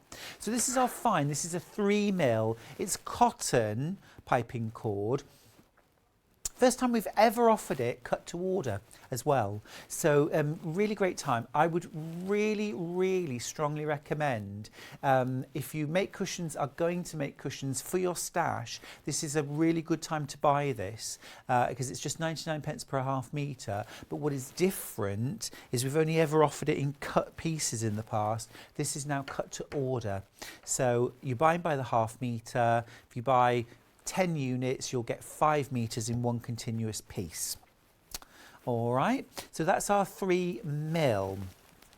We also have the 5mm version, which is this one right here. Now again, this is a chunkier piping, but again would still look really good on a cushion. So if I just show you, it's a bit thicker than the one we've got there, but that would create a really nice sort of a decent strong cord around the outside edge. If you've never done piping cord before, I mean, you're literally cutting a strip of fabric which is kind of, you know, probably about 1/2 inch to 3/4 of an inch wider on both sides than the cord. You wrap around, you use your zipper foot on your sewing machine so that you can sew really quite close to the cord. And then when you put that fabric, you then line that fabric up around your cushion. And then when you stitch again to stitch it to the cushion front, you sew as close to the piping cord as you can possibly get. So just a bit further in than your first line of stitching, which creates this gorgeous edge, and then make up your cushion. It's really easy to use. Now this is again 99p per 1/2 metre. So again, by 8 units, you'll get 4 metres in a continuous length. I'm not sure what the maximum continuous length that can be cut, but of course, you know, you can easily splice it actually if you need to splice. Well, when you come back round to join in the middle, the sort of traditional way, the pucker way, if you like, to join the ends is to splice. And what you do there is, if you've got like 3 strands there like that, you would like have a long, a medium and a shorter, and then on the other end you do the same, a long, a medium and a short, but then you'd match up long to short, short to long and medium to medium, and tie them off with a bit of thread to join them, so you don't have a knot or anything like that, and you don't just push the ends together. But I mean, one of the things I often do with piping, which is a little bit frowned on, but I don't mind, they're my cushions, is I'll just cross them over at the end into the seam allowance and then just stitch across, and that's really quite neat and perfectly acceptable as well. You're not taking an exam, are you? Do it your way, whatever gets the job done. So that's a great buy, and I mentioned that right at the start because that piping cord is useful for every single one of these cushions. So I would definitely put, and per cushion you would probably want 2 meters. I know that sounds like a lot, but if you think of an 18-inch cushion, that's 72 inches all the way around, plus a bit of overage, so 2 yards, 2 meters. Yeah, so by 4 units per cushion. Okay. We've also got a glue pen on the show as well. We've got a couple of other essentials. Glue pen really useful if you're doing things like putting in a zip in the back. You can use your glue pen to hold the zip in place while you stitch it. If you're doing things like maybe some hand applique or some free motion applique, like on Delphine's project sometimes she uses that, you could stick the pieces down instead of bonder web. You could use glue pen and then free motion stitch around, create a little bit more texture. And if you're doing foundation paper piecing, and we've got a couple of Delphine's cushions that use FPP, you can use the glue stick to just put a little bit of glue on the back of patch number 1, stick it to the back of your foundation, pretty side facing out at you, to hold it in place. It's often that first patch which is the one that foxes us sometimes. So glue stick to hold it in place, really, really useful. $5.99 for that. You get 1 glue stick refill in the pen itself, and then 1 extra. Yeah, it goes on blue, it dries clear, and that's really useful because if you've put a line of glue down, if you want to see whether it's still sticky, if it's blue, it's still sticky. If it's disappeared, it's dried. You'll have to repeat. We also sell the refills for these in packs of 6. So, excuse me, if you need refills, rest assured we've got you covered. One more absolutely essential, which is very useful for the cushions in this show, is bonder web. Now, we sell bonder web in 2 ways, either on a roll of 5 meters, or if you want enough for 1 project or 2 smaller projects, this is a great way to buy it. It's $2.99 for a piece of bonder web that's 120 centimetres by 17.5 centimetres. You get that pre-packaged. So bonder web, if you've never used it before, is a fine kind of almost like a gauze of glue, dried glue, like a web. With a paper backing, you can draw your design on, say for example a star, draw that onto the paper backing, cut it out roughly, iron that then to the wrong side of your fabric, then cut out on the lines, so precisely, nice and neatly on the lines, and then peel the paper back away. That then exposes the gluey web. Pop that down on top of your chosen fabric, so it might be on a jacket or a cushion or something like that. Iron it on, and that fuses it. And then the last thing that you do is to stitch around the edges. There's all sorts of different ways you can do that. Satin stitch, like shown here, creates quite a bold, heavy line. You can use a blanket stitch by hand or machine, a zigzag. You can use a straight stitch and free motion around the edge. That gives a slightly more kind of textured edge, because the edges will eventually lift up if you stitch like that and fluff a little. But this is absolutely essential. Pop that in your basket. It's always useful to have a bit of Bonder web. It's cushion time. I never thought I'd ever say that, but it is officially cushion time. Where should we start? Yeah, let's start with Delphine Brooks Pandas. Now this is a duo pack. You're getting both panda panels. You're saving £5.99. There they are. These are so much fun. Love them both. You've got, and these are really, really nice sized cushions as well. I'll actually show you. I like the one with the flowery headband best. I think that's gorgeous. But you know, you've got both actually in the panels. And I'll show you the panel in a second. So you're getting both panels to make these cushions. They're really fun, aren't they? Great for the kids. These would also make a really nice centre of a quilt. You could add some borders, some piecing, something like that if you wanted to make a wall hanging maybe. Or they'd also make a really cool bag. Imagine one of those made up into a bag, maybe with a drawstring top, little rucksack straps on the back. Now, on the same subject, if you wanted to make a pillow that you can carry around, just add a little handle to the top, or add a couple of straps across the back, so that then you can wear it on your back almost like a backpack to carry it around and then lay down. That's your panda. They're both designed by Delphine Brooks. We love Delphine's designs, and I'll just show you really quickly what one of the panels looks like so you can see what you get on it. So you're getting all of the elements, oh, there we go, all of the elements that you need on there, and more besides. So you've got, oh, can you see? There we go, there we go. So you've got all kinds of elements, so you can mix and match and make it absolutely what you want. It's got a bowler hat, bow ties, headphones, flowers, different types of sunglasses. It's really cool, isn't it? It's a great fun idea.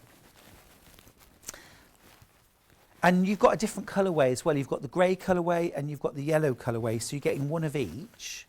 So you just need to add in some backing fabric, 1/2 metre, I think. It's quite a big cushion, that, isn't it? Yeah, but it's an envelope back, so yeah, 1/2 metre of fabric to back it. But I would actually think about adding an extra bit of fabric in there, an extra 1/2 metre, to do piping around the edge. Oh, there it is on the floor. Excuse me. There we go, I'm back. Yeah, I would add piping around the outside. Now, I would probably pick out something like the magenta from the bow tie, or maybe like a nice sharp citrusy green, and do piping cord. And again, you want about 2 metres of piping cord, or 4 units per cushion. So if you buy 8 units, you'd have 4 metres of piping cord. And I would go for the chunkier one, the 5mm, to do piping around those. I'll have to do piping one day. I'll do it on one of the Skill Builder shows, and I'll demonstrate how to do piping cord, how to cover it, how to make it, and how to apply it to something like a cushion. If there's any left, of course. There might well be no piping cord left at all. Now let's stick with a sort of Delphine tone with that theme. Love, love, love this cushion. Let me just, there we go, there we go.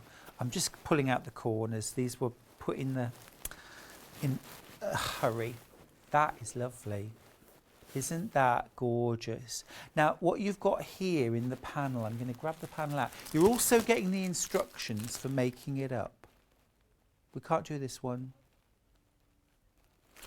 Yeah, I do have a code. It's NZ6606. We can do it, that's fine. Good. Phew! Phew! I was worried for a moment. 1999, you're getting your panel, you're getting your instructions for how to make up the cushion as well. And let me just show, it's a lovely concept this, I love it. So what you're getting is, you get your background, which is honeycomb. I love that grey. You're also then getting your flowers. So what you're going to do is back these with Bondaweb, then cut them out, and you're going to do what's called broderie purse applique, which is when you've actually got like a whole motif, which you then applique down as one whole piece, and you're going to create this sort of floral background. Okay, layered. Then when you've done that, you're going to obviously back these elements also with Bondaweb and cut them out, the large B shapes, and then you're going to applique that on top. Now, what Delphine's done is she's gone a little extra, and she's got some crystal organza and layered that over the top of the wings, and then stitched through using this really gorgeous thread just to highlight the veining in the wings. Now that's optional, of course. You could just use the wings as they are, or you could add things like, you know, glittery thread or beads or anything like that to embellish this. And then there's some hand embroidery worked across the body, which really does bring this project to life. A little bit also on the knees. It's fabulous, isn't it? And a real great sort of statement piece. It's £19.99 for the panel and the instructions. Now you need to add a ½ metre of a solid, perhaps, for the backing, envelope back. But again, I would add in a little extra and pipe the edges as well. You get some little extra bees there too as well, which are cute. You could put those on the back, on the envelope back.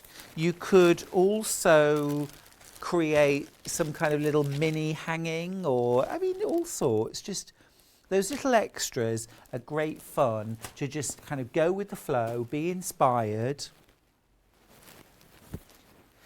It's, you know, what we don't like to do is give you a panel that's got empty space on it. I would never do. Goodness me. Now, next up, we've got, this is a Living in Loveliness, I think, isn't it? Is it? No. Helen. It's Helen Newton, of course it is. It is Helen Newton.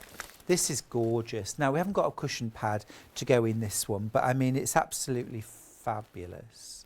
This one for the, yeah, you got it, great. So this is called Fun in the Puddles. And this just goes to show that kind of joie de vivre that children have that we lose as adults, which we should try and get back. The next time I see a massive puddle, I'm just going to jump in it. And look out anybody who's walking past me. But this is great fun, isn't it?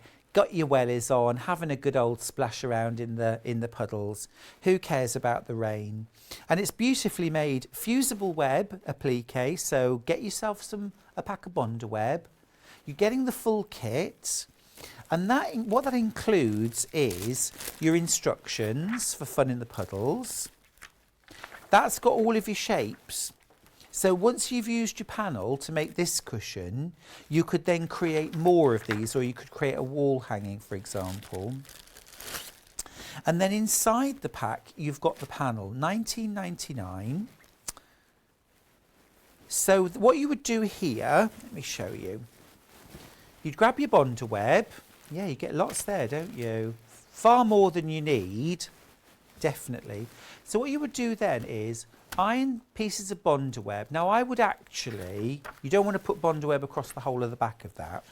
You want to trace these shapes onto your Bondaweb, cut them out, but cut them out roughly, okay? So leave about 1/4 inch all the way around the outside on the Bondaweb. Then you'll iron that individual shape. So for example, it might be the cloud.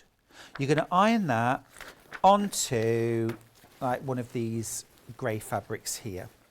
and get it as close to the edge as you can. Cut it out exactly on the line this time, peel your backing off, stick it down, and then what Helen does is she uses black thread in the top and the bobbin, free motion stitches. You could use your walking foot or your regular foot to do this instead, but you'd have to turn your work, and then stitch around the shape. But you know what, it's not about precision, it's about being organic and free. Look, the lines don't have to stay together. You go around a couple of times, 2 or 3 times, and you just kind of drawing with that fabric. Now, Cara Ackerman made this sample. It is fabulous, isn't it? Isn't that gorgeous? Cara's in tomorrow, in fact, which will be lovely to see her. Cara bought me the most beautiful little like crystal angel to hang on my Christmas tree. She was so thoughtful. It's Cat of the Month tomorrow. The Persian cat for January. And I should also mention you're getting 1/2 metre of fabric to back your cushion with as well.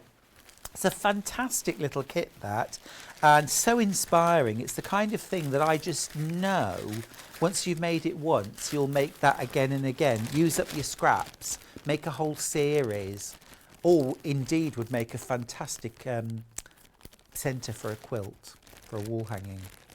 So that's fun in the puddles.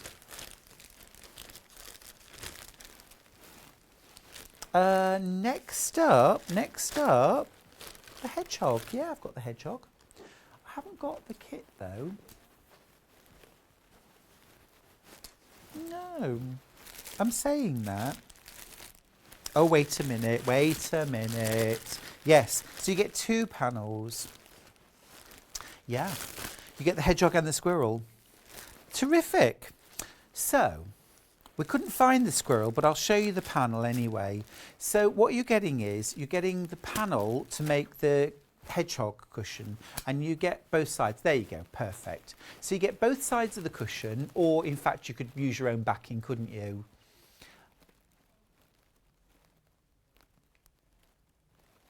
The panel itself, 70 by 40, 47. Yeah, so it's a nice big panel. So yeah, you get front and back of a cushion, or indeed, you know, front of one and front of another. Use your own backing. And then you get those other 3 smaller images, which again, you could make up as smaller cushions or add some patchwork around the outside edges. Really good value. You get the hedgehogs, you also get the squirrels, you're getting both panels. So enough there actually to make a whole sofa full of cushions and little accent pillows, or something else. You could also make tote bags out of these quite easily, or use them as the centre of a wall hanging, a quilt, add them into a quilt with some patchwork around them. Absolutely lovely.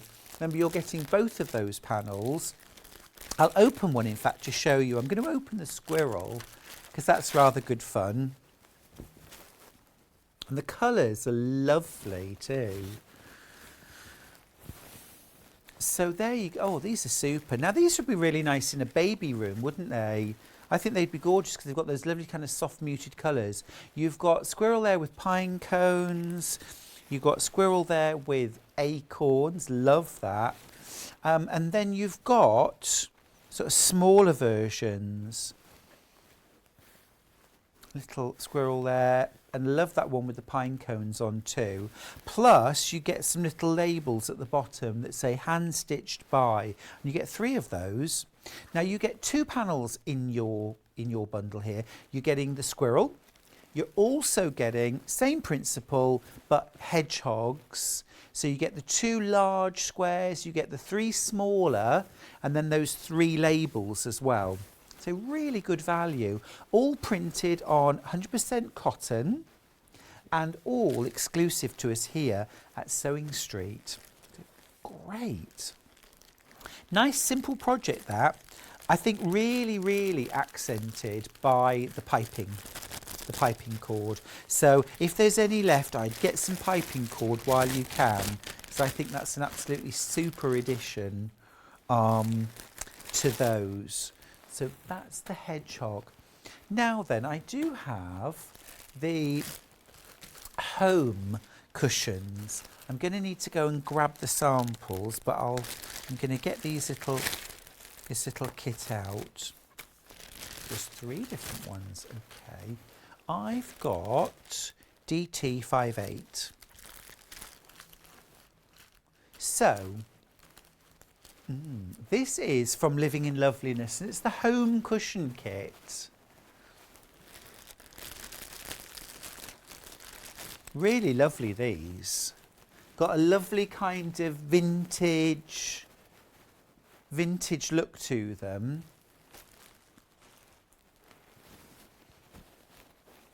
Now then, this is the pattern. So you're getting the pattern, and then you're also getting a bundle of fabric. Now this is the first one I'm going to show you. How cute is that? Really lovely. And what's great about this is that all of these fabrics, rather than having to sort of find them all or buy fat quarters of each, you're actually getting all of these fabrics printed on a panel, including the envelope back as well. You get that too. So you could use this, like it would look really nice in the middle of a sofa with some square cushions either side maybe, or they also look really nice on a bed because they sort of fit really nicely in front of a pillow. They're just lovely accents, aren't they? Really, really nice. So what you're getting here is you're getting your pattern, okay, with all of your applique shapes on it, but then you're also getting an exclusive panel. And I think we saw that on the picture, didn't we? This fabulous panel that's got all of those different elements, all of those different fabrics. So you've got the front and back, you've got the strips that you're going to add to the top and bottom, you've got the envelope back, you've also got all of the individual fabrics that you're going to use for appliquing too, including those gorgeous flowers. Ever so clever. And that's from Kerry at Living in Loveliness. That's the teal version. Kerry does rule, she's brilliant. Now the next one that I've got is, this one seems to have a bee cushion panel in it as well. This one is NP41. So I don't think I've got the finished version of this one. Have I? No, I haven't. We'll show you. So these are kind of darker tones, like a darker teal. Same cushion. We've got those lovely dark teals and that beautiful rose pink as well. Is that rose pink? Not sure. No, it's not that one. No, because the roof of the house is pink. No, I've not got that version. I'll get the panel out so you can see what you're getting inside.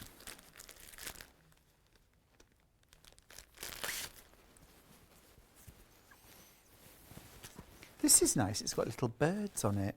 Oh, that is really cute. Oh, this one's got a kind of birdie theme to it. Let me open this up so you can see. Oh, that is nice. So you're going to use, so this section over here you're going to use for the background that you're going to applique home onto. And then you're going to use these strips top and bottom. Okay. And then down here you've got things like fabrics for the flowers and the window. You're going to use this little bit of fabric here for the bee wings. You've got your heart, the door of the house, all those different parts. But then also look over here, you've got, love that, lots of love, Kerry. You've got the little blue tits, which you could easily applique onto the cushion, or you could put onto the back of the cushion.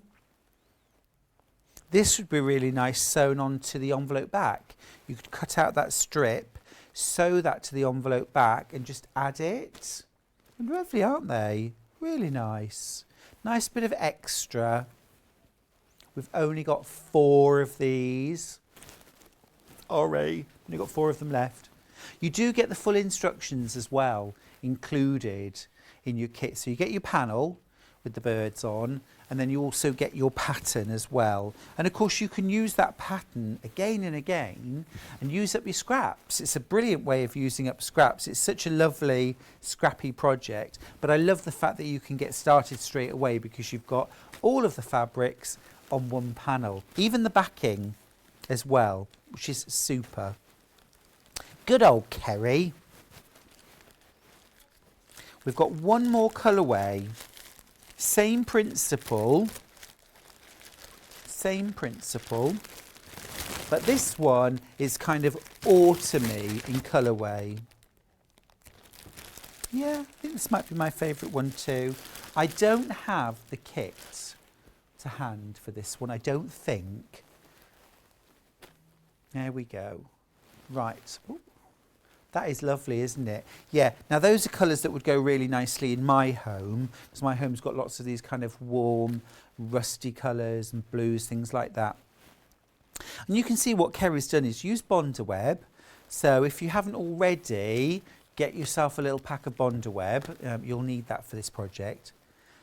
And then fuse the letters in place, the little house in place, and then round the outside edge, Kerry's used what's called a satin stitch. If you haven't used that before, it's basically a very narrow zigzag, but it's so kind of tight that it just goes back and forth and creates this really lovely, bold, solid line that you stitch around the letters. Now you could do that. You could use a straight stitch like Helen uses on her work. You could use a blanket stitch or even just a small zigzag. That would also look really good. On this cushion here, let me just show you on Delphine's. Delphine's used a machine blanket stitch and that gives a really nice effect too.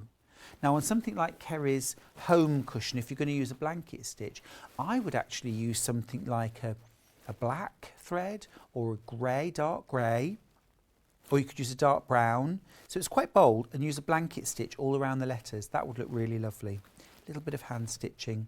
It's great fun, isn't it? Be a nice housewarming present for somebody, something like that. I'm going to park those. Now I'm going to take you for a little walk with me. Come on. Got some lovely, this is a bit of a Delphine side over here. Got some lovely projects from Delphine Brooks. Shall we start with butterflies? Now Delphine launched these gorgeous patterns just last week, so these are new as new can be. These are absolutely beautiful. Now I want to just explain the price because $56.49 seems like quite a high price point, doesn't it? But the reason for that is because in your kit to make these cushions, what you're actually getting is a 10-inch charm pack. Okay, so you're getting, for example, one of the options is Primrose Hill. That's the one that's on screen right now. So what you get inside that kit is you get the full 42-piece charm pack, 10-inch charm pack. You're also getting your full instructions from Delphine. And they look, whoops, something like that. Okay. So you're getting full instructions. This is foundation paper piece, but there's actually, as you can see here, there's a simple version and then there's a more complex version. It's not harder to stitch, there's just more pieces, exactly the same principle. And how to make a rectangular and a square cushion. And then you're also getting 1 metre of ivory solid. So you really are getting an awful lot there. Now, in terms of how much fabric do you need to make a cushion? Well, if you're doing the simplified version, probably 4 of your squares. This version, probably 10 or 12 of them, but that's only because you're using little bits. Like this fabric here, where this bit of yellow here and here, you'll probably be able to make 10 of those blocks out of, that piece. Do you know what I mean? So you've actually got enough fabric in the charm pack to make a big quilt. Obviously, you'd have to add some more ivory solid, but we sell that. You're getting full-size pattern, full-size foundations, great instructions from Delphine, and also on your foundation piecing, although the finished butterfly looks quite complicated, as far foundations go, paper foundations go, this is actually a very simple one. Because if you just have a little look at the foundation itself, you're literally just starting with piece number 1, 2, 3, 4. You're adding straight bits of fabric all the way along to 12. Then you add like a rectangle here and trim it back, a piece here, trim it back, and full instructions. If you want a full sort of tutorial on how to foundation piece this pattern, if you look back, I think last week it was the 7th. It was the 7th. And you can see a full demo. Delphine made the full large wing during the show. So you can see how to do that. So that's the Primrose Hill version. Now then, do we also have the community version that this one's made out of? This was my favourite colourway. I think it's gorgeous. No, we haven't got that. We've just got that one. But it's absolutely beautiful, isn't it? So super. Now, another pattern from Delphine is the Union Jack.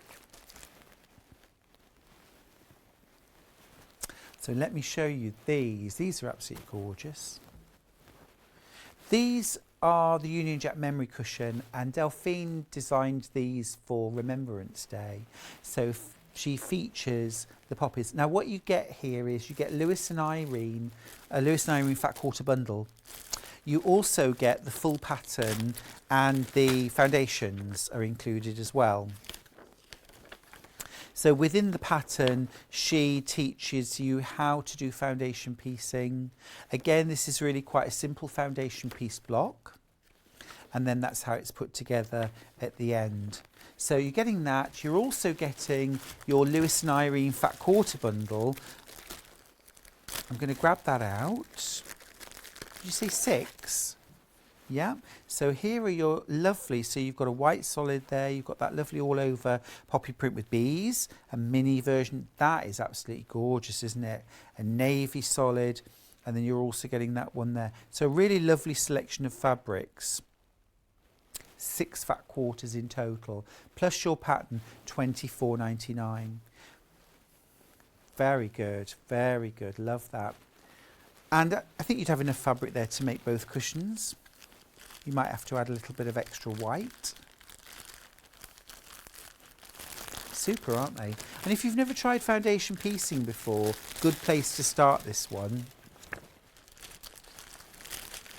You can always check out, I've done a video on how to foundation piece as well. You can find that on YouTube, Stuart Hillard Foundation Piecing. And I actually make a Union Jack block. I'm much younger. That's our Union Jack. Now, let's see. The fox. Now, I couldn't find the fox earlier on when you mentioned the fox. Okay. We've got a picture of Victorian Carrington. Oh, yes. How lovely is that? Absolutely beautiful and full of character. Now, this is an applique cushion kit. So, what you're getting there is your background fabric. You're getting your fabrics to create your fox applique and panel. Yeah. It's absolutely gorgeous, isn't it? What I have got, I've got the owl. So what I can do is I can show you what you get in the owl panel, and then, yeah, and then you'll see what you get with the fox. Okay, so this is the winter owl version, and what you get there is you get fabric for the wide border. That's gorgeous, isn't it? You get the seeded natural cotton fabric for the back of the cushion, the background to the applique, and then you also get a printed panel, and this printed panel includes all of the fabrics that you need for your appliques. So if I open this out so you can see, so you've got these different kind of textures and solids or semi-solids that you're then going to use. Snowdrift and berries, the snow on the tree, the mistletoe leaves. the main body of your owl, the wings, the tree and stump. So you're getting all those different elements. It's a really, really fantastic way actually of getting all of the elements that you need, rather than having to have kind of fat quarters or pieces. You get all of those pieces included to create your winter owl cushion. Now the fox version, similar kind of idea. You get your seeded natural fabric for the background, you get your binding fabric for the outside edge of the cushion. You also get a panel with all of the elements, all of the coloured elements you need for the fox. So you're still going to trace them off of the pattern. The pattern, by the way, is absolutely superb. It's beautifully done. You get all your instructions in there, full-size templates. There's our lovely Victoria. You get all your instructions there, everything you need in order to make that cushion. And then of course you've got the pattern. You could use your scraps, you could go into your stash, or you could buy extra fat quarters or half meters of fabric if you wanted to create more. Love that. Very, very popular, that. The woodland theme is beautiful, isn't it? It really is very, very popular. Now there's another one in this series, which is a fawn. Let's have a little look at that one. Do you have an image of that? Oh, have you? There's the fawn. This is very cute. So again, that shows you really well what you get. It's an amazing buy, isn't it, for $19.99. You get your binding fabric, your background to the applique. You get a panel with all of the individual coloured elements that you'll need. All you need to add in actually is some Bondaweb. And again, we've got Bondaweb on the show. I think the pack is $2.99, isn't it? So if you add that into your basket, and you'll have enough Bondaweb in that pack to create your fawn.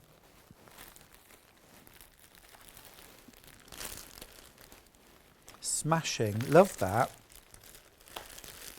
Love, love, love. It's so cute.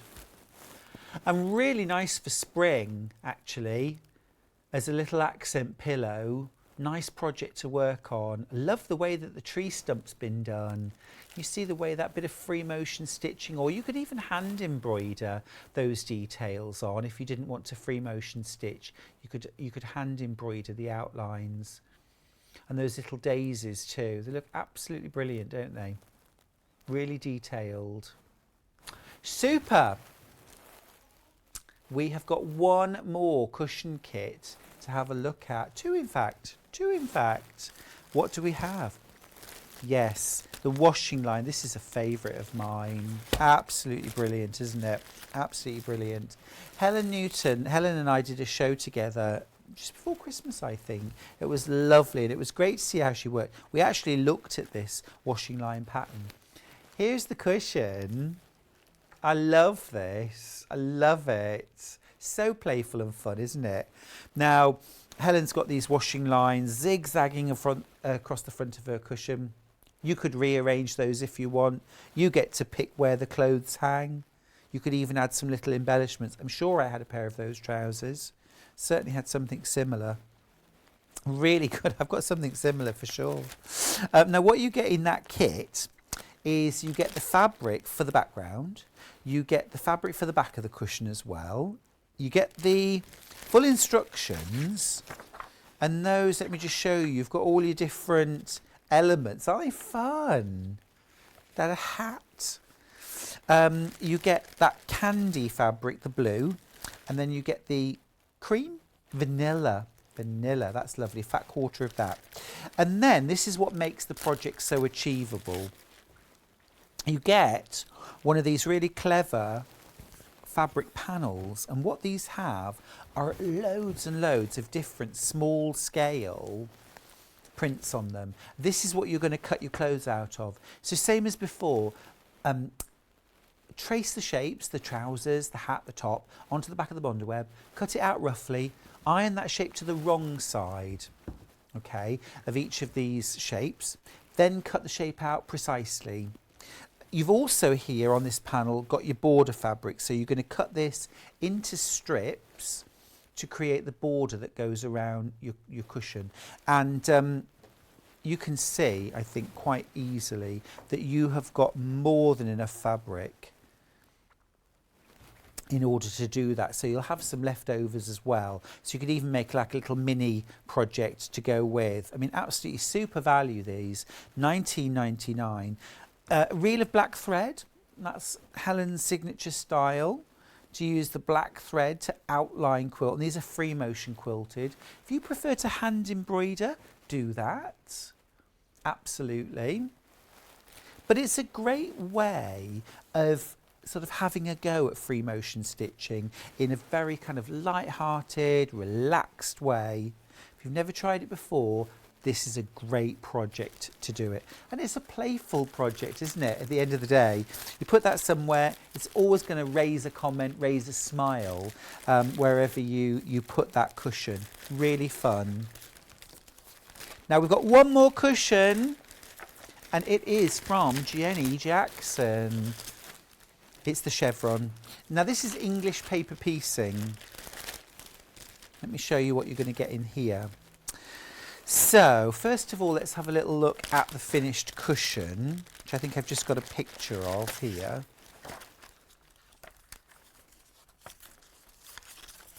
Oh, there it is. Now that's gorgeous, isn't it?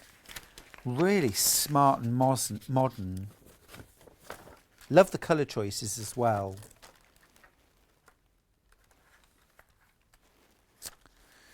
So what you're getting, you get a Riley Blake fat quarter pack. Okay, really lovely fabrics in there. I think, is that from Tea with B? That's from Tea with B, isn't it? Those fabrics, gorgeous. 4 fat quarters. Then you're also getting, I mean, you do get templates, okay, for your shapes, but you also get a pack of them in here. So you get your shapes all cut out in here. So you don't have to start cutting out bits of paper. That is an absolute boon, isn't it? That is an absolute boon. And then you also get 1/2 metre of this misty blue, or sort of, I would call that more of a sage. What would you say, Elliot? Yeah, we know it's misty blue because it's green, but doesn't that work beautifully with the Tea with B fabrics? So love the fact that you get all your EPP templates all cut out, all the right number, all cut out, all ready for you, die cut, which is going to make such a difference. You can jump straight to the stitching. Now, top tip for this one, top tip is if you're going for Jenny Jackson's EPP chevron cushion kit, pop a Soline glue stick into your basket, because the modern way now to prep for EPP is not to tack your fabrics to your paper shapes, it's to glue base them. So run a little line of that glue around the paper just inside the seam allowance line, and then fold your fabric over and stick them down onto the shapes. It's probably 3 times as quick. You can probably do 3 shapes gluing for 1 shape sewing. So if you want to crack on with the stitching and just enjoy that slow stitching but not have to tack the shapes together, that's the way to go. Glue pen instructions rather are on the screen now. £5.99. So £5.99. Remember, you get a refill in there as well. Now, the machine of the day. This has been very, very popular. We have got one of the Elna 570As left.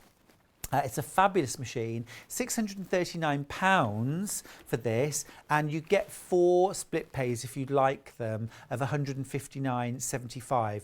Now the machine's got oodles going for it, fabulous, fabulous machine. Most importantly, you've got 380 stitches, including full upper and lowercase alphabet, European alphabet, punctuation, the works. You've got 200 utility and decorative stitches on there as well. A sewing space of 170 mil. You've got your free arm for doing things like sewing sleeves and cuffs and bag making.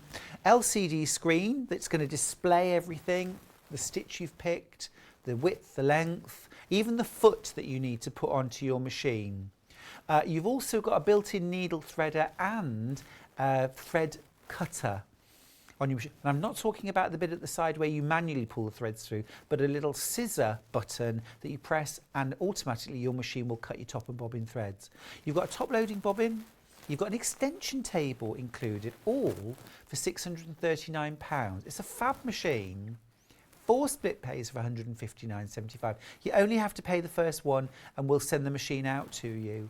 Now, this is a great machine if you are starting out in your sewing journey and you're enjoying your dressmaking, your patchwork and quilting, your home decor. You want a computerised machine that's going to take you a bit further. It's got lots of different stitches on it, lots of different feet that are going to be useful. And also it's a very portable machine, so maybe you've been sewing for years and you want a good new computerised sewing machine that you can also take from room to room, out into the conservatory, to a class or a workshop. It's very portable too. Now you do get an extension table included, but there's more than that. You've got 380 stitches, including your alphabet. You've got 12 one-step buttonholes. I lied earlier on when I said 10, it's actually 12, it's even more. You've got 50, you can combine up to 50 stitches. So that particularly for when you're writing messages, names, things like that, you've got 50 characters to play with. A maximum stitch width of 7 mil, maximum stitch length of 5 mil, and 15 variable needle positions, which is going to really cover some ground. Now, feet-wise with the machine, very important, you get a standard foot A. You're going to use that for most of your utility stitching and your zigzag. A satin stitch foot, which is what I refer to as an open-toed embroidery foot. You're getting an over-edge foot. You'll use that for things like neatening seam allowances. You've got over-edge stitches on your machine too. So this is perfect for dressmaking. You've got a zipper foot. Now that's good for zips, but it's also good for piping cord, the technique of the day. 1/4-inch seam foot and a buttonhole foot too for stitching out those 12 different buttonholes. Well, it's been a super packed morning. Loved having Jane Greenoff with me this morning. Had such a lovely time with her. And I also want to thank you for keeping me company all morning and being with us and sending in all your lovely messages. It wouldn't be the same channel without you. Let's look at what's on tomorrow. I'm back tomorrow at 8 a.m. It's new fabric collection, more new fabrics. Can't wait. At 9 o'clock, it's the January cat of the month. It's the Persian with Cara Ackerman. Now at 10, sewing room tools and pre-cuts. We love our pre-cuts.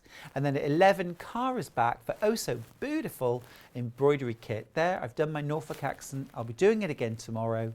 And then at 12 p.m, you're gonna love these. Stylecraft You and Me knits. These are knits which are, you get 2 patterns for the price of one. You get an adult and you get a child version of the same garment. They're in the most beautiful kind of self-patterning yarns, gorgeous colours for spring and summer.